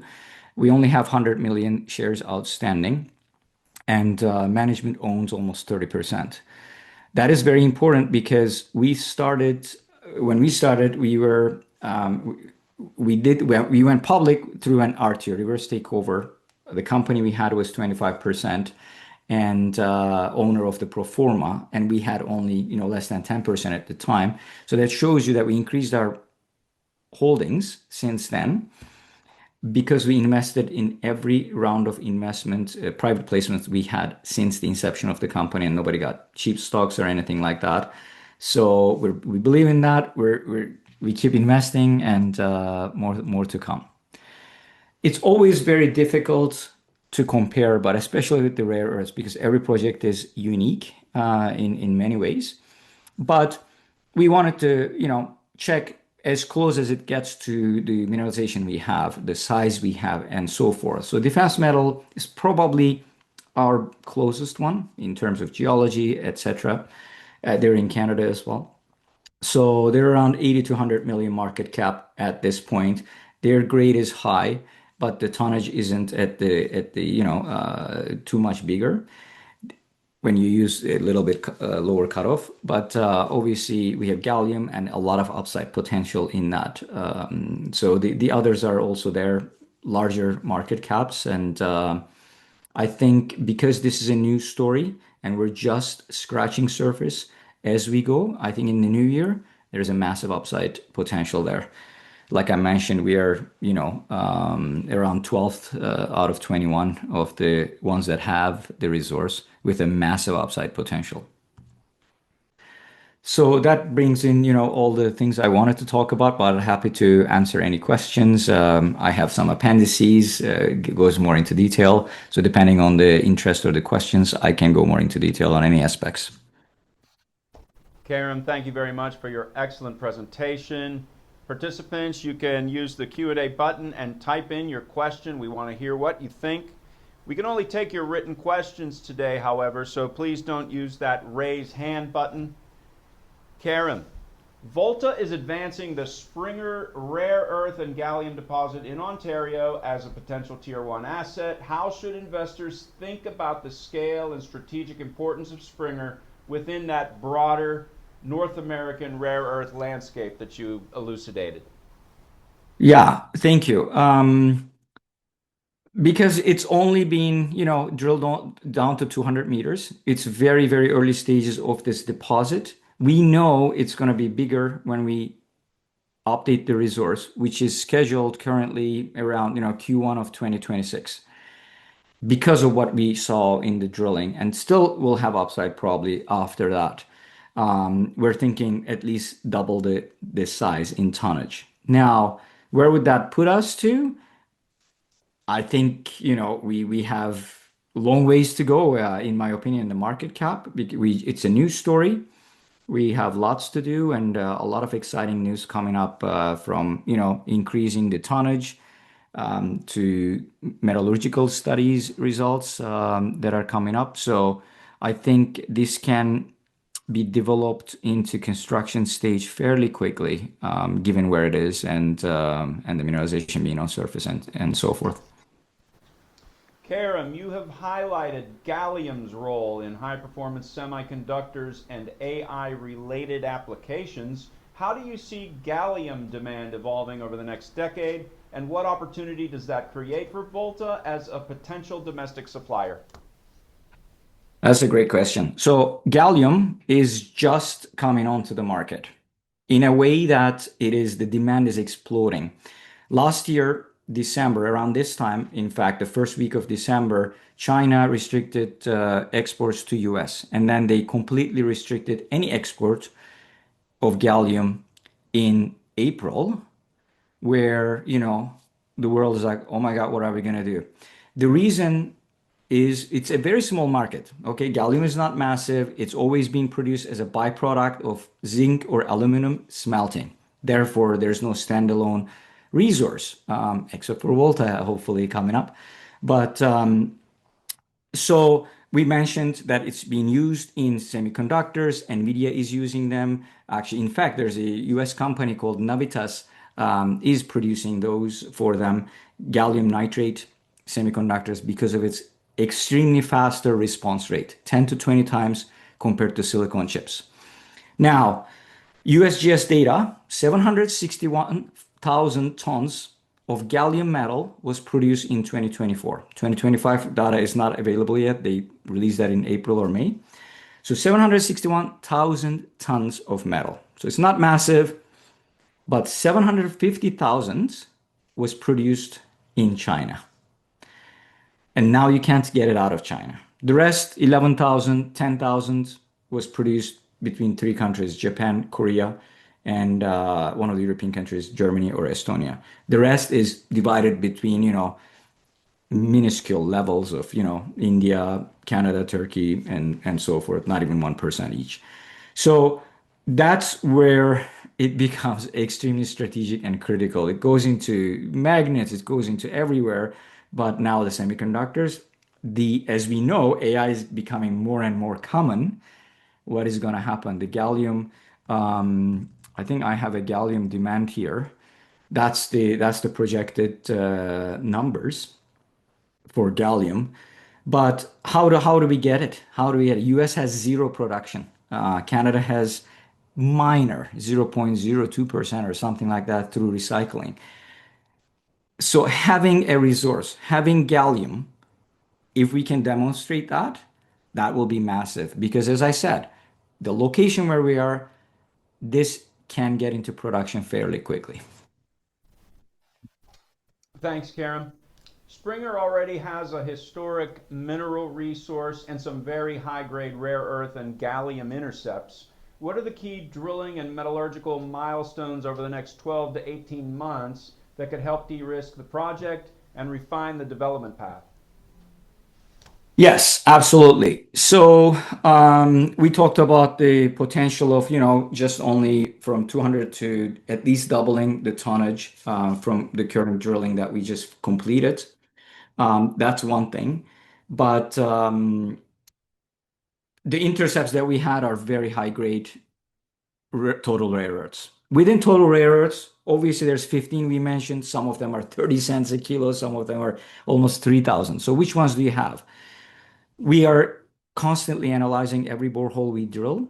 What we are seeing is increasing values, increasing percentage of the high value rare earth elements within those new boreholes, predominantly increased heavy rare earths that go into these premium magnets. So there's four of them you want, and we have all of them with an increased levels as we drill. So I suspect with the updated resource, we're gonna have more of those. That's one thing.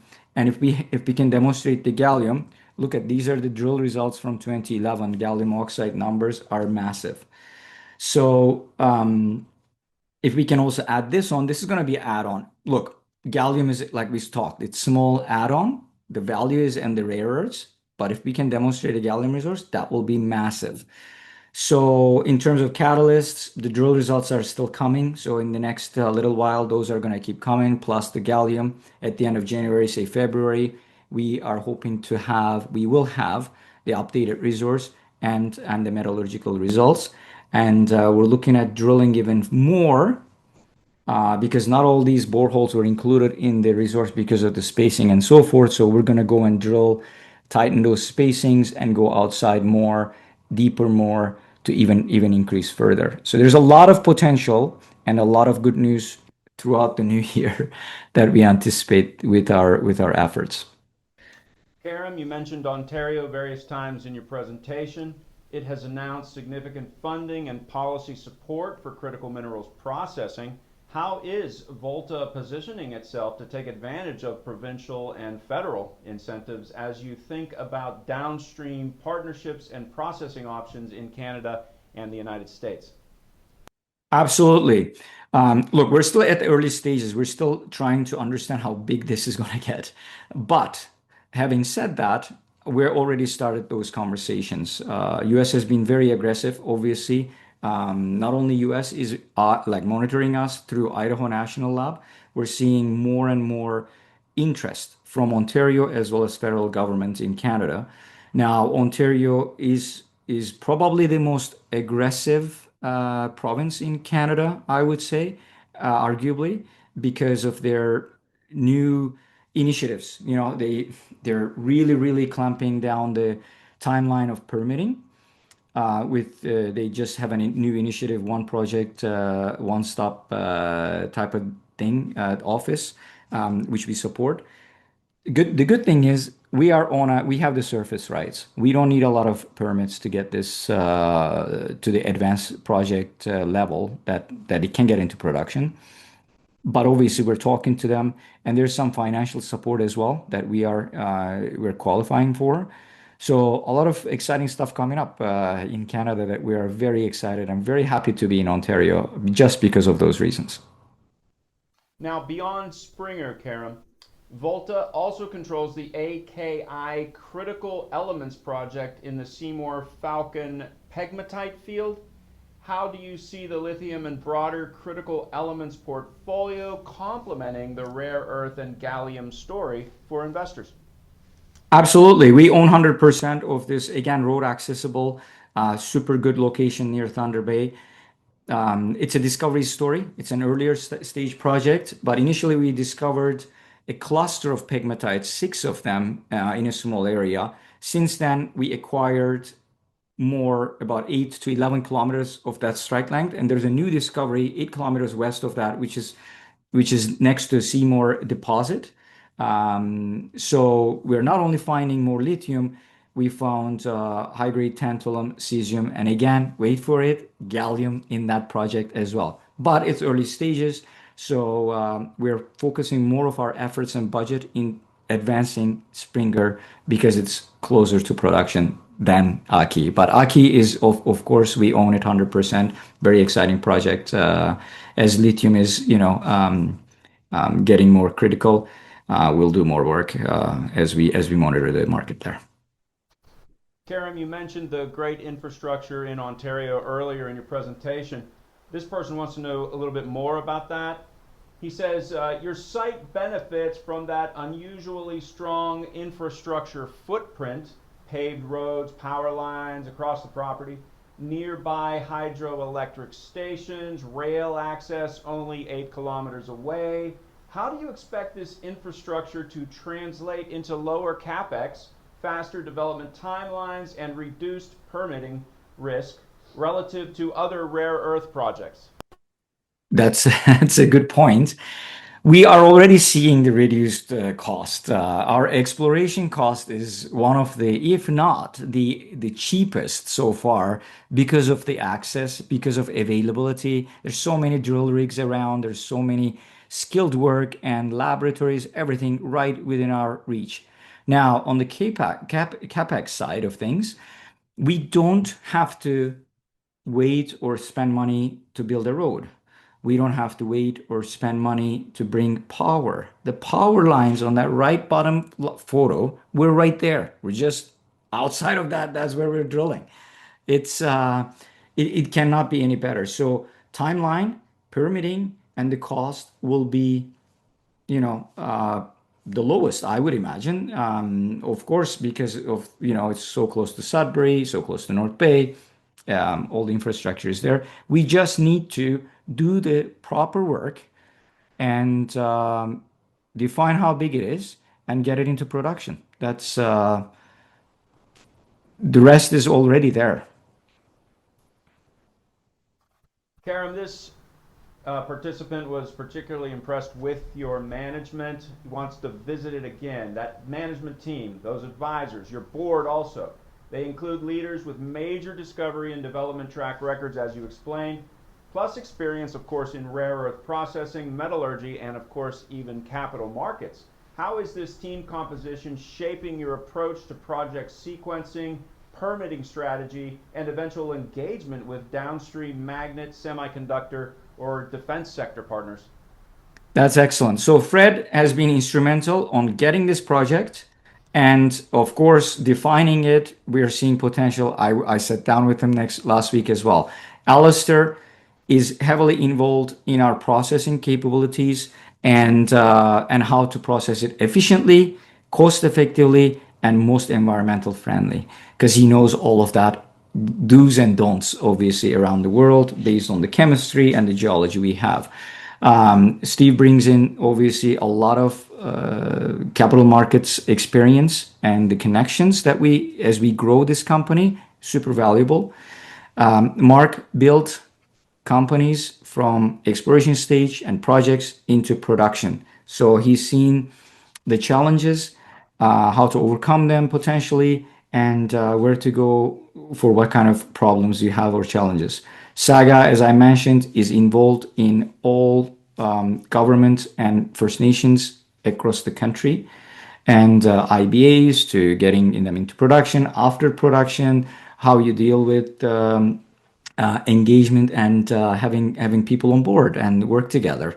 Fatty, heavily involved in the federal government as well, relations, as well as capital through ethical capital partners.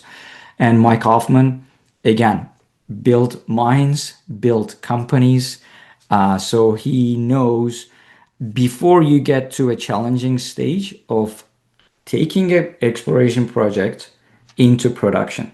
Look, I've done it. I've been on the consultant side and the exploration side, but all these people I have done this many times. So they've seen the challenges or issues that we can deal ahead of time. That's what we're doing. For example, I never mentioned this, but I see most of the times exploration projects grow, they get to a point where they apply for permits. And then they're like, the government says, oh, you have to do baseline studies. You need at least 2 years of data from air, weather, water, etc. Kerem, hey, Kerem, Sorry. Kerem, I apologize. We are just out of time. Sorry, about yeah. that. We've got these strict schedules to adhere to. I do appreciate it. And thank you again for an amazing presentation, a very compelling structure here, a very compelling company. Thank you. Thanks for having me. Okay. Participants, for more information on Volta Metals, reach us at 1-800-RedChip or email us at VLTA@redchip.com. Our next presenter is Chris Gerteisen of Nova Minerals. He'll be speaking, well, it already is 1 p.m. U.S. Eastern. We're going to set him up and he'll get started right away. Chris, can you hear me? I can. Do you hear me? Yes, I can. Yes, I can. The deck is looking perfect, isn't it? Perfect. Let's jump right in here, Chris. Hold on. Again, one check. Is it moving? It's yes. moving? Yes. Okay, great. Everything's clicking. Yep. All right. Again, welcome everybody. This is the RedChip Mining and Metals Virtual Investor Conference. We are very pleased to give you Chris Gerteisen, the CEO of Nova Minerals, ticker NVA on the NASDAQ. Chris is going to jump right in just a second. We're going to open the event to questions after he speaks. I'm going to keep everyone's lines muted throughout this presentation as we've been doing all day. But you can submit your question now. Please click the Q&A button at the bottom of your Zoom window and type in your question. And let me read that safe harbor statement yet again. This segment may contain forward-looking statements within the meaning of the Private Securities Litigation Reform Act of 1995. All statements pertaining to future financial and/or operating results, along with other statements about the future expectations, beliefs, goals, plans, or prospects expressed by management, constitute forward-looking statements. Any statements that are not historical fact should also be considered forward-looking statements. Of course, forward-looking statements involve risks and uncertainties. Chris, go right ahead. Thanks for having me, Craig. Exciting times at Nova Minerals, where we are developing North America's next major gold and critical minerals district here in Alaska. And the big one there with the critical minerals is, of course, the antimony. So we've become a dual commodity company, both antimony and gold. On the antimony side, the big takeaway there is we've been the successful recipient of a $43.4 million U.S. Department of War grant to establish a fully integrated antimony production.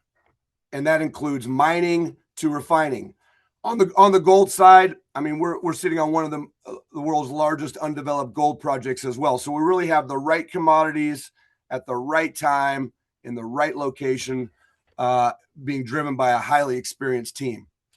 Quick corporate snapshot. Shares on issue there, over 414 million. Currently, cash, $11 million of, let's call it Nova cash. And then, of course, access to $43.4 million through this Department of War grant. And we've already received about $15 million of that as we're moving forward with the antimony project. Zero debt. Certainly our share price recently has reflected this, and we're on the right trajectory here and continue to move higher as people start to appreciate what we have here at the Estelle project and with Nova Minerals. The project itself, large project, over 200 square miles, over 500 square kilometer state of Alaska mining claim block. So no federal land, no native corporation land to contend with. What that means is much more streamlined permitting process, just dealing with our state entities. And to date, we've defined almost 10 million ounces of gold here across Corbel and RPM. And then on the antimony side, we're really honing in on two prospect areas, and that's Stibium and Styx. Now, in addition to those prospects, we have 20 other known prospects at various stages of advancement that include gold, copper, silver, which are both critical elements right now. Some of these are multi-element prospects and other critical elements. And there's a list of about 15 of them there. That includes gallium, scandium, yttrium, about 15 of them that we're looking at, really taking a holistic approach to this project. But the big one there is antimony, which is so visible and readily accessible with a massive stibnite veining. That's the primary ore mineral for antimony right there on the surface. And that's what we're going after for the first critical mineral we're going after there at Stibium and Styx. In Alaska, such a mining friendly jurisdiction. It's as I mentioned, we're all on state land here. Literally on day one of this current presidential administration, the executive order was literally titled Unleashing Alaska's Extraordinary Mineral Resource Potential. This is what it looks like. These are the type of projects that the federal government is trying to advance, not only with our project, but throughout Alaska. I mean, recently taking equity stakes in various projects, numerous DOW and DOE grants, expedited permitting. We've already been identified as a critical minerals project and have received the letter that we are eligible for expedited permitting. And we've already seen that in some of the permitting we're doing with some access roads and other things to access that our antimony prospects. So we're fully permitted for the stage we're in now in terms of exploration, drilling, and engaging in this phase one of the antimony project, which is what the DOW award is for. Again, gold and antimony both at record high prices, and they continue to move up rapidly as there is a true in the antimony space. I mean, there appears to be a true supply shortage across the board, from the mine production all the way to refining. And really, as we move forward here, and you see a lot of companies coming online focused on antimony, really the prize will be, and the choke point will be on the refining side. And certainly Nova Minerals, with our Department of War grant, are looking to establish the first refining operation here in Alaska. With the antimony, let's look at our prospects there. So at Stibium and Styx, we have massive stibnite veining on the surface. As I mentioned, it's all outcropping. And what we're seeing is antimony values up to 60%. That reflects that stibnite mineralization. This current work on the antimony side, of course, is again backed up by this $43 million Department of War grant. We're looking at, this is a phase one grant. So we're looking to produce a specific product called antimony trisulfide. This is what's used in the munitions.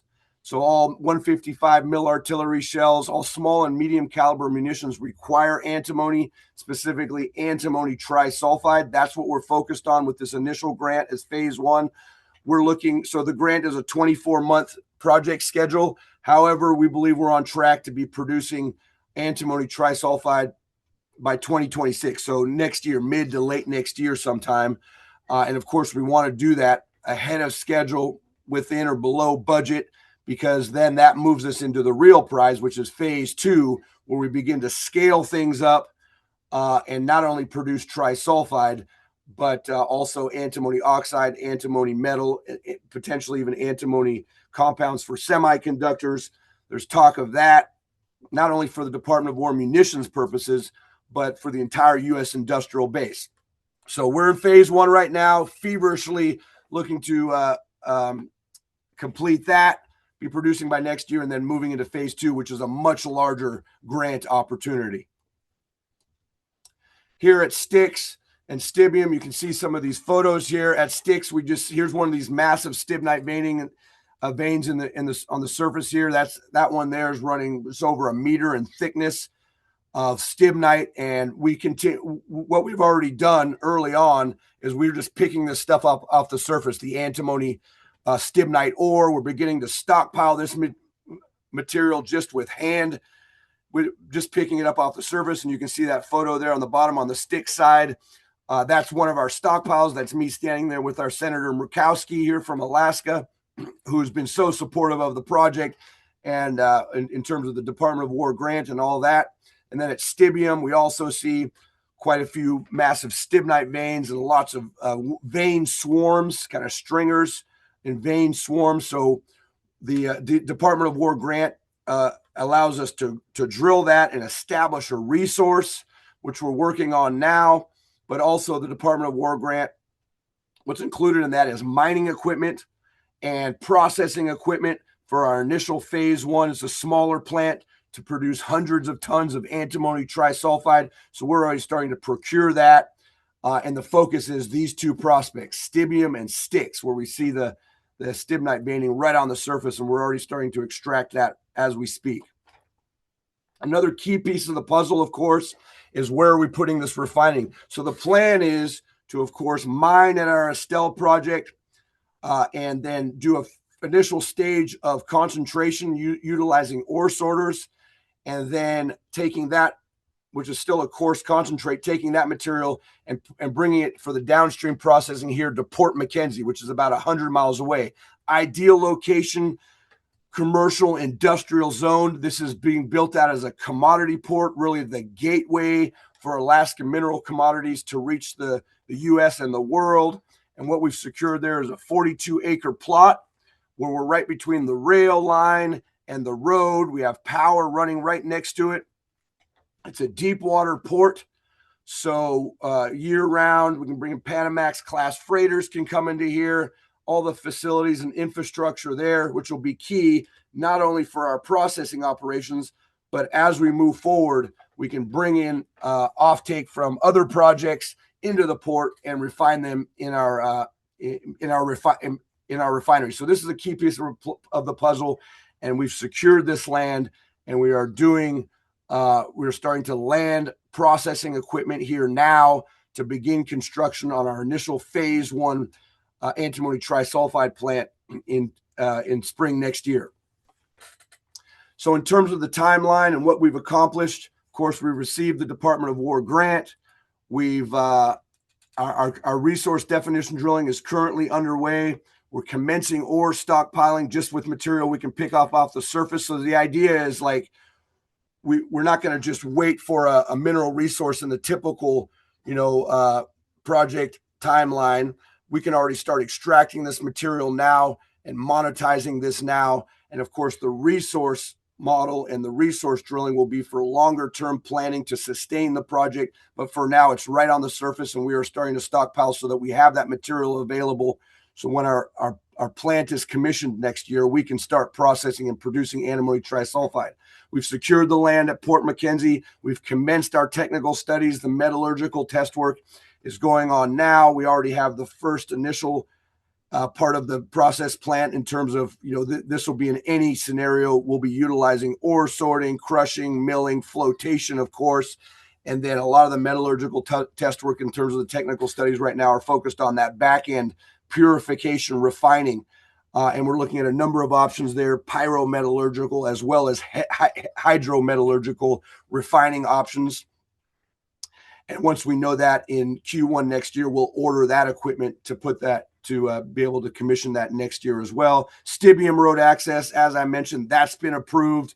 The permitting is in place. So we're already starting to put that's about a 5-mile road to get to that first prospect from our camp. So we're starting construction on that. We've appointed a leading antimony expert working with Metz Engineering out of Australia in terms of the process design, as well as Dr. Corby Anderson out of the Colorado School of Mines with his company as well, He's Engineering. He is an antimony expert and working through all this metallurgical test work to get our process flow sheet and process designed all planned out. So that's in process. What people can expect is, of course, we'll establish a mineral resource estimate eventually, probably by the end of next year once our drilling's complete. In the meantime, we'll be constructing and commissioning a plant because we already have ore available and stockpiles of ore from our site. So the mining will commence earnestly by next spring, April, May next year. We'll start constructing next summer. By the end of next summer, around August, September, we expect to commission our plant and begin phase one production by Q3, Q4 next year to be the first antimony trisulfide producer and fully integrated from a mine source to the refining, state of the art here in Alaska. And the grander vision as we move then into phase two, which is the ultimate objective here, is to then, as I said, scale things up at our mine. Also, the concentration step at site, which is ore sorting. So this will be XRT density ore sorting. And we've done quite a bit of test work with that. And we're seeing a 3 to 5 time upgrade. So we can be mining at, let's say, 5% stibnite, 5% antimony ore sort on site where the material is still quite coarse, going 3 to 6 inches. With that ore sorter, we can upgrade the material to 15 to 25% antimony. And then we'll take that coarse concentrate from the site and we'll transport that to the Port McKenzie refinery location. And there we'll do the downstream refining. Now, Port McKenzie is so key. It's a logistical hub. The Department of War loves it. Multimodal port. We got the rail, the road, the port, air freight nearby. And the idea there is to establish a central refining hub for the United States here in Alaska, with our project at the center of that. Now, the having it there at Port McKenzie in that location, of course, longer term, the idea is that we appreciate the antimony potential throughout Alaska, throughout the region, and so other projects will have an incentive to come online, produce an antimony feedstock, whether that's high-grade ore or concentrates that they can produce at their various operations, and then they have a central refinery to feed that to. This is larger scale project, medium scale, as well as smaller scale projects. Every day, I'm talking to people who have patented mining claims. Their grandfather was working it. They were after the gold, and they have stibnite stockpiles right there. These guys can, make a bit of cash by sending that material to our antimony refinery to then export, produce all the antimony products, and then export and supply the United States as well as our allies. That's the grand vision here, all based here in Alaska with a state-of-the-art processing facility and our projects at the center of that. So in terms of our flow sheet, what we're looking at, I've already touched on this a bit, but we'll be mining, of course, at our site, crushing the material down to 3 to 6 inch, and then we'll utilize these ore sorters. And we're seeing a really, 3 to 5 time upgrade already for the antimony. But also, interestingly, in the ore sorting step, we're also seeing separation between gold and antimony. It's important to note that these antimony deposits that we're working on have really good gold in there as well. So we'll be getting gold credits along the way.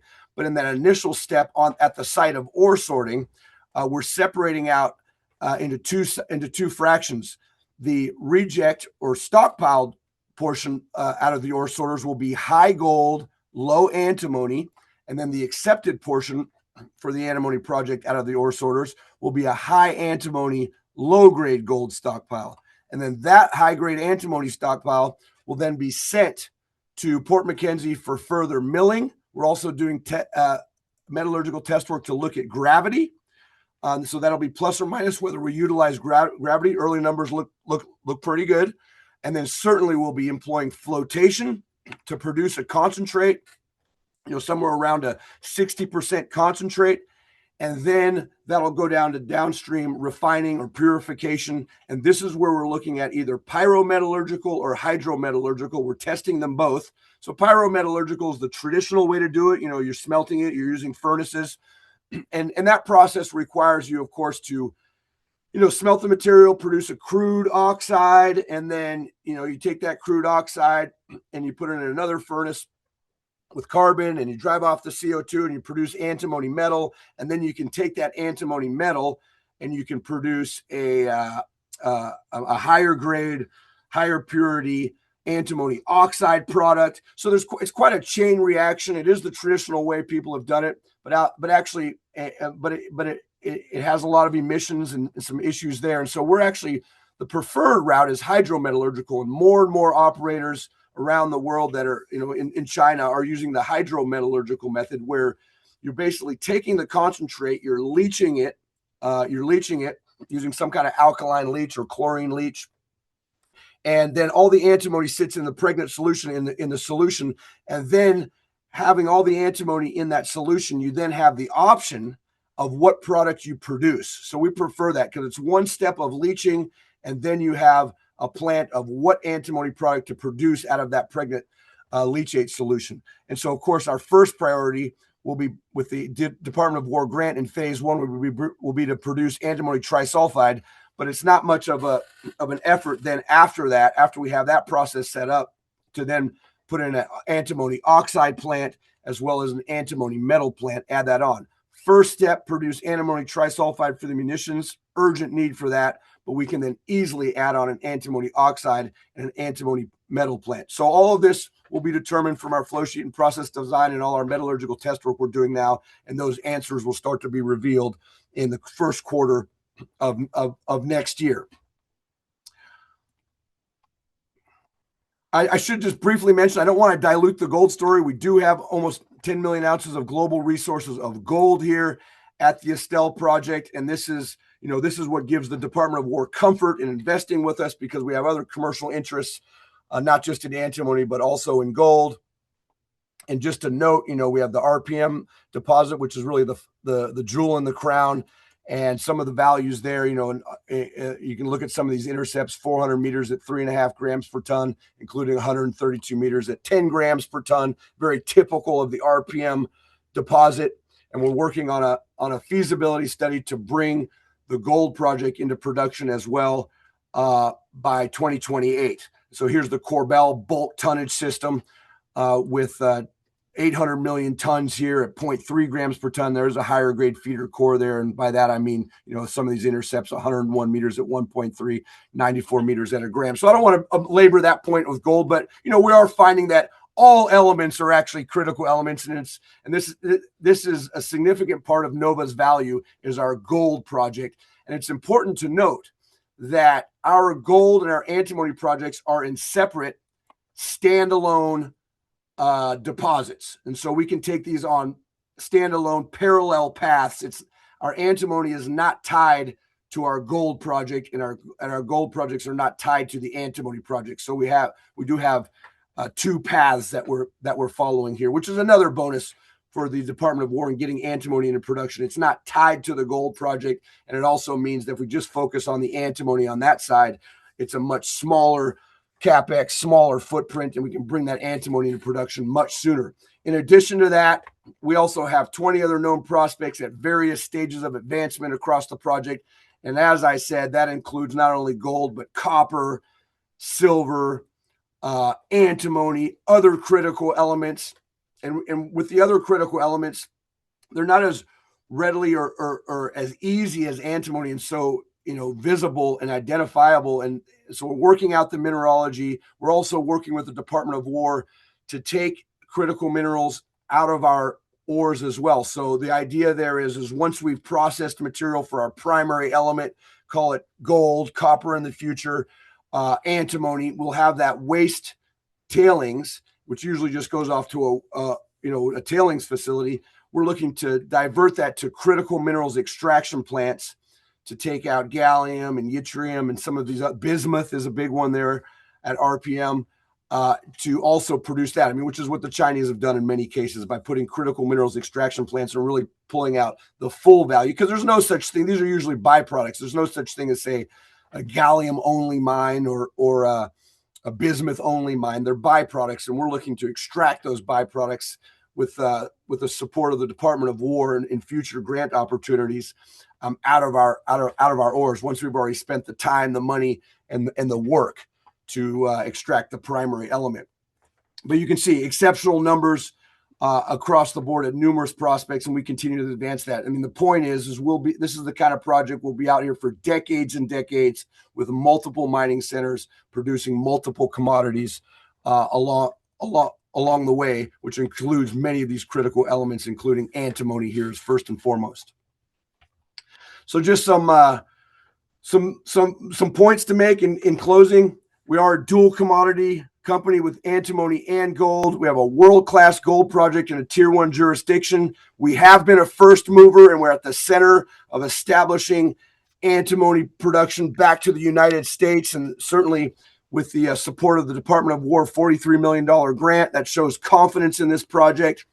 It's a large-scale, long-life resource with strong fundamentals. And being in Alaska, you can't discount that. Being in Alaska with all the sovereign risk and and geopolitical risk these days, being in Alaska, favorable jurisdiction, certainly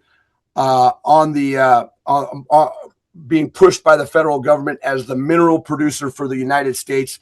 And we're right here as a central piece of that puzzle for the federal government to get these critical minerals production established for the United States.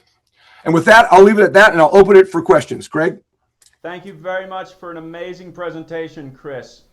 You can type in your question using the Q&A button if you're on Zoom. Joining us from Zoom, you can use that Q&A button and type in your question, and anyone can send us a question right now to nva@redchip.com.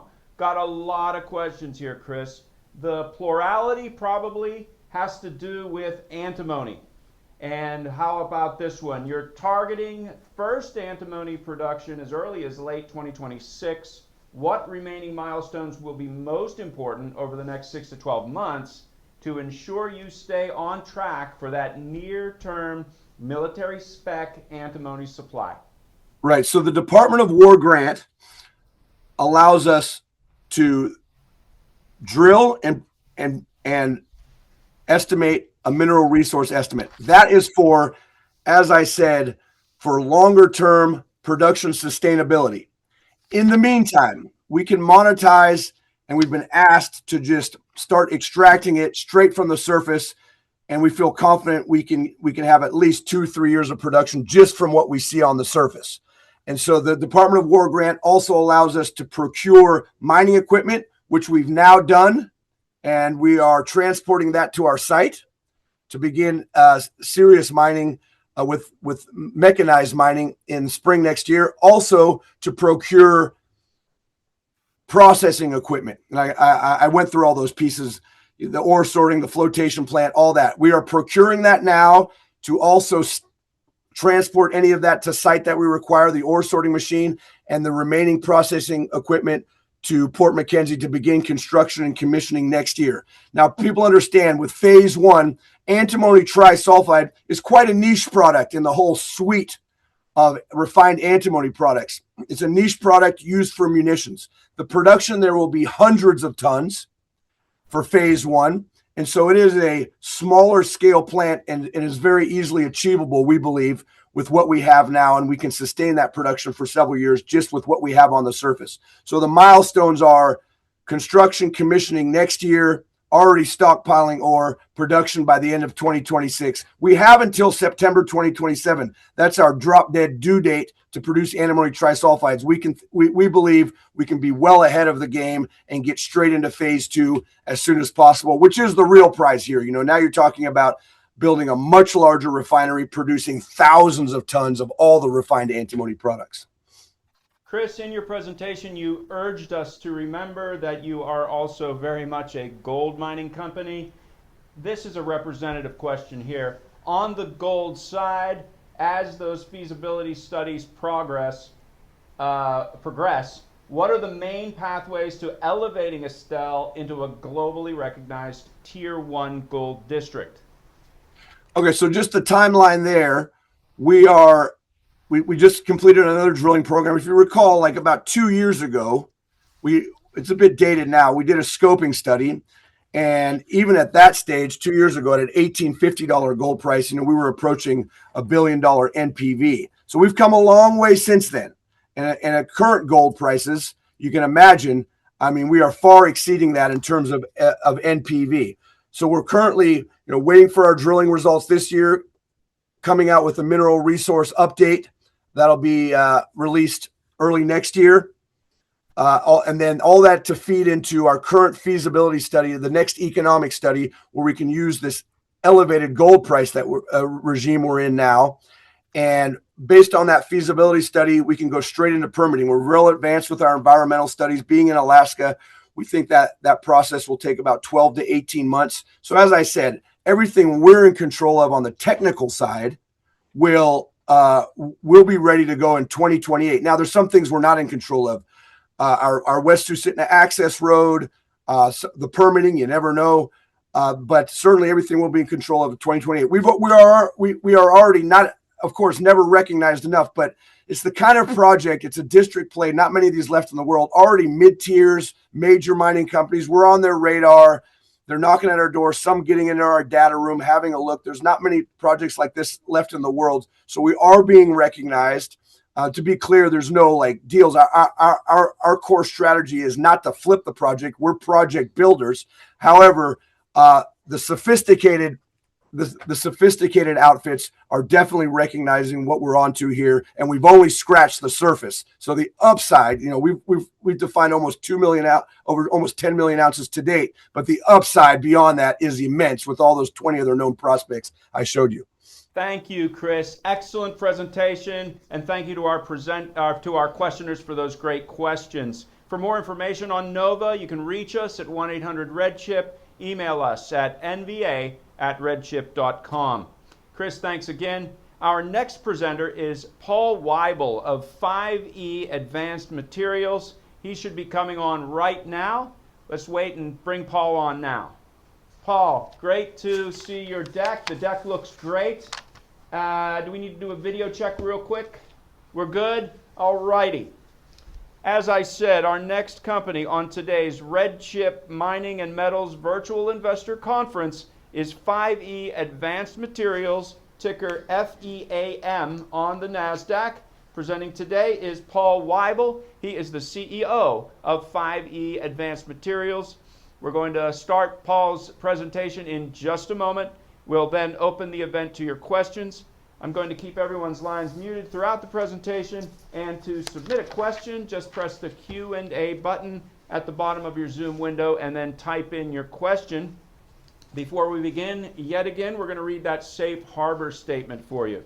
This segment may contain forward-looking statements within the meaning of the Private Securities Litigation Reform Act of 1995. All statements pertaining to future financial and/or operating results, along with other statements about the future expectations, beliefs, goals, plans, or prospects expressed by management, constitute forward-looking statements. Any statements that are not historical facts should also be considered forward-looking statements. Of course, forward-looking statements involve risks and uncertainties. Paul, go right ahead.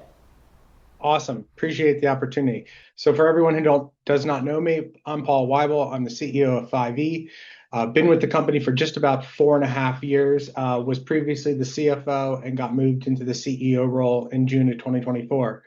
5E is a pure play boron company. We are a brand new, newly designated critical mineral. Our project is located in Southern California, about halfway between Las Vegas and LA.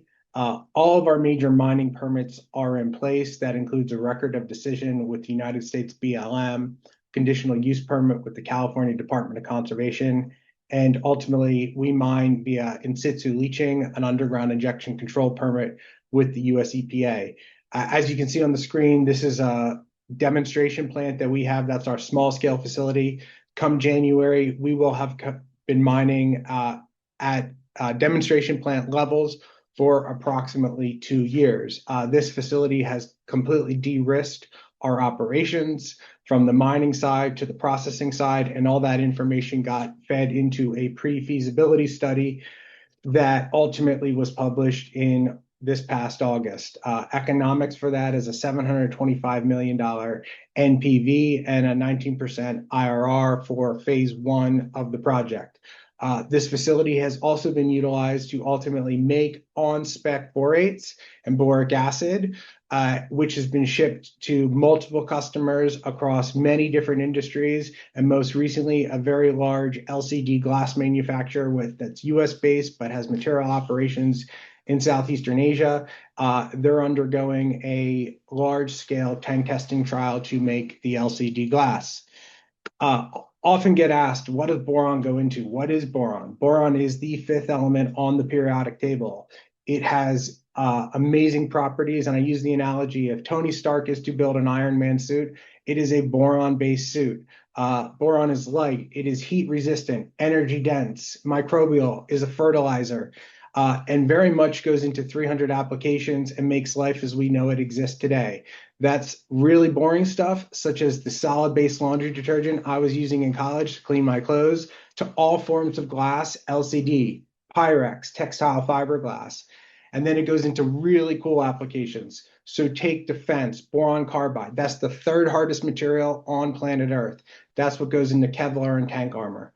There's been a ton of attention on rare earths and permanent magnets. So all those high strength neodymium rare earth permanent magnets, those magnets are Nd, Fe for iron, B for the boron. You cannot make that magnet and get the high performance without the boron piece. Also, nuclear. Boric acid is a key ingredient in nuclear reactors. The nuclear industry cannot go without boron. It goes into semiconductors. So you have this wide array of demand and user applications that are ultimately very critical. And because of the diversified demand use, this market is growing at a 5 to 6% CAGR today. On top of that, this is an oligopoly. On the supply side, 2 companies control 85% of global borate supply. The Turkish government have a mining organization called Adiani. They control about 70% of the reserves and about 60% of the boron market. Also, you do have a North American producer that's currently for sale. It's a Rio Tinto asset. They're about 70 miles up the road from us. They account for the other 20%, but that asset had a reserve downgrade in 2018 and it's currently for sale. Additionally, as you go into the derivatives, the higher value applications, that's dominated by the Chinese. They account for almost all the ferroboron, which goes into magnets, and they additionally account for 85% of or 80% of boron carbide for defense applications. So China does play its part in ultimately the boron marketplace. That's kind of very much why boron was listed most recently as a critical mineral. When you look at the supply and you have a depleting mine and ultimately a Turkish monopoly, and this market growing at about a 5.5% CAGR a year, that creates an actual fundamental economic reason for why a company like 5E needs to come online. And what you can see right now and what we have seen this year is actually supply and demand are at parity. And when you think about like what other projects could come online, in August there was 5, there's now 4. Rio had a JADAR project that's based in Serbia that had its permits revoked by the government. Rio has formally put that project into care and maintenance, so you're left with 4. Of those 4, 2 are based in Serbia, 2 are based in the United States, 2 do have their permits, and 1 has been operating a demonstration plant for the last 2 years, and that's 5E. So as this market need on a fundamental economic basis requires a new borate producer to come online, 5E is really positioned well to take advantage of that. Let's talk about the project specifics here. We do have the largest resource in the United States.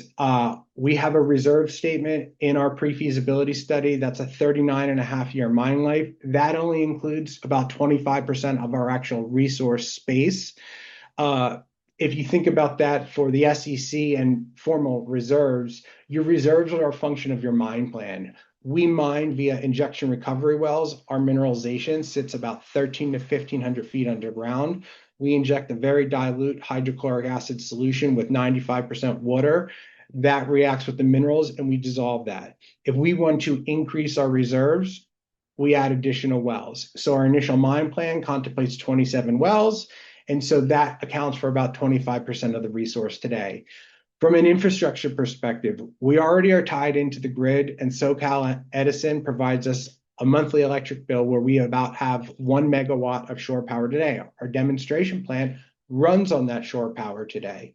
2 miles away from us, and also included in our record of decision with the BLM and our major mining permit, is the Kinder Morgan Mojave natural gas pipeline. That pipeline runs all the way down to West Texas and the Permian Basin. So as we think about the power required, we're permitted to tie into that high pressure natural gas pipeline. And what's included in our capital number is a budgetary bid from one of the major cogen providers, and we have and will have reliable power at scale. We're currently commencing a trade-off study where we're looking at potentially tying into the grid versus what's the cost to tie into the Mojave natural gas pipeline. Ultimately, that'll come down to an NPV and IRR decision. We'll make a decision based on what is most accretive for the economics of the project. We're 2 miles off of Interstate 40, 2.5 hour drive from the Port of LA, as well as Long Beach. So as you think about the customer base, you can serve the entire Western United States, being very close to rail and major highways. And then you can service Southeastern Asia pretty easily, as you're about an 18-day boat trip across the Pacific. We just sent 2 super sacks on a supply chain trial this summer. That turned out very well, and we just shipped 20 tons of product in August that have now commenced a large tank testing trial. From a mineral tenor, we have about 200 acres of real property we own in California. The mineral rights are conveyed with the real property, and ultimately all around us is BLM land where we have the load claims. Most recently, we did upgrade our mineral resources, which it now has a very sizable deposit. We have a large uptick in measured of 8.9 million tons of boric acid, 16.8 million tons of indicated resource, and our first phase of commercial production is about 130,000 tons of boric acid. So you're looking at 25 million divided by 130,000 tons of this is measured and indicated resource. You're at like 197 mine life. This project will be around for many, many generations to come, and we've adequately de-risked this over the last 2 years. When we talk about how we've de-risked this, it's been that demonstration plan. That plant has been fed with 4 injection recovery wells. As I noted, we mine in situ, kind of very much a mine of the future mentality.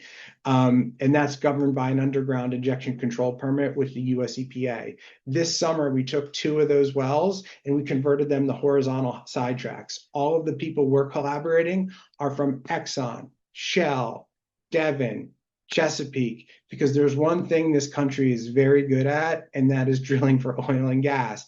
And so we've basically taken the page out of their playbook, aligned ourselves with people that have 30, 35 years experience out of oil and gas, and we've taken that mining method and applied that to our critical mineral deposit.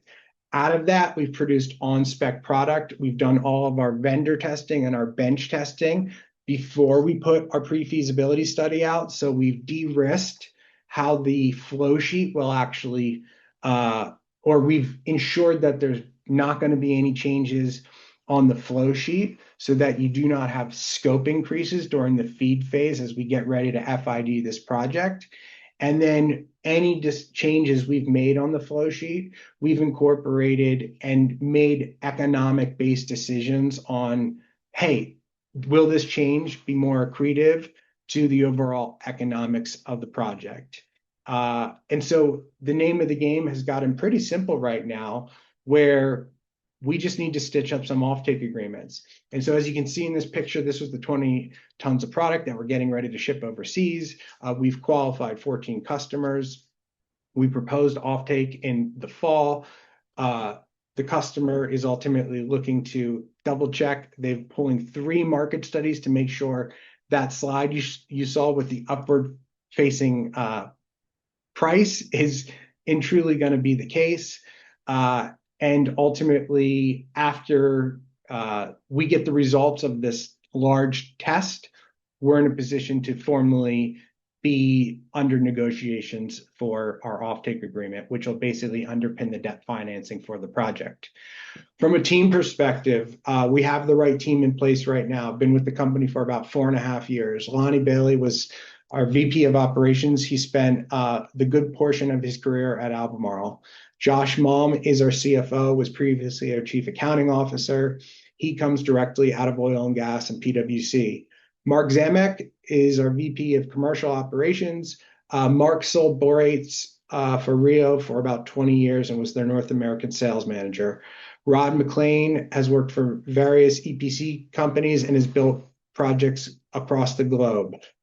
So we have the know-how on our team to ultimately set this up for commercial success and scaling. From a board perspective, we keep this project very lean and mean. You can kind of trace all kind of the skill sets of the board back to how they impact our business. Graham spent his entire career at Shell and knows the chemicals industry and processing plants inside and out. So all of the above ground activity is Graham's expertise. Bryn is a solution mining veteran. Barry on the financing side, and Kurt on the policy side. One item to note on Kurt, incredibly helpful director. He was the chairman of the Federal Energy Regulatory Commission under both Clinton and Bush, and is highly plugged into the DC landscape. As we think about commercial scale project economics, 725 million NPV, 19% IRR. It'll cost about $435 million to build this. We do have a letter of interest from the United States Export-Import Bank for a $285 million facility. Additionally, now that boron's been listed as a critical mineral, it opens up the financing toolbox like tremendously. That now includes DFC, Office of Strategic Capital, as well as the DOE. We look at this project coming online and built by 2028, so we can commission and ultimately be producing in 2029 then.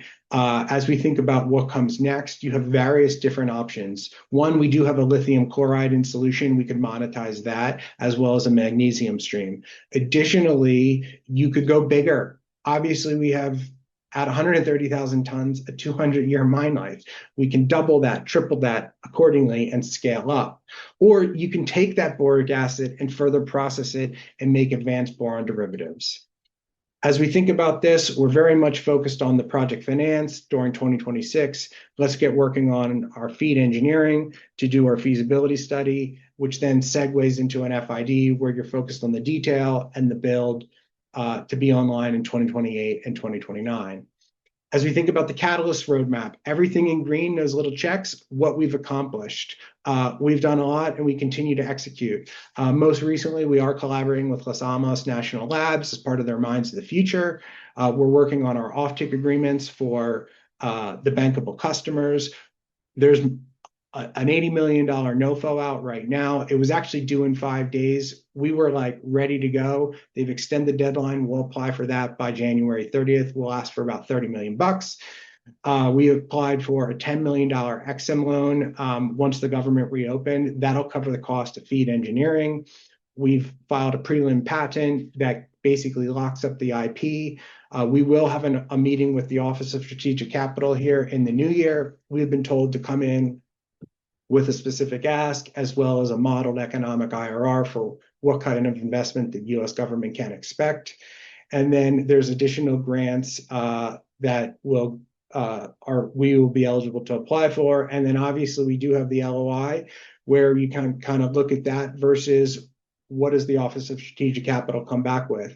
All this will dovetail right into our FEED engineering and ultimately our feasibility study that we look to publish in a little less than a year's time.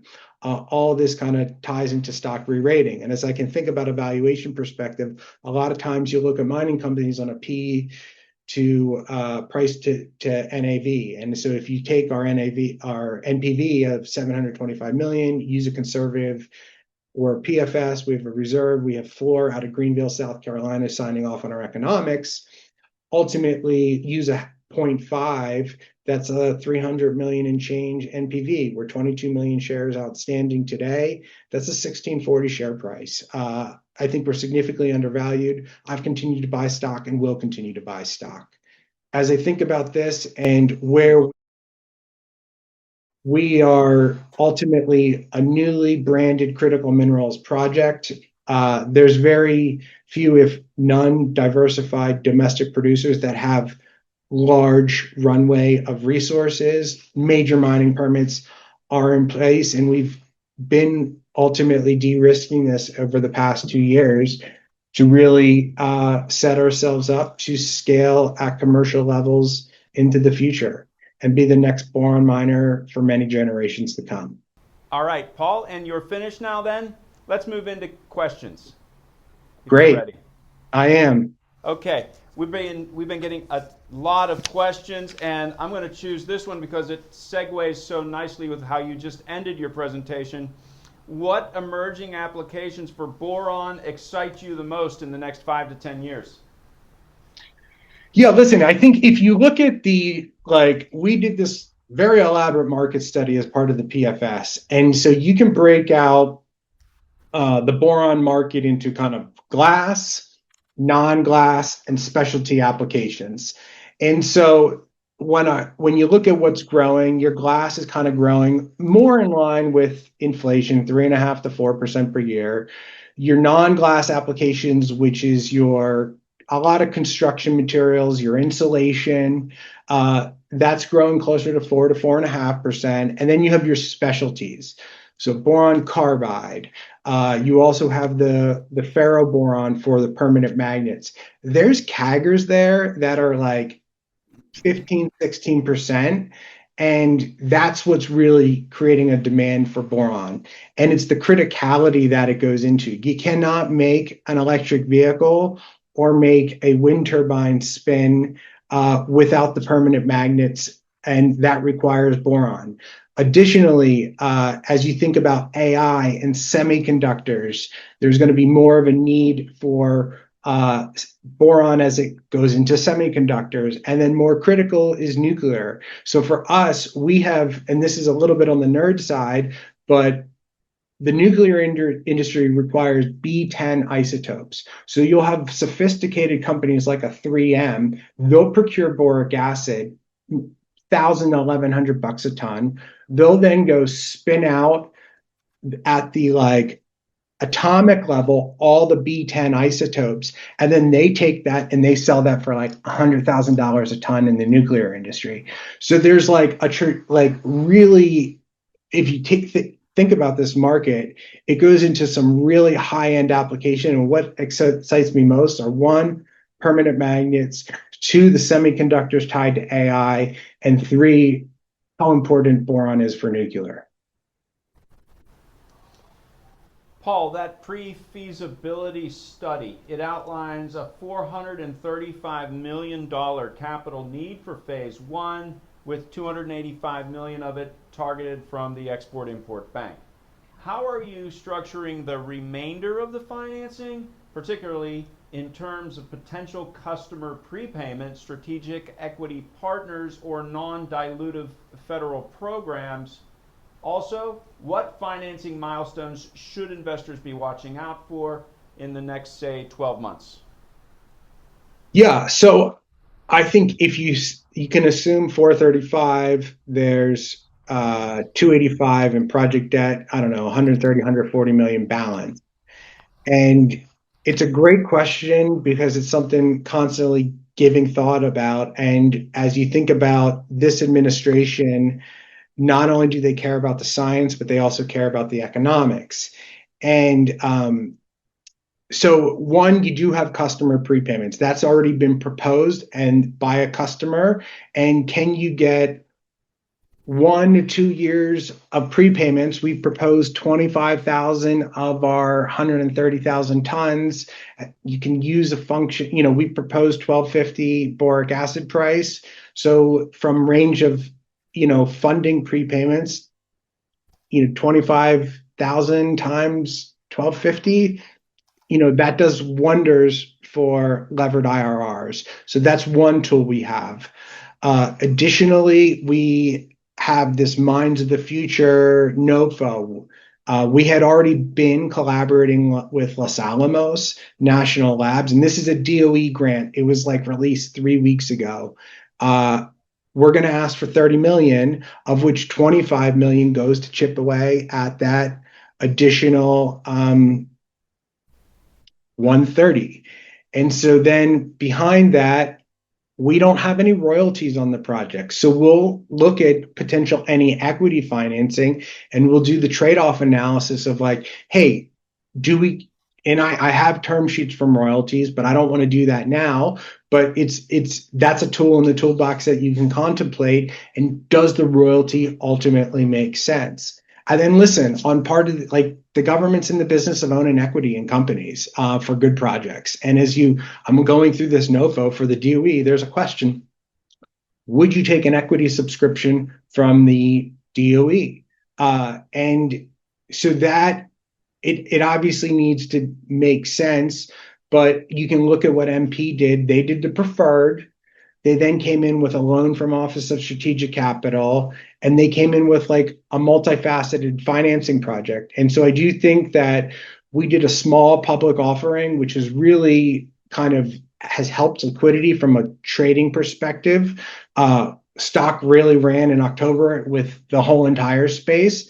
And I think on top of, as we think about going into 2026 and some non-dilutive opportunities, that really puts one, a dent in the additional equity requirement, and two, our catalyst that can cause the stock to really run, as you've seen with names like MP. Paul, this person writes, thank you for showing how boron sits at the intersection of national security, decarbonization technologies, permanent magnets, next generation alloys, etc. But which of these emerging markets do you see driving the earliest and strongest pull for 5E's products, and how are customers signaling demand as they qualify material through your pilot plant? So no doubt the biggest user of boron is LCD glass. And so we have a public LOI with Corning. It's in our 10K. Corning is the largest borate supplier in the world. So right now, this market is an oligopoly, and ultimately, as the other U.S. project depletes down and mine life becomes challenged, the customer landscape is ultimately staring down the barrel of a Turkish. You think about, you cannot make glass or some of these high-end applications without boron. The glass is definitely the leader. Next, it's boron carbide. There's a group that received approximately $40 million of DPA Title III money. They've been piloting how to make boron carbide to basically de-risk the supply chain from China. So as I think about 5E and how we play our part in that, we are specifically providing the feedstock to that company to ultimately de-risk from the Chinese supply chain. So for us, obviously we need the offtake agreements. There's a big focus on the LCD glass market.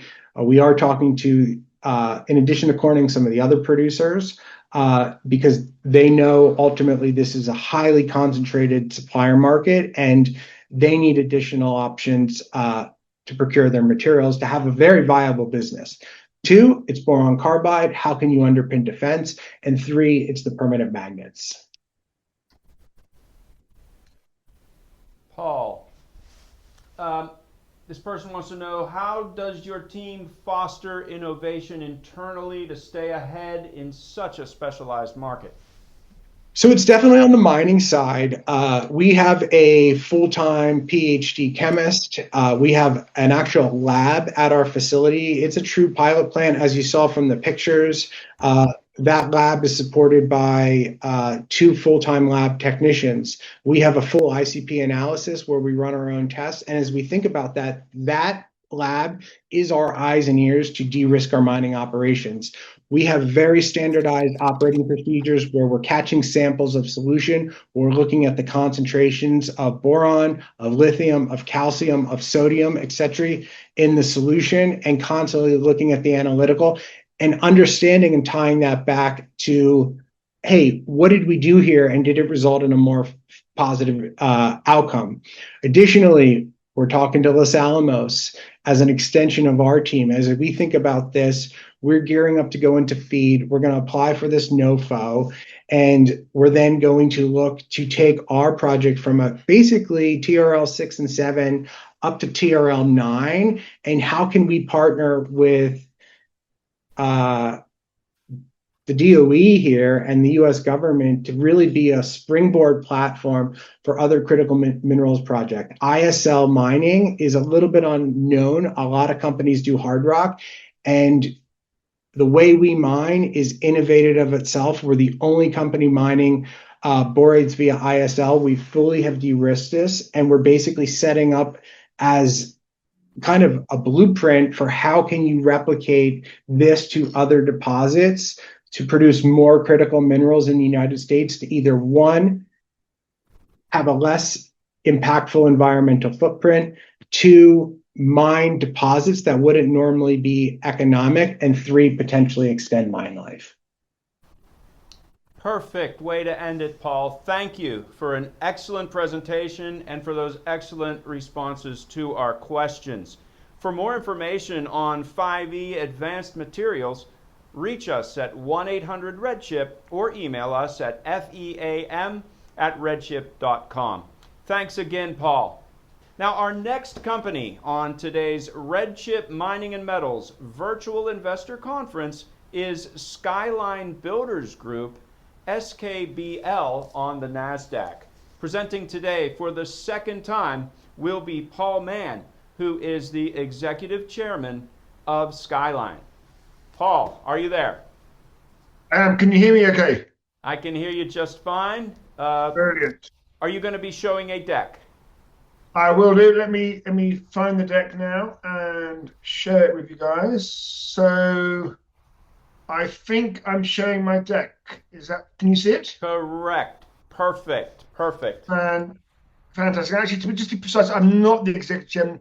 I'm executive chairman from January 1, although I'm one of the main investors in the company and help create what we're doing. So, thank you. And actually, clarify that. I am the chairman of ASPI Isotopes and CEO.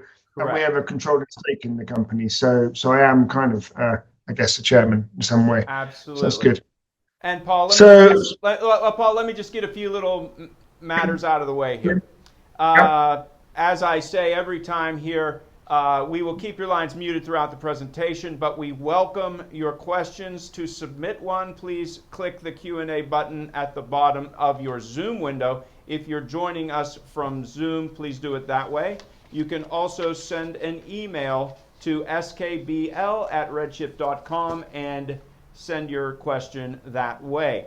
Let me get that safe harbor out of the way, Paul. This segment may contain forward-looking statements within the meaning of the Private Securities Litigation Reform Act of 1995. All statements pertaining to future financial and/or operating results, along with other statements about the future expectations, beliefs, goals, plans, or prospects expressed by management, constitute forward-looking statements. Any statements that are not historical facts should also be considered forward-looking statements. Of course, forward-looking statements involve risks and uncertainties. Now, Paul, please tell us the story of Skyline Builders Group.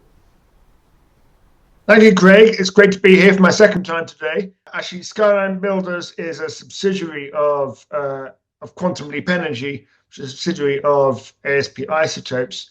And we expect to change the name of Skyline Builders Group Holding Limited to Supercritical Materials, Inc. And that's likely going to happen in the first few weeks of 2026 is my guess. So let's move on to the presentation. I've got time for Q&A at the end. So this disclaimer here, if you could read that, that'd be great. And also there's forward-looking statements here. Please read that as well. You'll find all of this stuff on our website and through filings on, actually, we're a Cayman's company, so 6Ks rather than 8Ks. With the SEC and all the rest of it. So that's fantastic. So the Energy Act of 2020 defines a critical material as the following: any non-fuel mineral, element, substance, or material the Secretary of Energy determines has a high risk of supply chain disruption and serves an essential function to one or more energy technologies, including technologies that produce, transmit, store, conserve energy. So there's many different types of critical materials out there.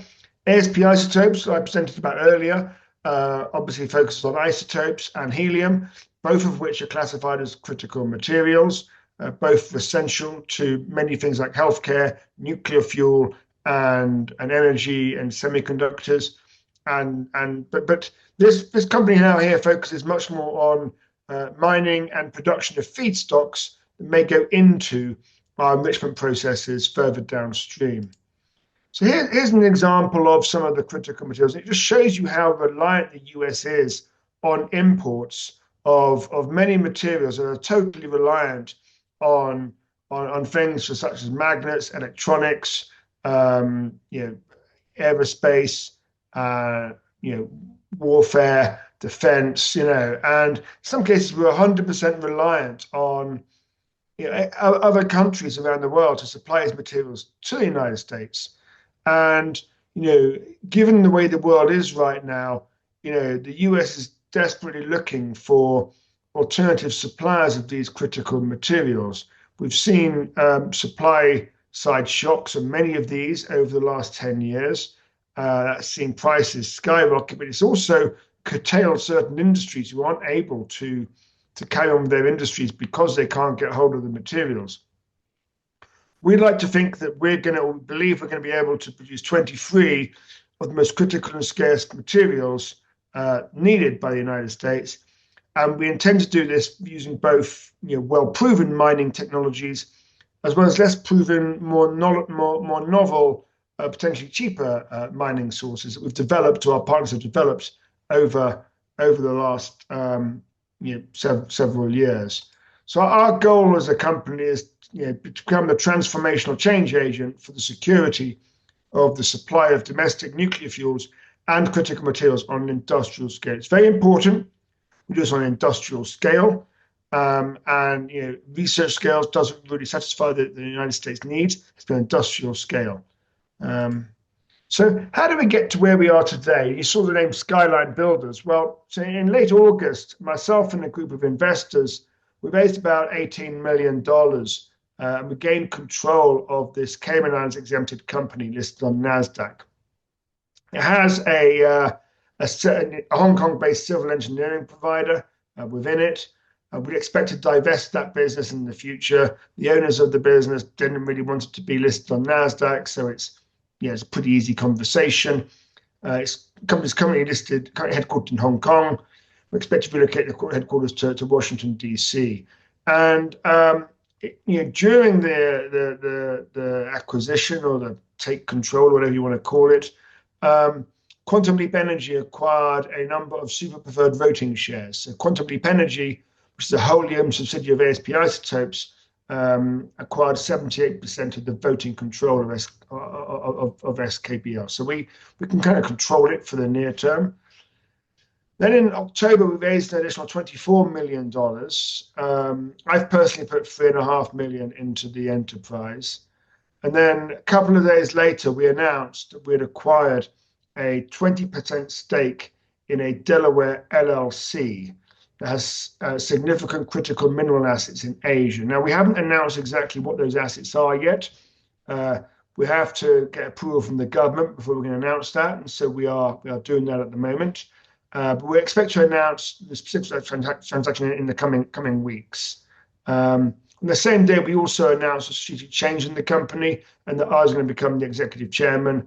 And actually, we've already identified the next CEO, new CEO, and CFO, and we'll announce those in the coming weeks as well. Then in mid-November, we announced we'd entered into a letter of intent to acquire 100% of a company called Supercritical Technologies. And we'll talk more about these technologies later in the presentation.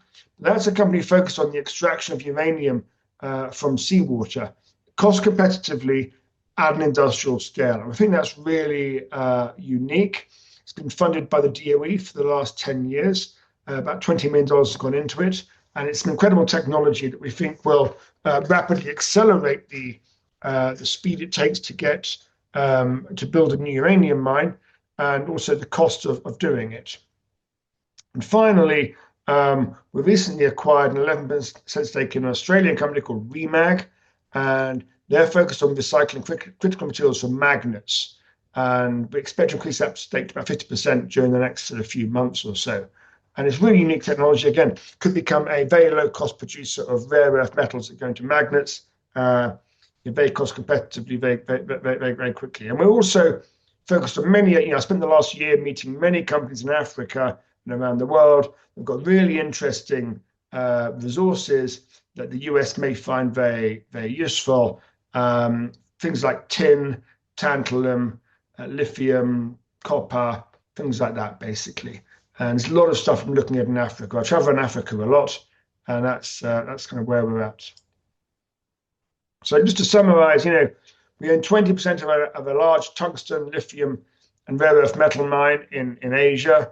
Proven technology, quantified reserves, should start producing free cash flow during 2027.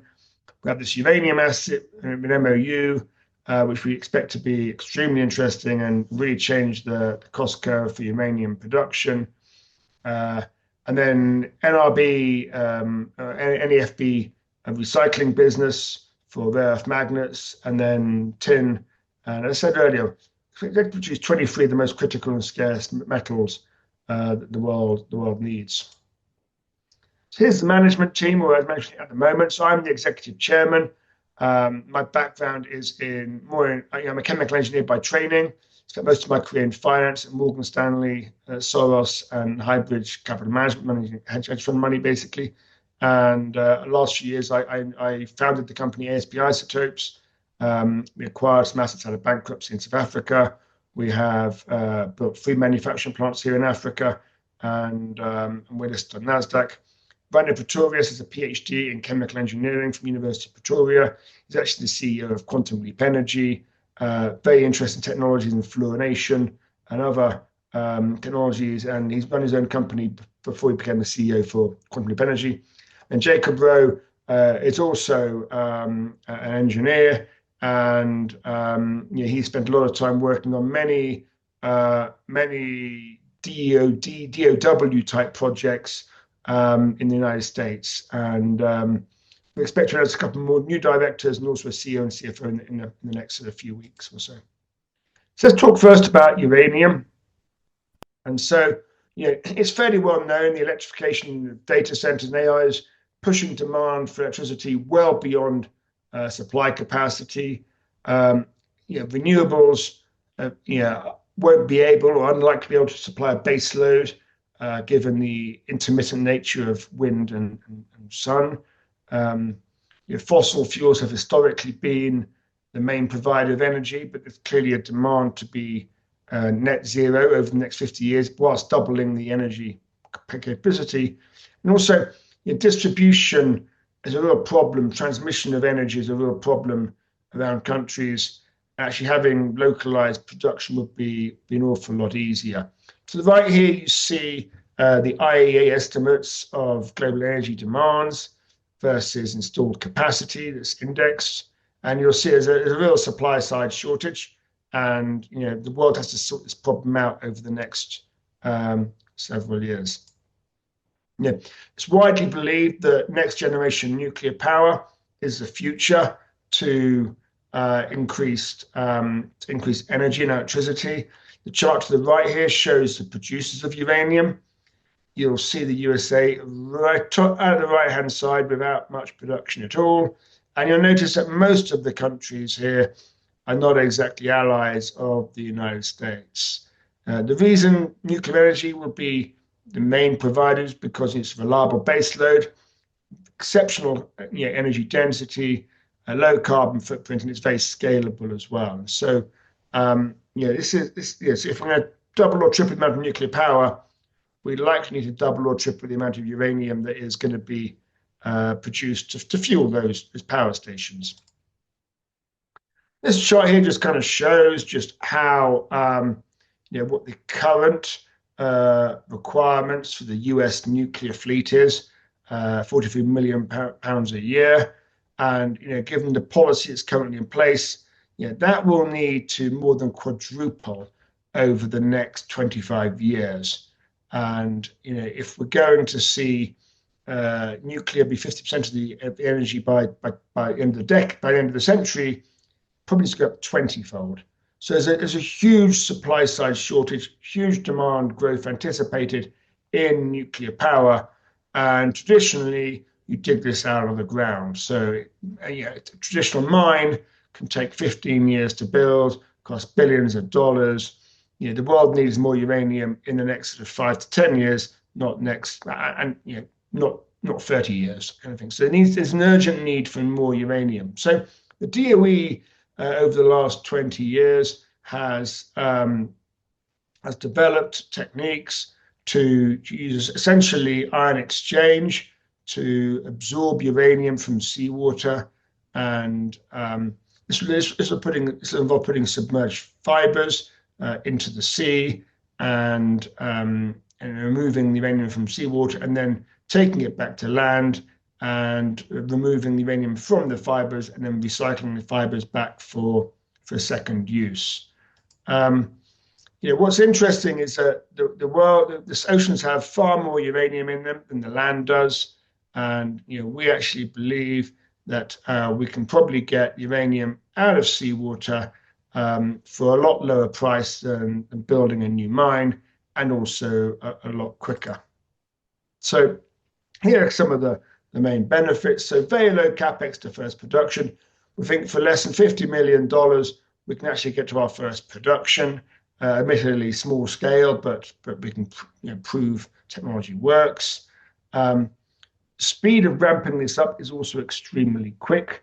By the end of this decade, we think we can have significant revenues coming from this business. And we believe we can have over $1 billion annual run rate in revenues by the middle of next decade. We think the levelized operating costs and the cash costs of this are substantially lower than a mine or a greenfield mine. And so, we're aiming to have levelized cash costs below $58 a pound. I suspect a brand new greenfield mine is probably north of $100 a pound. And actually the main drivers or the variables unknowns in our cash costs are how frequently we can reuse the fiber. Can we reuse it 5 times or 10 times or 3 times? And also the temperature of the seawater has a big effect as well. And obviously the concentration of uranium in seawater has a big effect. So they're the main drivers of it. As I said earlier, the oceans have got 4.5 billion metric tons of uranium alone. That's over 1,000 times what sits on the land, and that's a huge amount. Now, it's finally, domestic production of uranium. Obviously, there's a number of executive orders that are aligned with this. We expect to get a lot of support from the US and other governments to help bring this to market quickly and efficiently. So a bit about the technology. So it was designed at the DOE, and they've done a lot of the bench research, the test research. It looks like it works very well. Our goal over the next 18 months is to scale that technology to be the lowest cost producer in the world. We started this in March 2025, and we have an exclusive license from the US government for this IP, and we've added other IP to it during the last 12 months or so, including how to extract more metal oils from seawater, other recovered metals from seawater, decreasing the time it takes to do this, and then increasing recoveries. And we obviously expect to file for DOE loan during 2026 to try and make this more capital efficient for the company. So let's talk about tungsten and lithium.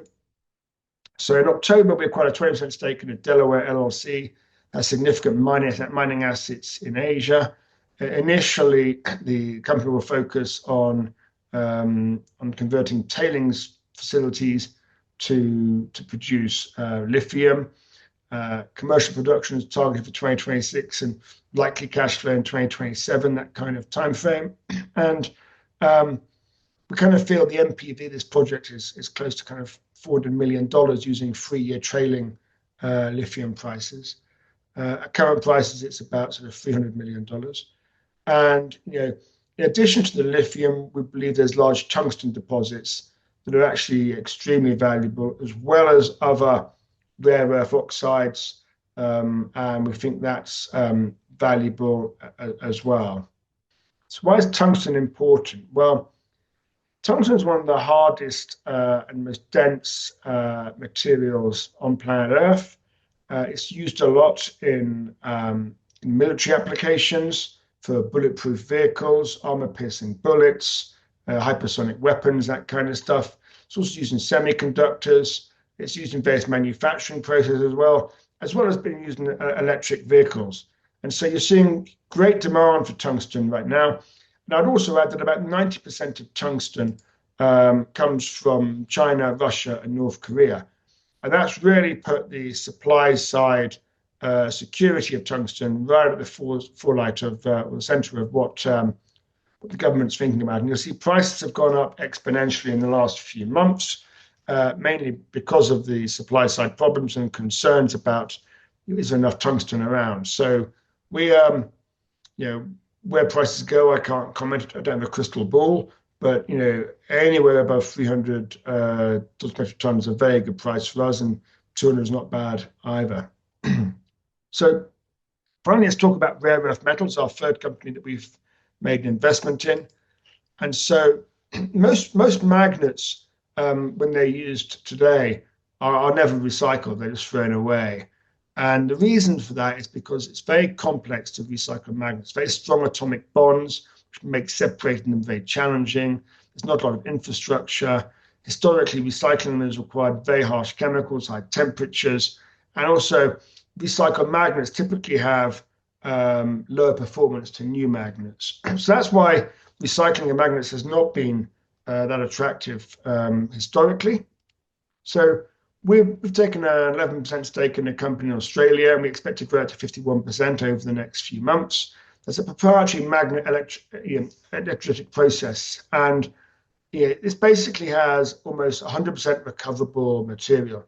We're able to put magnets into a process and then convert it into a powder. You can convert into a new magnet. What does this mean? Well, it's a very low-cost, sustainable way of recycling magnets. It's likely cheaper to use this method than mining new virgin materials. I think it's cost competitive with China. And we're very excited about bringing this to the market over the next several years. We're racing towards building our first plant at the moment. That should be completed during 2026. And we look forward to seeing that product come to the market. And, basically, this kind of shows you how we do it, the main benefits of what we do. But there's, this is a room temperature process. It's fast, efficient. There's no grinding, low energy, and it's very, very high recoverable again, which is very important. And this kind of slide here shows what we think about the anticipated unit economics. So, we estimate right now that it's about $26 for a per kilogram for magnets made in China. We think we can get down to $15 using this process here. So that will put us in a cost competitive advantage, and clearly, environmental wise, it's a game changer. And there's a lot of interest in this technology from, as you can imagine, a number of the EV manufacturers and governments and what have you. So we look forward to having those discussions. So actually, Craig, that concludes my slides, Craig. I'm happy to take questions now, question and answers. Okay. Thank you very much, Paul. Type your question in after you have pushed the Q&A button for our Zoom participants. If you're joining us on X, you can use skbl@redchip.com to submit your question. We've already got a lot of questions here, Paul. Some of this you've gone over, but I don't think it's a bad idea to go over it again. These people want to know about it. How should investors think about the long-term strategic identity of the company following the proposed acquisition of Supercritical, and what attributes define the types of assets that you intend to aggregate under that Skyline umbrella? Yeah, that's a great question. So, I focus very much on return on capital. That's been the driver through my career. And so clearly any asset we bring in has to have a good return on capital for shareholders. We focus very much on materials the United States and QLE and ASPI require for their feedstocks, for their processes. So let's take, for example, uranium, quantum leap energy. We're building some enrichment facilities for uranium, and we're going to spend a lot of money doing it. But if in 5 years' time we have the enrichment facilities, but we can't get hold of the feedstock, I think our investors and our customers would kill us. Likewise, if I dropped $1 billion into building a uranium mine that comes on stream in 15 years' time, also our investors would probably kill us. So the idea of this is it solves a lot of those supply chain problems and feedstocks to ensure that we have the feedstocks we need for our processes, and the United States has materials that are that are strategically important to the country. Obviously, any arrangement between QLE and Skyline minerals will be done on a commercial basis, so it'll be commercial prices, but they'll be there available. In terms of some of the examples of materials I think are interesting, look, uranium I think has probably the largest supply-demand imbalance of almost any material I see out there. If we want to triple nuclear power over the next 25 years, we probably need to triple the amount of uranium, that kind of number. The last mine I saw, greenfield mine I saw come on stream, took about 15 years to build. So we're 2025 today. If you start building today in 2040, you get a new mine. It's difficult to see how we get 3 times as much uranium by 2050. So that's an important one. Tungsten, where 90% of it is controlled by countries that are not necessarily, friendly with the United States. It's also very problematic too. So they're the kind of things we're looking at. I think I said earlier, tin, tantalum, copper. They've all become the supply side concerns of those have also become very concerning recently, and also by focusing on minerals that the U.S. government need or would like. Hopefully it means we will get some support from various governments around the world to help build these mines, which improves our return on capital to shareholders. This person writes, exciting to see Skyline undergoing this strategic transformation. He wants to know what the long-term vision for the company is, particularly in 5 years. How should investors think about Skyline's identity? Will it be a diversified critical materials company, a technology commercialization platform, or a broader strategic minerals operating group? Yeah, in 5 years' time, I'd view it as a critical materials supply company. So a mining company with some novel and non-novel mining methods. Right now, we've clearly got some unproven technologies that we are working on, but in 5 years' time, I expect them to be proven, and that means we're basically, mining a number of different critical materials with a diverse range of materials. What I've learned over the years is that what's in short supply today may not be in short supply in 5 years' time, and vice versa. So having a diverse mix of materials makes it a much more robust, risk-averse company. Given the technical sophistication of targets such as supercritical, do you foresee Skyline partnering with national labs, universities, engineering firms, or strategic corporations? What principles would guide you in selecting partners? Yeah, so we will likely have some partnerships. I'm not sure of national labs, but certainly with engineering firms and that kind of stuff, we'll certainly have partnerships or certainly contracts or relationships with them.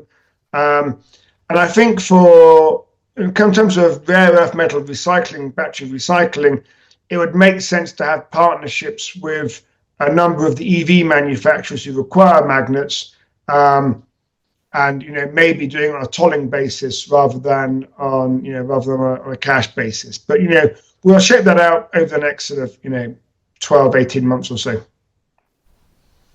As you said, Paul, supercritical, it holds the exclusive U.S. government license to extract uranium and critical metals from seawater. And of course, there was that decade of research, $20 million in federal funding.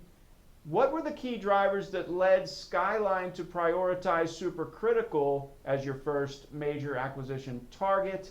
And what strategic advantages does this give the combined company? Yeah, well, we've been talking to the company for a long time. I've known the CEO for a long time.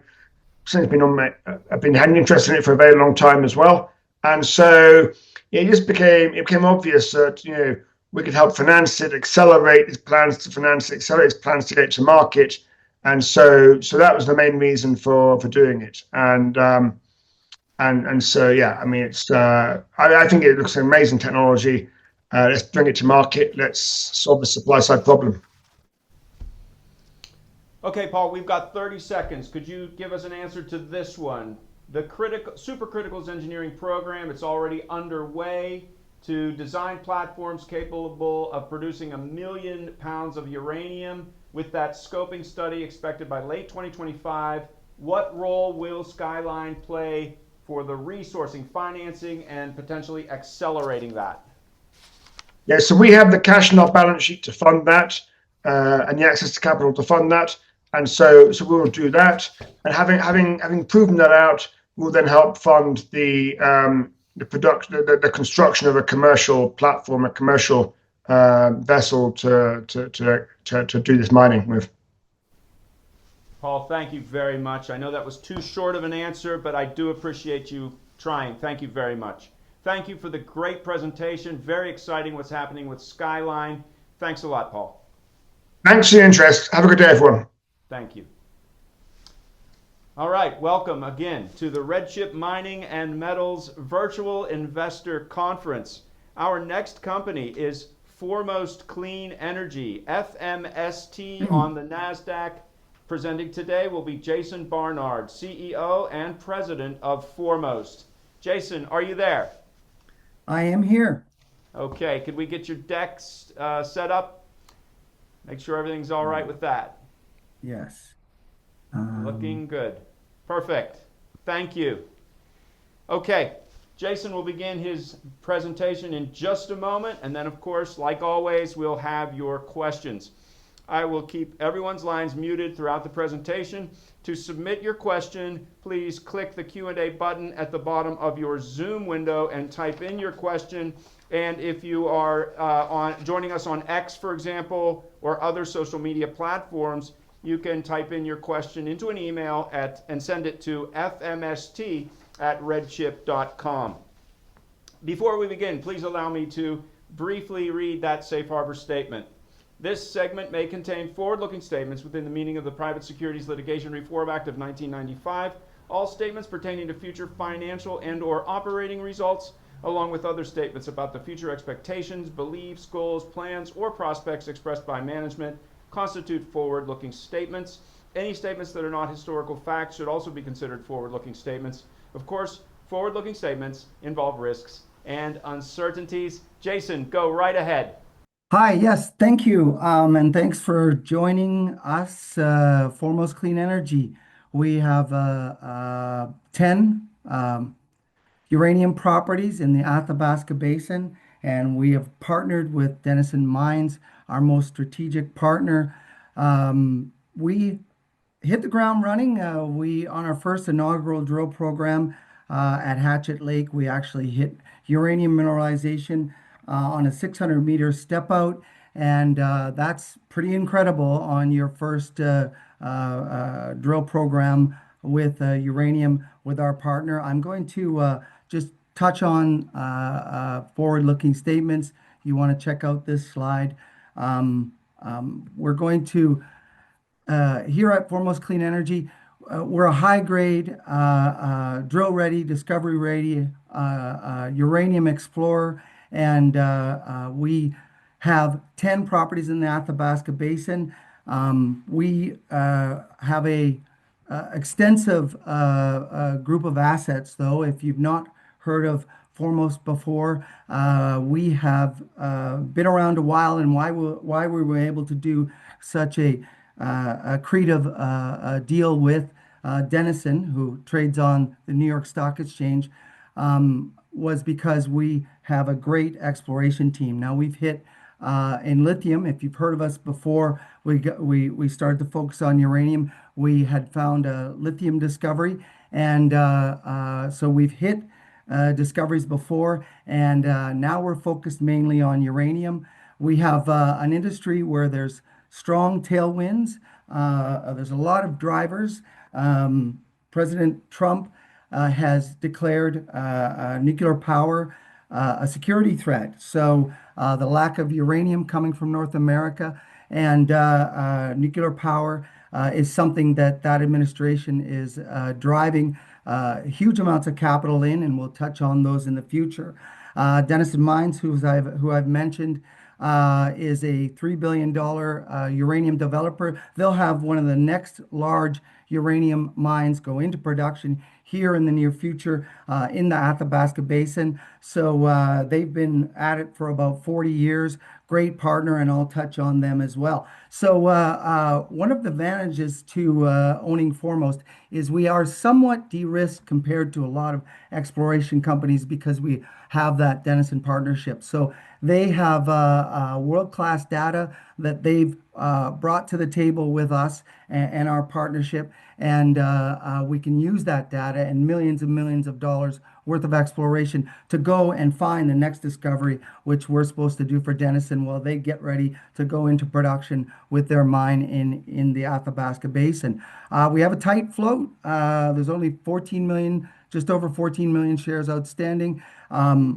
Denison is close to 20% owner. Myself, I'm a large shareholder with over 5%. So tight float. And of course, there's lithium upside, and I'll touch on our other assets, gold as well.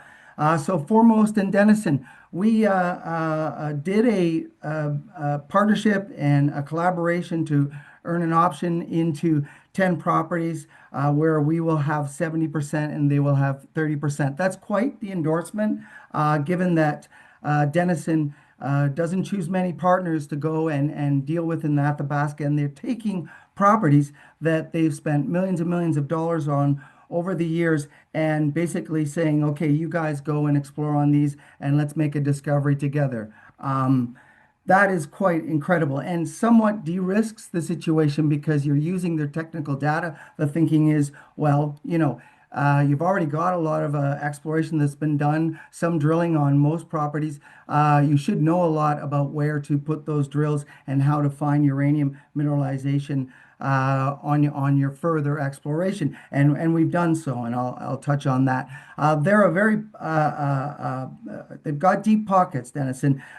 They recently did a financing for over 335 million on the New York Stock Exchange. They already have a big cash position of over 100 million, and they own 2.2 million pounds of uranium. So that's worth a lot if you're checking out the uranium commodity. So we've got the technical expertise from Denison, and we've also got, as you know, Dave Cates, their CEO, is on our board, and we've got their financial help too. They like to keep their percentage ownership up, and so they participate in any financings that come along.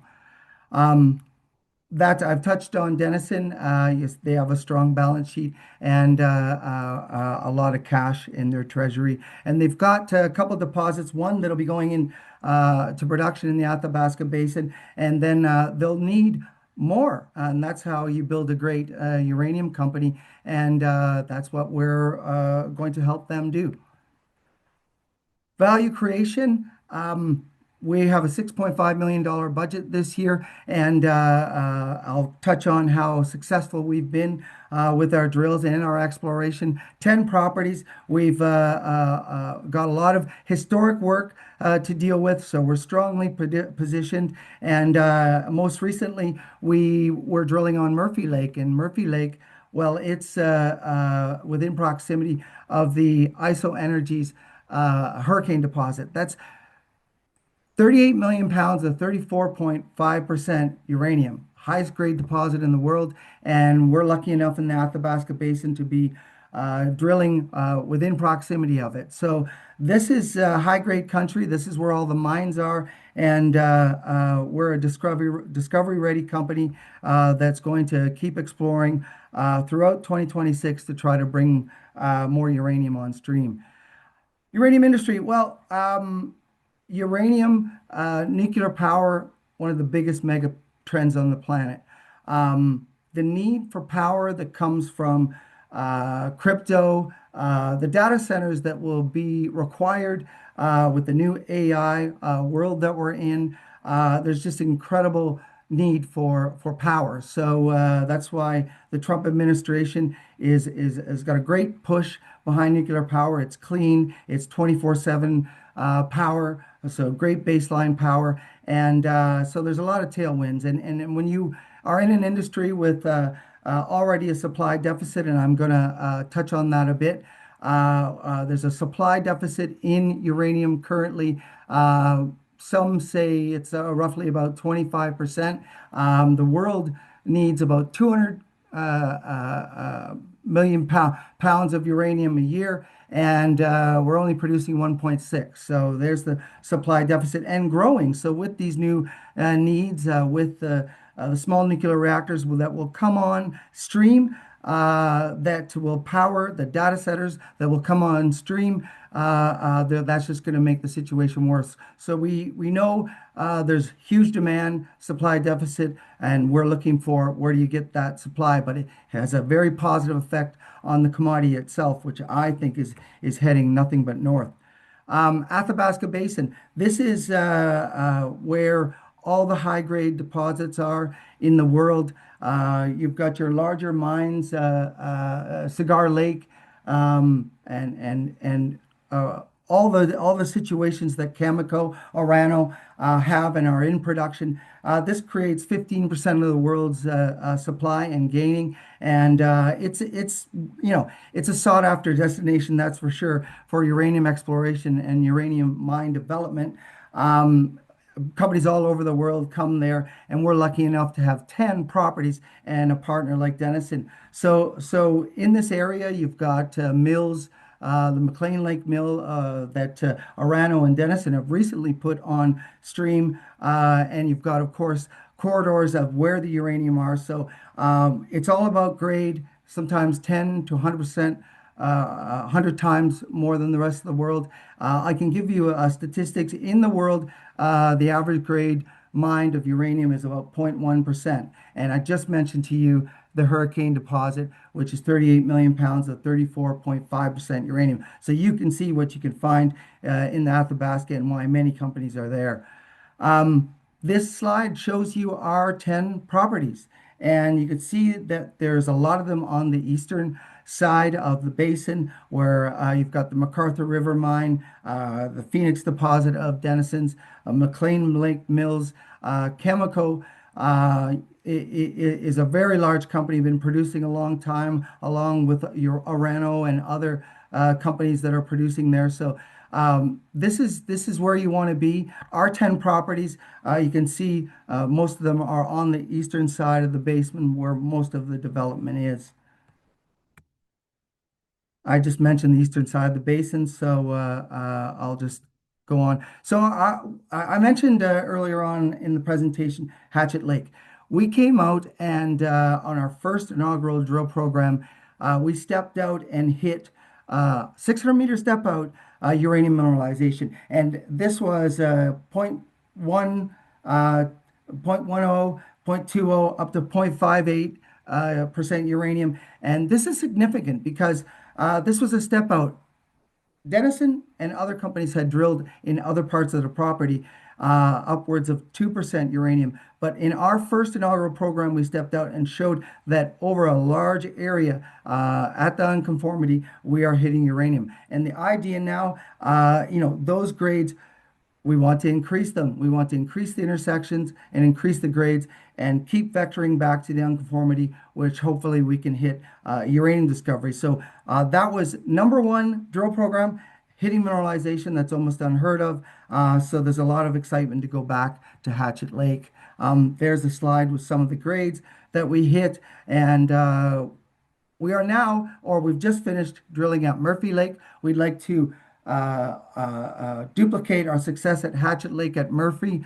And we've recently completed a drill program there. We're waiting for assays, but this is the property that's near the Hurricane deposit and in an area where high grades are found. So you just keep, once you find that mineralization, you vector back towards the unconformity. Classic Athabasca style uranium discoveries are made there. And we'll go back to Murphy as well, but we'll wait for those results and head back to Hatchet upcoming here. Blue Sky region. Over on the western side, it's a little less developed, although, for instance, our CLK property decades ago did hit uranium, which was upwards of 1%. It'd be great to go back and drill at CLK and have our second property with uranium mineralization. So stay tuned for news on that. A little more on the CLK. You can see the CLK did hit grades a while back. Now I'll get into some of the other assets that are with Foremost Clean Energy. As I said, if you hadn't heard of us, we were busy finding discoveries in the lithium space. And the lithium has had a resurgence. Most recently, the Department of War did an investment into Lac Minerals mine and lent them over $2.2 billion to go put that mine into production. The reason is the critical mineral situation with China. If we're producing so little of the critical minerals, it's important to onshore this. It's a worry, and now there's been a resurgence in lithium. We've got great lithium assets. We have a discovery and a resource actually in Snow Lake, Manitoba. And most recently, we've actually went back and started drilling our lithium lane projects. Zoro, you can see that there's a resource there, and we've got 4 projects and had a lot of success in lithium. Lithium's got a bid again, and it's coming back with a resurgence. So stay tuned for what we're doing with our lithium lane projects.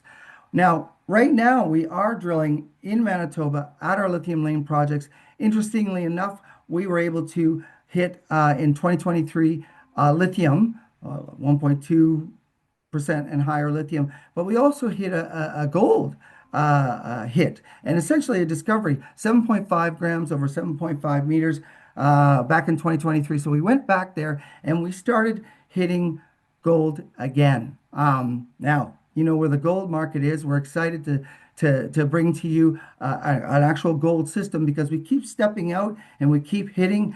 You'll see if you've been watching our news releases, we keep hitting that gold system. Great grades. You can see on this slide up to 102 grams per ton over 0.48. So this is an incredible thing to be doing, and we're always trying to create shareholder value here at Foremost. We have myself, a very large shareholder, second largest shareholder after Denison. So we want to create value for our shareholders. So we went back there, drilled lithium, drilled gold, and we'll continue to do so. A little bit on our project timelines. Hatchet Lake, we came out and reconfirmed even better results from our Hatchet Lake drill program. Inaugural program, we're not swinging blindly. We're hitting on our inaugural drill program, and that's because we have sort of an edge. We have a large developer as a partner with all that world-class data. So between their technical team, our technical team that's had success before, we've come together and we've been able to hit on our inaugural drill program. We've recently drilled Murphy Lake. Stay tuned for more results on that. And we're in there hitting gold and lithium in this quarter on our Gene Lake property in Manitoba. A little on our structure. We've got about 14 million shares, 14 million plus shares outstanding. Very tight capital structure. I mentioned to you that I'm a large shareholder, Denison a large shareholder. So a tight float, which affects, with these tailwinds, the market very positively sometimes when you're highly leveraged to uranium like we are. And we've got about 8.98 in cash and cash equivalents. So we're well financed for our near-term drilling requirements and exploration requirements. You can see here we've got quite the team, my board and management and advisors. I can point out Dave Cates, who's CEO of Denison on our board. Recently, we brought on Peter Espeg. He actually has a cash flow positive mining situation in Canada, mining and milling, and he is the CEO of Nicola Mining, and we've recently brought him on. We've also got great advisors. Jody DeRouche has had many uranium discoveries and also lithium discoveries for that matter. Cameron McKay, VP of Exploration, lives right near where we're drilling in that area, and he's had discoveries in his past too. So quite a team here. And down at the bottom, you'll see Chad Sorba. That's from Denison. Mark Fedical, that's all about lithium, Lindsay Bottomer, gold. So we've got it covered there. A little bit on our transaction summary. We feel by the end of the first quarter, we'll have the lion's share of the transaction summary for the 10 properties, 70-30 interest with Denison finished. So investment highlights, uranium, highly leveraged uranium, high grade properties, discovery ready, drill ready, and we've proven that we're not swinging blindly by hitting on Hatchet Lake, and we'll continue to try to do this for our shareholders and to build shareholder value. We've had a banner year, our enterprise value up, our cash position up, so we've looking forward to 2026, and stay tuned for more from Denison, ourselves, on the Athabasca, and lithium and gold in Manitoba. So now I'll leave it up for questions. Thank you, Jason. Thank you very much for that interesting presentation. If you want to reach Jason with your question, please use that text box that will appear after you click the Q&A button. That is if you're on Zoom. If you are on one of our many streaming platforms, you can write an email to us, fmst@redchip.com. We already have many questions here for you, Jason. The uranium supply deficit is getting plenty of attention. What's driving it, and how can Foremost help? Well, yes, it's getting a lot of attention. I mentioned there's about 200 million needed, and there's about 160 produced. Now, in the United States, they need about, I think it's 60 million, and they produce 1. So this is why the administration has declared uranium a critical mineral, and there's a major push to get this going in North America. What you will see is it's the supply side. We know the demand's going to be there. Small nuclear reactors will start to come on stream. Huge insatiable demand will come on stream. Right now, the current layout of uranium reactor or nuclear power reactors are in need, and there's a supply deficit. So where are you going to get the supply? Well, that's what we're here to do. We're here to go find discoveries with our partner, Denison, and deliver discoveries that will have future production to meet that supply. So that's how we're going to do that here at Foremost Clean Energy. Thanks, Jason. Tell us now about that Denison partnership and what it means for Foremost. So it means everything. Those 10 properties, if you were to, this is the Athabasca Basin. This is a sought-after area all over the world to go and find uranium discoveries. Companies from all over the world come there and try to do just what we're doing. They'll try to do it with one property. We have 10, and we did this in one accretive transaction with Denison. Denison's been around for over 40 years, and they have a lot of data and properties. And so not only do we have all of their world-class data, but we were able to do 10 all at once. That's amazing. This would take years and millions of dollars if a company tried to just accumulate properties. So it means a lot. And then for an investor, well, you could be highly leveraged because we've got a tight float. You can be highly leveraged to uranium. But yet, you have to know that one of the things you have to do is keep capitalized when you're exploring for a uranium discovery. And Denison, with their deep pockets, likes to invest into all of our financing, So we've got the financial support, the technical support, and we're very lucky to have them as a partner. Your Gene Lake is an interesting story as it's a gold lithium property. You've made meaningful gold hits and just wrapped up drilling with a gold discovery. How does this connect to the critical minerals supply chain given your lithium? So the lithium definitely, and it's recently caught a lot of attention and got some tailwinds finally because, China, then this is one of the reasons why a lot of minerals have been declared critical by the Trump administration. they control too much of certain commodities. So they have been sort of pushing the price down. They're happy to, have companies not go and explore and try to find these critical minerals because they can control it, and that is a security risk. So with the lithium, we have a situation that's there's a resurgence. It just so happens that we are lucky enough in the area that we're drilling in Snow Lake, Manitoba, and we're exploring. We hit also gold. Kinross is drilling very close to us, and they are trying to drill off a gold discovery. Hud Bay is in the area. Lots of gold mines is what I'm getting at in the area. So we're lucky enough to be, yes, into the lithium, which is a critical mineral. Uranium is now a critical mineral, and just so happens gold, which is doing well as a commodity, comes along with it. So great shareholder value. We'll take that.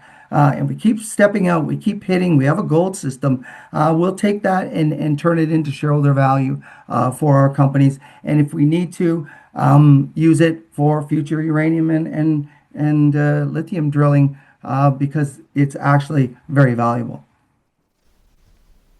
How is AI shaping the future of your company? So AI is shaping the future of our company because of the need for power, baseline power, nuclear power, clean power. Now, nuclear power has had its ebbs and flows so far as popularity. Companies like ours will, get these great assets when they're less popular, and then bring shareholder value to the market when they're more popular. So the AI, the way a data center requires as much power as a small city. So you've got literally tens of billions of dollars from all the hyperscalers going into the data centers that they'll well be needed because AI is so good for production and profitability for companies. So there's a big boom there. And the power, where are you going to get it? Well, nuclear power is the chosen power. So small nuclear reactors and more of a pull of this clean energy for what is an insatiable demand in the future benefits us because we're a uranium explorer. Benefits us so far as when we're out there trying to find the next discovery with Denison Mines that a lot of people want to finance us, own us, capitalize us. So that's how it affects us. What catalysts should we be looking forward to for Foremost? So catalysts, that is interesting because the way you can get re-rated to a much higher capitalization and much higher valuation is by hitting in the drills. So we've shown that we're not hitting blindly, that with all this world-class data with Denison, that we can hit uranium 0.10, 0.20, 0.58. Now that's very interesting. The headline is not maybe over the top, but what you do is you go back in and drill and you vector back. These deposits are at the unconformity. This is classic Athabasca style uranium discovery country, and you are going to look for bigger intersections and higher grades until you find that discovery. You get re-rated automatically because we're surrounded by mines and mills in an area that produces over 15% of the world's uranium. So that's a big catalyst, hitting, winning, and it just so happens we're a little more de-risked than most. Well, you go and play the uranium commodity possibly, where you see a commodity moving up. I think one of the catalysts will be when we go visit $100 a pound again. Now, that's not a guarantee, but with the supply deficit, and if you look at the longer term contracts, you'll see where the uranium's going, and you see the demand. We don't see the supply. So that's a catalyst too. When uranium pops and moves and Sprott Physical Uranium Trust goes and buys 200 million more pounds, well, the effect on us works like a catalyst because we're in the uranium business. So drilling, exploring, hitting, and then it just so happens you might want to pay attention because there are a lot of, and maybe some of your viewers have noticed this, with being a critical mineral, having the Trump administration's push behind nuclear power, there are these grants, there's investments, and when they come along, and if there's corporate development, possibly is how I would put it, that could be done that can really create a catalyst and a big increase in your valuation too. So we're always on the hunt too for the next big thing, and so watch for that too. Perfect, Jason. Thank you for your excellent presentation. Thank you for answering those questions. For more information on Foremost Clean Energy, reach us at 1-800-REDCHIP or email us at fmst@redchip.com. Thanks again, Jason. Thank you. Our next presenter coming up immediately is W. Pierce Carson of Continental Critical Minerals. That's a private company, and he is ready to go right now. Now, our next company on today's RedChip Mining and Metals Virtual Investor Conference is Continental Critical Minerals, a private company. Presenting today will be Pierce Carson, Chief Executive Officer and Acting Chairman. We will begin with his brief presentation in a moment, and then we'll open the event to your questions.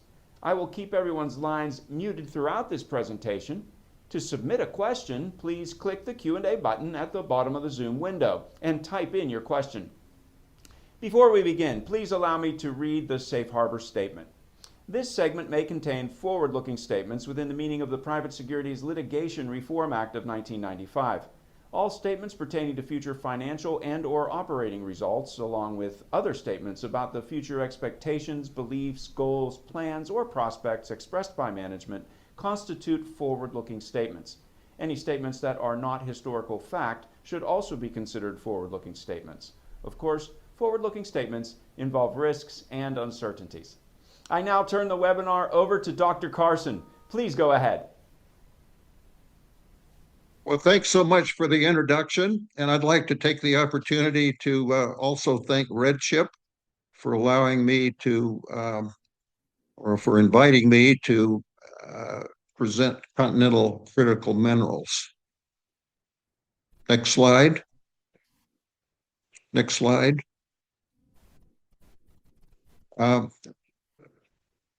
Continental Critical Minerals is somewhat unique in the mining, junior mining space, because we have not only an excellent portfolio of exploration properties, but we're also producing cash flow and have been producing cash flow for several years. We have a plan to substantially increase that cash flow, as well as arranging for exploration of our properties. So I think we have a very exciting future. We're at a very early stage in the development of the company, but we believe that with the great portfolio that we have and with the development of our cash flow, that we're going to create very significant value. Next slide.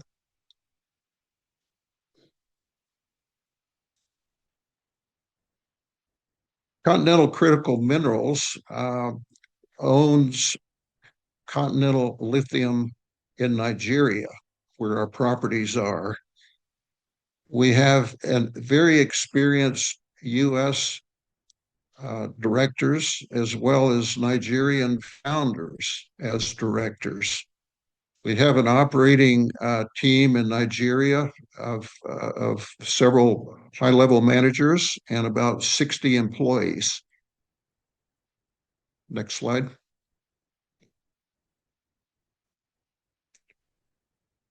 Nigeria is the second largest trading partner in Africa with the U.S. In recent years, its focus on developing the mining resources. It's very well endowed with critical minerals. Historically, Nigeria was always dependent on the petroleum and gas industries, and most of the big operators, oil and gas companies, have a presence in Nigeria.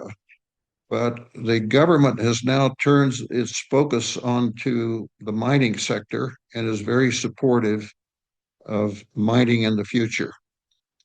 Next slide. This shows our licenses. Shows some basic geology. This is a country of Nigeria.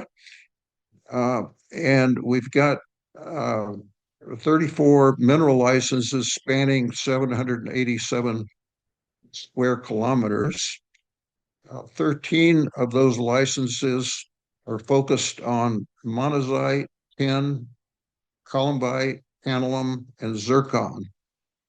And those are shown in blue in sort of the central part of the country, those blocks. Our licensors are within those blocks.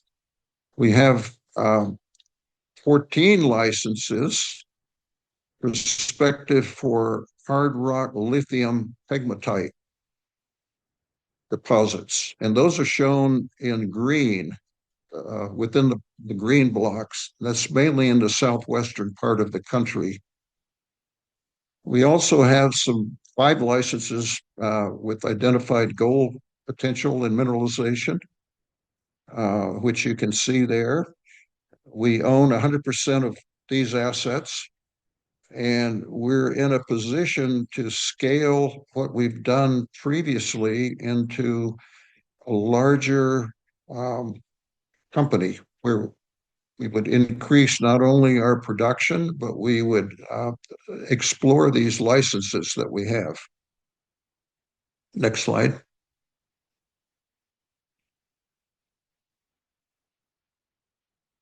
This shows historical revenues. And you can see that the company was actually founded in 2017.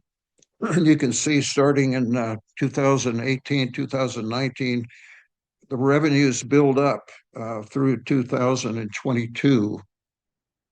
Most of those revenues, practically all of those revenues, are coming from lithium sales. And when lithium fell out of bed in terms of the pricing, the company changed its focus onto columbite and zircon, which accounts for the 24 production.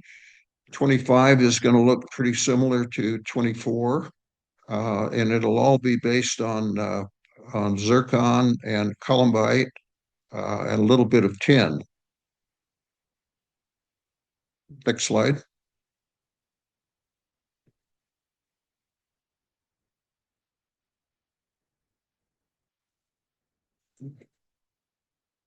We have 2 contracts with Chinese companies. They're large Chinese companies on the downstream processing side. One of the contracts is for columbite. The other one is for zircon. And these contracts were put together in 2023. They have a total value of about $24 million. We're in the process of expanding those contracts and extending those contracts.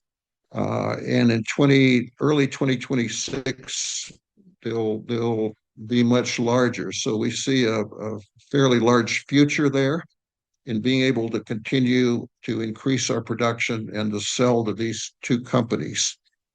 Next slide. This is the columbite. Little information. It's a $14.5 million offtake contract. We've been mining and stockpiling tin as well as columbite. And starting in 2026, next year, we'll be selling the tin as well. We'll be increasing our sales of tin. And this is it's a very nice contract. Our guys have been over to China just recently to negotiate the expansion of this contract. Next slide. This is a zircon, sand, and monazite contract. And we also, even though we haven't been selling monazite, we've been stockpiling some of it. Our main sales have been zircon under this contract, but in the future we plan to build up our monazite product. Monazite occurs in the same alluvial deposits that the zircon occurs in, and it's a matter of separating that material out, that monazite out, which we can do through our plant. We have a plant in Joss where we acquire material and then upgrade that material to produce a saleable concentrate. So that's what we'll be doing. That's what we are doing now with columbite and with zircon, but we will be doing that with the monazite as well. Next slide.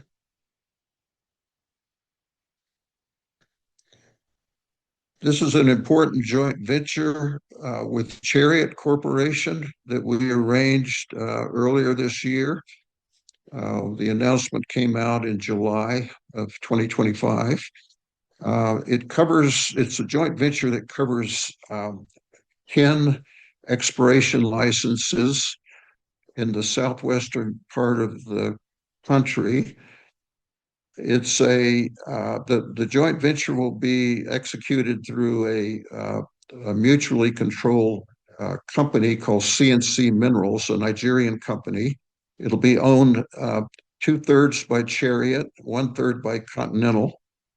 As part of the deal, Continental is receiving $1.5 million in cash and 42 million Chariot shares.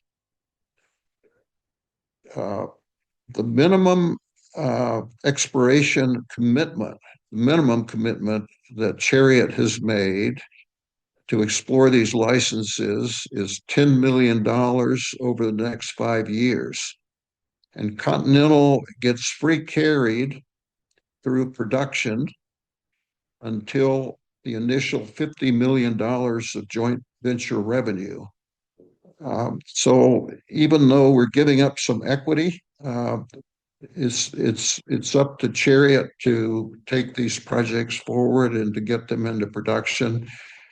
They're very excited by what they see. They've had a team over there.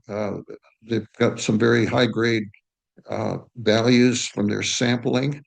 Most of these licenses were acquired because of the artisanal mining activity that occurs where there's outcropping spodumene lithium-rich mineralization at the surface that is being mined by the local miners. They mine by hand and they sort the material by hand. But some of these zones that we have are up to 30, 40 meters wide, kilometers long. So they're excellent drilling targets where we know there's high quality mineralization right at the surface. The Chariot's very excited to start some drilling on these areas. And their objective is to not only put together some significant resources, but to try to achieve some production as soon as they can. Next slide. So I've mentioned a couple of times that we intend to expand our operations. Give you a little background, we do two types of operations. One activity is purchasing material from other people that we then upgrade into a concentrate through our plant for sale. And there's a lot of upside, there's a lot of availability of that material. And so that's one of the ways that we'll be expanding.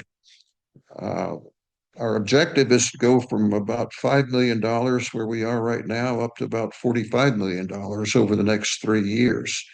And a large part of that will be purchasing and processing material from other people.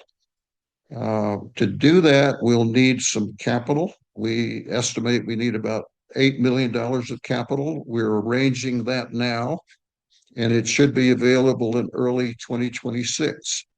The other area that we're working on is mining, where we do our actual own mining, not just purchasing from other people. And we've got a mine. It's an alluvial mine that we started last year. Right now, we have engineers on site that are putting in additional processing equipment to get more efficient recoveries of material. We then take that material to our plant and we produce our final concentrates. So we feel that that even though this is a challenging objective to look at the increase that we're talking about, it's really only expanding what we're already doing. We're not doing anything, that's a lot different than what we're doing right now, and we think it's achievable, although it'll be a challenge to get up to those kind of levels. We think we can do it. Next slide.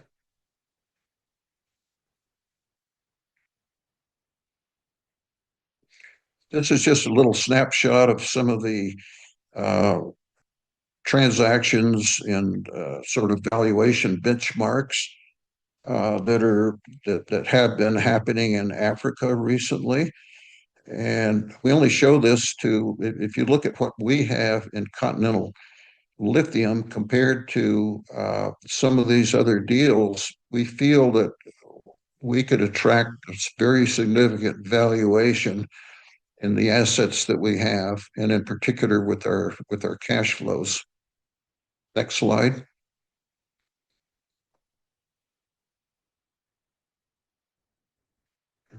Bit about our management. I'm a geologist by training. I've worked for some of the larger companies like Exxon Minerals and Kennecott. I've also been the CEO of other public companies, Nord Resources Corporation, Santa Fe Gold Corporation. Next two people, Lanre and Ronald here, are the founders of the company. They're very successful. Before they founded the company in 2017, they were in the oil and gas business, and they're very successful entrepreneurs, made quite a lot of money before they established Continental Critical Minerals. We've got some other people here you can see. I think I mentioned we've got some other senior managers and about 60 employees in total. Next slide.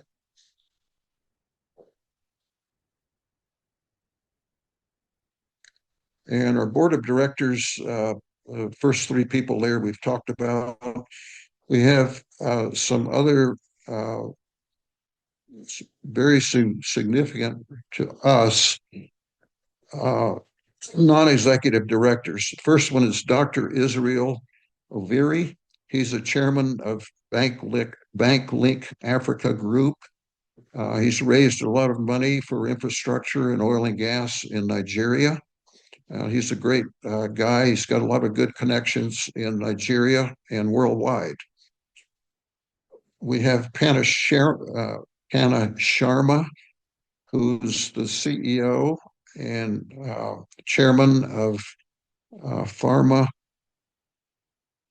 Lantern Pharma, which is a NASDAQ-listed biotech company. Hannah brings a lot of experience, has been very helpful, especially on the financial side with the company. We have some other people I won't go into that are senior people on our board. Next slide.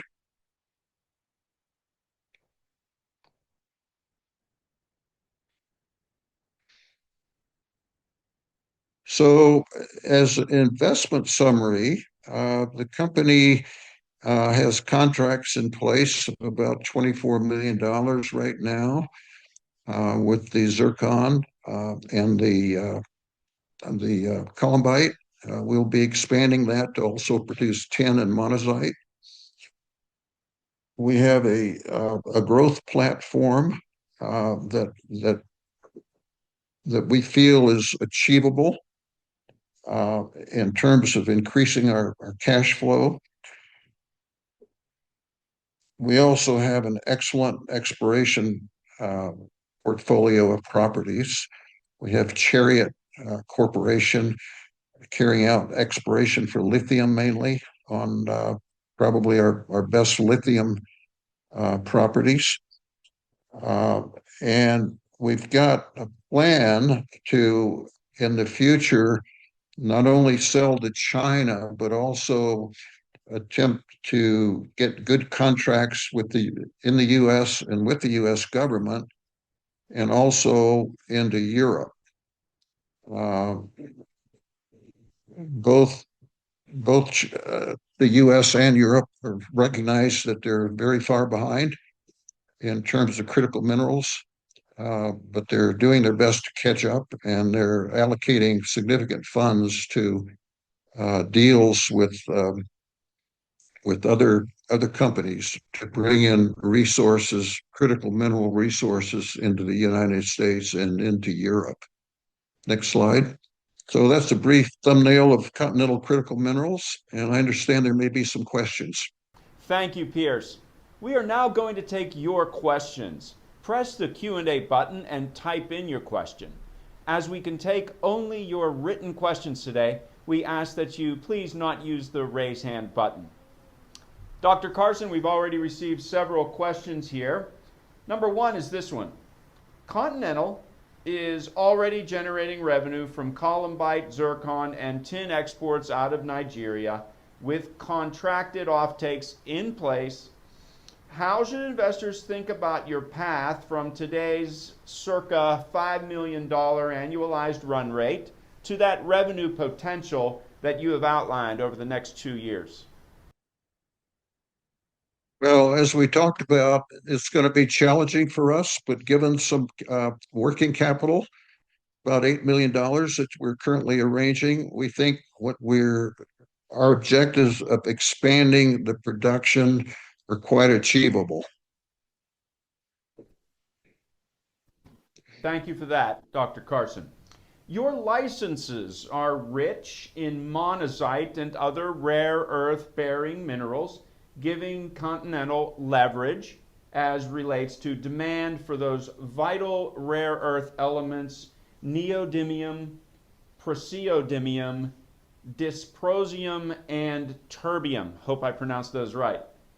What are the key technical and commercial steps needed to bring rare earth element concentrates into your export mix at scale? Oh, we've got the resources already, and we're actually currently mining. We have been mining the monazite. We haven't really been recovering it to the extent that we could. We're now expanding our recovery processing operations. So as we expand our mining and our purchasing efforts to bring in material, we'll be able to put that material through our processing plant and produce a good monazite concentrate. As far as the commercial aspects, there's no problem selling the monazite, especially into China. China has, of course, almost an exclusive hold on downstream refining. In the future, we hope to be able to sell some of that monazite into the U.S. and into Europe. Dr. Carson, Nigeria is emerging as a major critical minerals jurisdiction with strong demographics and a growing mining sector, as you mentioned in your presentation just now. How do your local partnerships, governance structure, and on-the-ground infrastructure help manage country risk and support long-term scalability? First of all, we have very good relations with the government. When I was over there, I was introduced to several departments in the mining sector. We're very well received. The fact that we could well have some U.S. backing and investors was very well received by the government. They welcomed us in. It's not that they don't like the Chinese, but they would love for the U.S. to come in and be part of their mineral development plan. As far as local governments. We have most of our licenses have communities that we have good relations with. We do put a lot of priority on maintaining those relations. So we don't think that's going to be a problem. Infrastructure is not a problem as far as our access to the ports, and we can increase production. We've got sufficient infrastructure to do that already. I think, the key here long term is our excellent communication and relationship with the federal government. Our guys, it's very obvious that in the meeting that I had that they feel very strongly that Lanre and Ronald, our two founders, are key to the future of lithium and other critical minerals in Nigeria, and they're very supportive. Thank you, Dr. Carson. Continental positions itself as a non-China alternative for critical minerals aligned with U.S. and EU strategic objectives. You alluded to that just a minute ago. Now, what kinds of strategic partnerships, government programs, or downstream refining relationships are you pursuing to unlock valuation re-rating over the next 2 to 3 years? Well, it's only relatively recently that these opportunities exist, and we'll certainly be pursuing those. As our production increases, we'll be in a much better position to arrange other partnerships and relations with the U.S. and with the European governments. We'll also be able to put together deals with downstream processing. The U.S. is scrambling right now to develop its own downstream processing, but the U.S. is also putting signals into foreign countries. Just did some very significant ones into Australia. So we think there is a possibility of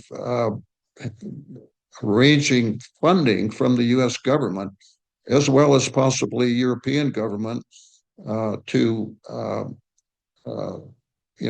develop the kind of downstream sales that we want to see. So as we build up our own production, we think those types of opportunities can be developed. Well, that's all the time we had for now. Thank you, Dr. Carson. Thank you so much. And once again, very much appreciate the opportunity. Now, for more information on Continental Critical Minerals, reach us at 1-800-RedChip or email us at continental@redchip.com. Our next and final presenter will be Mark Jensen of American Resources. He'll begin speaking at the bottom of the hour. See you then. And thank you, everyone, for joining. Slight correction, it's not going to be Mark Jensen, it's going to be Mark LaVerghetta of American Resources. And Mark, if you are on now, we could set up for the beginning of your presentation in 90 seconds.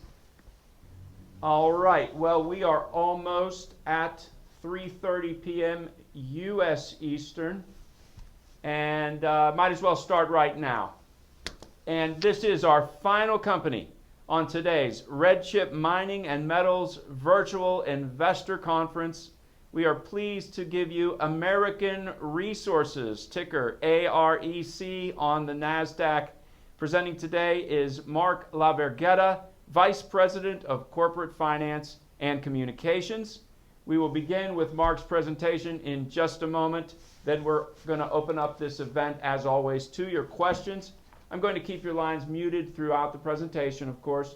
But to submit a question, you can click the Q&A button at the bottom of your Zoom window for those of you joining us on Zoom, and type in your question. If you're joining us on any of our many social platforms, you can just open an email and send it to arec@redchip.com. Before we begin, please allow me to read that safe harbor statement. This segment may contain forward-looking statements within the meaning of the Private Securities Litigation Reform Act of 1995. All statements pertaining to future financial and/or operating results, along with other statements about the future expectations, beliefs, goals, plans, or prospects expressed by management, constitute forward-looking statements. Any statements that are not historical fact should also be considered forward-looking statements. Of course, forward-looking statements involve risks and uncertainties. Mark, please just go ahead. Thank you. Thanks for having us today. We have a little bit of a unique story here. As you said, I'm Mark Lavragetta. I'm one of the co-founders, Executive Vice President of American Resources. I'm also a co-founder of one of our subsidiary holding companies, minority holding companies of ReElement Technologies. Our platform is built around creating a fully complete domestic U.S. Critical mineral supply chain solution platform. And how we do that is leveraging, best-in-class and innovative separation and purification and refining technology on what we incubated under American Resources, and then effectively took it private, spinning it out from its parent company, American Resources, at the end of last year. So 3 buckets of where we focus. This is not a 20-minute presentation, so I might skip around a little bit, so bear with me a little bit. But 3 operating holdings and how we build that full solution platform that American Resources is doing, and starting in the middle with ReElement, owners of just sub of 20%. Incubated, used to be a wholly owned subsidiary of American Resources. Like I said, spun out at the end of last year. Really the only domestic rare earth, critical mineral, multi-feedstock refining platform in the United States, built on innovation. I've always said from day one of our mandate of ReElement Technologies, it was built on innovation, not imitation. We believe understanding where the choke point in the global supply chain resides and addressing that problem head on. That's what ReElement addresses by bringing innovation on how you separate, purify, and refine a diverse set of inputs that meet the need of downstream manufacturing partners here in the United States of America. ReElement does that. We've been doing it for about 5 years now. We're validating a lot of our outputs, high purity refined outputs, through multiple supply chains, whether it's commercial, magnet, defense, battery.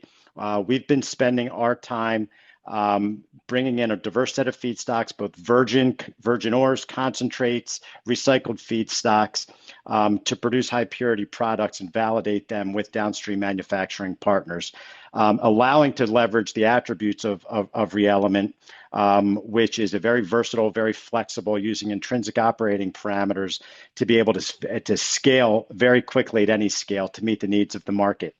When you look at the global competitive landscape and the use of solvent extraction methods across the world, and what I believe is ReElement retains the control, the trade secrets, and the know-how of how to separate and refine using one of 2 foundational platforms that exist in the world today.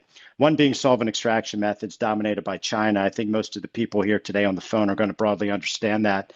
The other is chromatography methods, what we've inherited, developed. Obviously, today we put a press release out on where we've really broadened our IP or our patent portfolio. I would say it's probably generation or version 3.0 of where we started this, focusing on niche yet highly critical defense minerals like yttrium, like gallium, germanium, gadolinium, and antimony, things like that are critical to the needs, that are niche, and yet ReElement today has able to produce them and validate them with our offtake partners and through the Department of War, Department of Defense.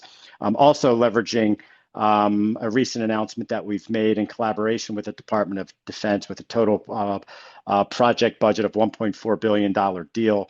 And where the Department of War is taking a 10% stake in ReElement Technology, sitting in our cap table, based off of that validation of what we do and what we bring, and from a solution standpoint of bringing innovative refining, separation, and purification techniques here to the United States to compete head-to-head with China. It's essentially what ReElement does. Today, I'm sitting in our facility today in Noblesville, Indiana, where we produce high purity rare earth oxides and critical minerals at or below, and many times below, the Chinese cost curve. Very unique, and it's how The attributes of the technology enable us to make broad and big statements like that.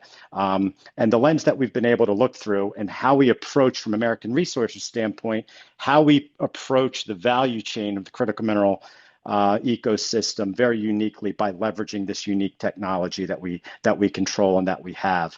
But that value chain is very broad. You know, a lot of folks want to focus on upstream mining, but what ReElement did, what American Resources as its former parent did from day one is focus head on where the bottleneck resided, what the biggest choke point, and that was always that we don't have a mining problem in the world, we have a refining problem in the world.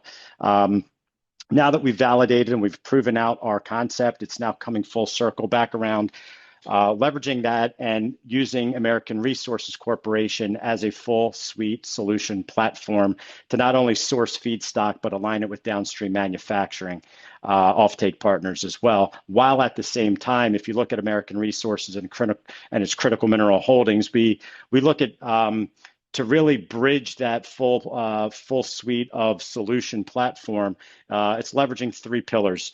First, really coming full circle, where we came from and how we got here today. This was built, we came out of the mining sector. Myself and other co-founding partners, we rolled up a large asset base in the Central App Basin, focusing on metallurgical coal or metallurgical carbon for the global steel manufacturing market.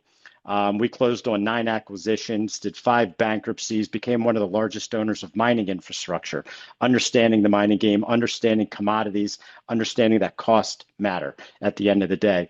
When I go back to ReElement and I say ReElement controls one of 2 foundational platforms using chromatographic separation or chromatography, that can go head to head with solvent extraction, dominated by the CCP.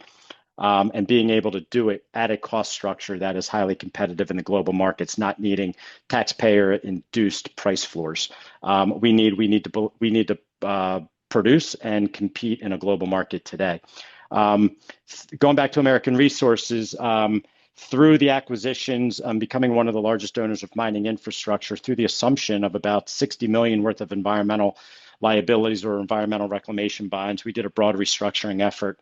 Looked at through that restructuring effort, pulling environmental remediation forward, looking at broadening our resource base and looking at the critical minerals and rare earth elements that were inherent in our resource base, doing an assessment of that, producing our own concentrates, and really how we started to look at separation and purification is we were producing our own concentrates back in 2017, 2018, really ahead of a lot of the Western world.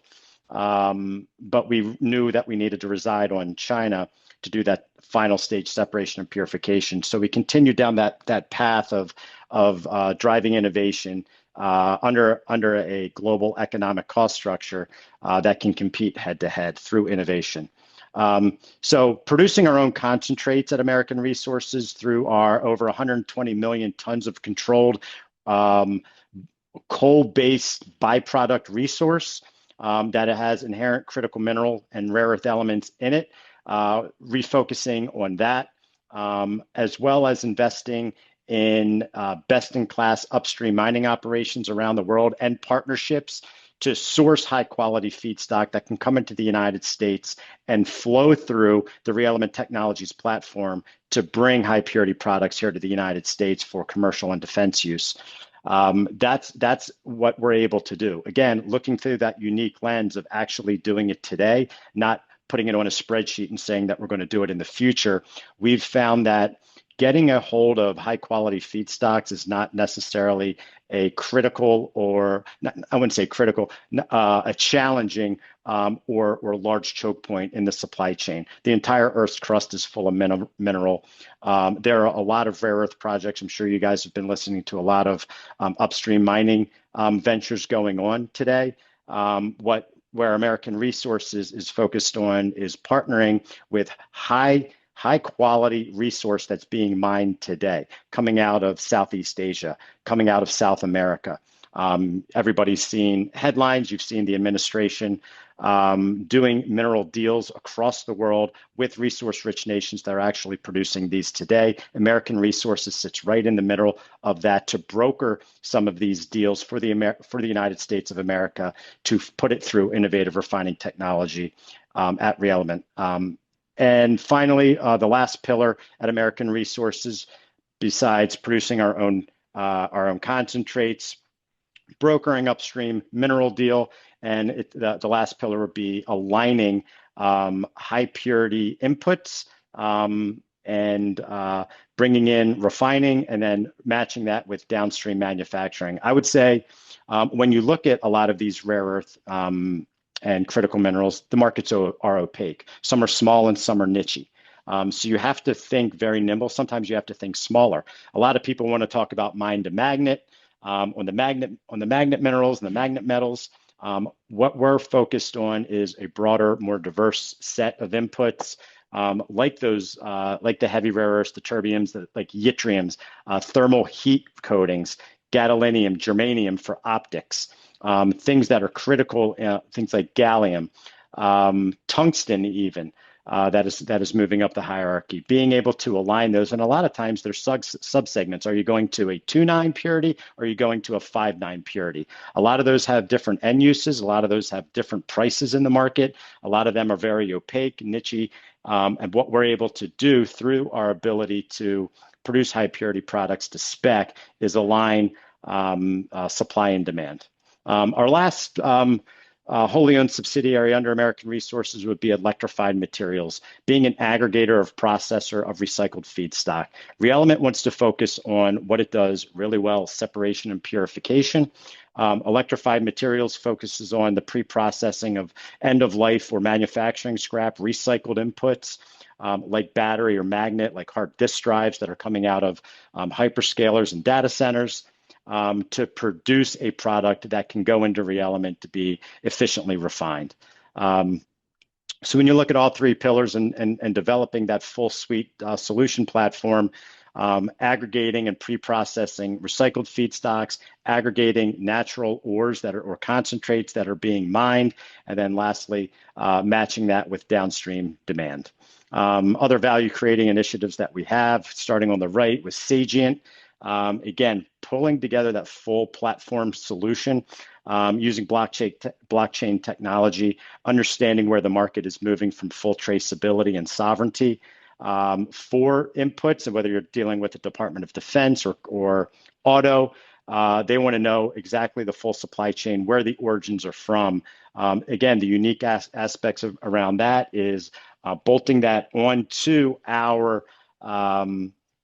our refining platform at ReElement allows it to run through U.S. entity-owned, domiciled refining technology, which then you put standards in for mining operations to meet certain standards and mining practices. So understanding completely the life cycle of where the origins, the sovereignty, and the traceability of all inputs are for technology needs. Like I said, I'm gonna move through this presentation as quickly as possible. Obviously, everybody knows the mandates, the speed at which this current administration is moving at. I see all entities, whether it's on the mining side, whether it's under ReElement Technologies or Electrified Materials, falling in line with our executive orders and mandates that this current administration is working at a fast clip. Go back to American Resources. We're currently looking at doing a broader resource and audit of our 120 million tons of coal-based byproduct resource that have a good concentration of rare earth elements in. Essentially, when you layer in innovative refining technologies, we are highly confident of bringing economically viable processing and refining to this base of resource, making, and the unique thing about this is why, and if you look at why this matters, these resources bases have already been mined, they're already permitted, so extraction costs are very, very low. You are actually taking negative particulates, so it's actually part of an environmental remediation process. Like I said, already permitted, speed to market.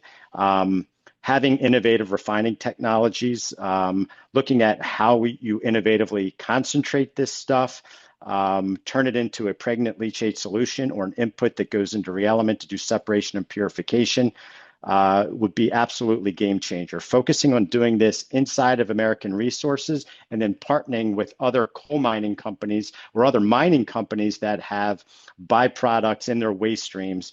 Like we say, rare earths aren't rare. What is rare is economically viable process engineering to bring them to market efficiently, cost competitively. So it might not just be coal byproducts, it could be copper byproducts, zinc byproducts, bauxite, which is alumina byproducts. A lot of these things have interesting mixtures and concentrations of critical and rare earth elements. But what lacks is the economically viable engineering and processing and refining to bring them to market. That's what we believe we unlock through ReElement and through American resources. Our own resource base, we've done initial rounds of assessment. We're going through a broader audit and assessment and validation characterization program right now. But looking at what is inherent in our byproduct resource base, things that are of high importance, yttrium becoming high importance, scandium becoming very high importance. Obviously, the magnet metals like neodymium, praseodymium, dysprosium, terbium's not highlighted on here because this particular input is lower, but we would say that is of high importance. Gadolinium, samarium moving high up. Some of the defense markets using samarium cobalt magnets. Samarium is becoming more constrained here in the United States as well. So it's not just having the ability to upstream resource, it's being able to refine them and bring them to bear and bring them to market here in the United States. If you look at how we leverage what ReElement does and what it is, if you want to look at it through another way that we've put it, for some people understand this, some people don't, but if you look at a modern day Rockefeller model, Rockefeller dominated the oil market through refining. That's how we look at through ReElement. We've always believed from day one that solvent extraction methods dominated by China. While they technically can work here, economically they're non-feasible. It's why you've seen government step in with taxpayer price floors. But at the end of the day, scaling solvent-based extraction methods becomes very difficult. It's inflexible. It doesn't change very efficiently to a diverse set of inputs or a changing input every time you're mining something. Your mineral your mineral makeup is always changing. Again, I'm not going to spend too much time. Everybody understands China dominates these markets. And why we can leverage the technology at ReElement and do it here today, do it fast, our speed to market, the fact that we don't use chemical separation. We do use some chemical, but we are materials orders of magnitude lighter than solvent extraction. We don't do chemical separation through hundreds or thousands of mixture settler units using slight pH adjustments, which produce large quantities of acidic wastewater discharge, which is very environmentally challenging. Your wastewater treatment plans and protocols are a direct result of that, which always increases your cost structure. We do have wastewater, but our wastewater and our separation technology at ReElement is salt water, very benign, very easy to handle and purify and put it back to the municipality. Where I'm sitting today in our Noblesville, Indiana facility, we operate under our I-2 light industrial permit. We're in a light industrial strip mall. Other residents so where we're doing it, what I know, the only separation, purification, refiners of heavy rare earth elements outside of China, doing it in a light industrial downtown setting. Very unique in how and where we do this today. So leveraging a lot of this, having the ability, because we do it in a very small footprint, a very environmentally safe, permit light, we're able to co-locate as well. So moving refining to the source of minerals, so taking logistics costs out and continuing to drop your overall cost structure, again, to compete globally in the world today. We are at war, and I think everybody understands that. It's not a military war. We are in an economic war, Cold War 2.0, if you will. And costs matter, and that's what we're able to bring to the market. When you look at the LCA, the life cycle analysis, much less water, much less energy, much less hazardous chemical, meaning almost zero acidic wastewater discharge. Like I said, zero wastewater and almost 70% less carbon emission. That is how you compete. That is how innovation drives this head to head to bring the supply chain here onshore, addressing what we believe is the biggest headwind and the biggest choke point. Again, this is where I'm sitting today, and the picture on the right to the left is a solvent extraction facility, rare earth refining facility in Inner Mongolia. Very environmentally challenging, sits in the middle of nowhere, where today I'm sitting in a light industrial strip mall doing this next to a church and a kids center. Like I said, I won't go to all this in detail, but the products that we are producing today, listed right here, the magnet metals, the rare earths, the battery minerals, the defense and chip minerals today. Again, it's been spent 3 years validating these across various industries, and has put us in a position to bring this and do this not only through one entity, because we're not the unique thing about American Resources is we're not a single asset platform. We're a multi-asset platform, leveraging across the value chain, bringing value to our shareholders in a variety of different ways. So I'm probably coming up on time, and maybe can open it up for some questions, if that makes sense.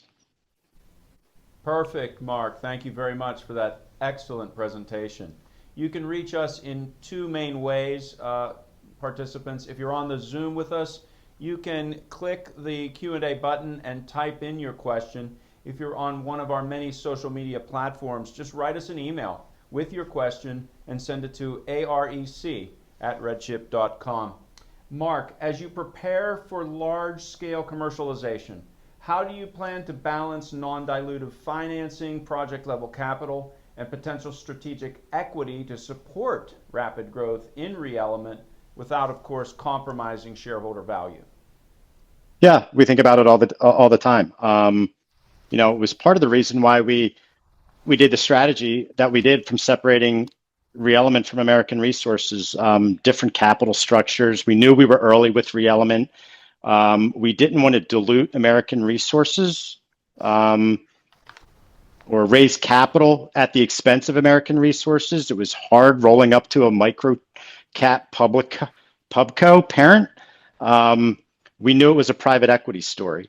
So we separated it out. That dividend was paid to our special dividend was paid to our underlying shareholders as of 12/31 of last year. We believe as we position ReElement for public market IPO, it's going to be one of the most highly accretive dividends in public market history, potentially. We did bring in some equity capital recently, a month and a half, 2 months ago, through 2 private placements, to effectively execute on our strategy of bringing upstream resources and our own controlled resource. We think we're fully funded for the foreseeable future at American Resources, so no need to do dilutive financing. We've been able to bring in, and again, leveraging this through a multi-asset platform, Office of Strategic Capital, Department of War, investing, committing to capital at ReElement, helps American Resources shareholders, enables them to play the ReElement, enables them to play, leveraging that across the critical mineral space without the dilution, but at the same time, understanding that ReElement's a private equity story, bringing in private equity to match Department of War commitment. And then lastly, using other sources of government funding. You've seen NOFOs coming out of Department of Energy, specifically focused on coal-based resources, We think we bring a unique angle and a unique approach to bringing those resources to bear. So we'll keep our fingers crossed. Those are long-term processes, but I know the current administration is trying to work under a shortened and expedited time frame for review and award. So we'll continue to focus there from a capital standpoint. Thanks, Mark. This person says, I'm a real American Resources fan.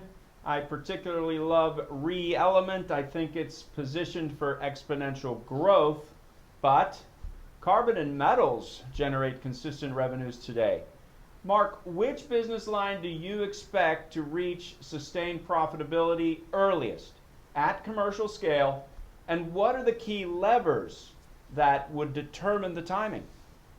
Yeah, I think where we sit today and scaling into our larger scale Marion facility as well, the market is ready. I've always said that, as we incubated and developed ReElement Technologies, I've always said when you have to be early, because when the market moves, they're going to go to producers of high purity products. And today the market is moving. We are seeing that. That's why I'm at our facility today. We've been stacked up with meetings with downstream commercial partners in our commercial and in our defense industrial base. I would say we are positioning ourselves. We are flexing right now to bring meaningful ReElement revenues, cash flow profitability, and earnings to bear. American Resources partakes in that by 20% owner, roughly just sub 20% owner of ReElement, while also, I would say, focusing on our own concentrates and then making our own concentrates to feed into ReElement. I would say would be a mid 2026 timeframe as we look at that. And then brokering feedstock as well. We're starting to see more and ample opportunities as you continue to scale and commercialize our refining platform modularly. The ability to source upstream feedstock and broker that through American Resources continue to grow. I would say that's a first quarter 2026, if not happening in real time right now. Mark, we've got several questions of this nature. Let's conflate them. Point blank, what is the company's identity today? Is American Resources a diversified natural resources operator? Is it a critical minerals technology platform? Or is it a future pure play in ReElement's refining business?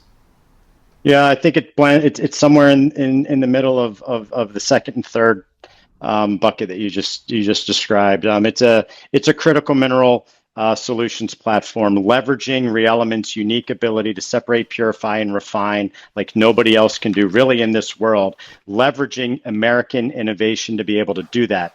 The value chain is very wide, and we do not want to, we need to keep ReElement highly focused on what its core competency is, but there's a lot of value, a lot of bites of the apple across the value chain. American Resources leveraging its affiliation with as its former parent of ReElement Technologies, building value across the critical mineral ecosystem, both upstream and downstream of the refining process, to build shareholder value. That's its core focus. We understand we've pivoted a couple times.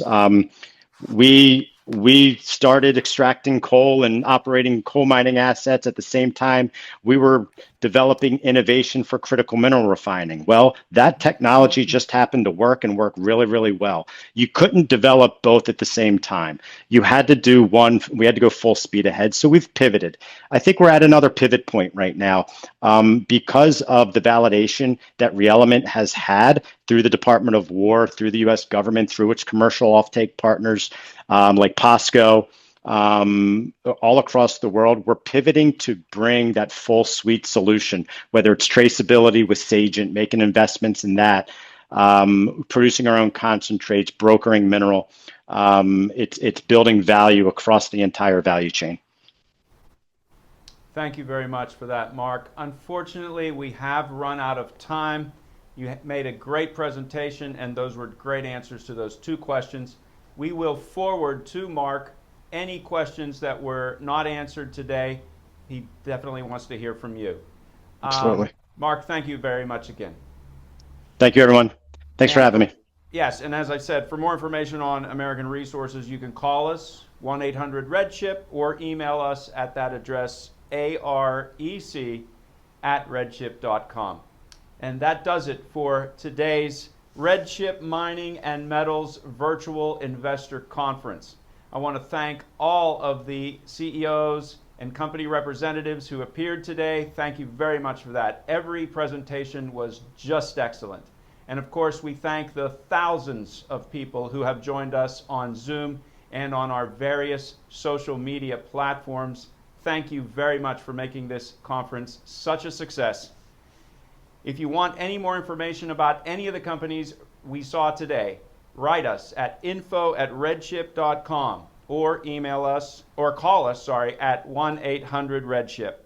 Join RedChip's next webinar with Fat Pipe on Tuesday, December 16th at 4:15 p.m. U.S. Eastern. Register for all RedChip webinars at redchip.com/events. Thank you and good night.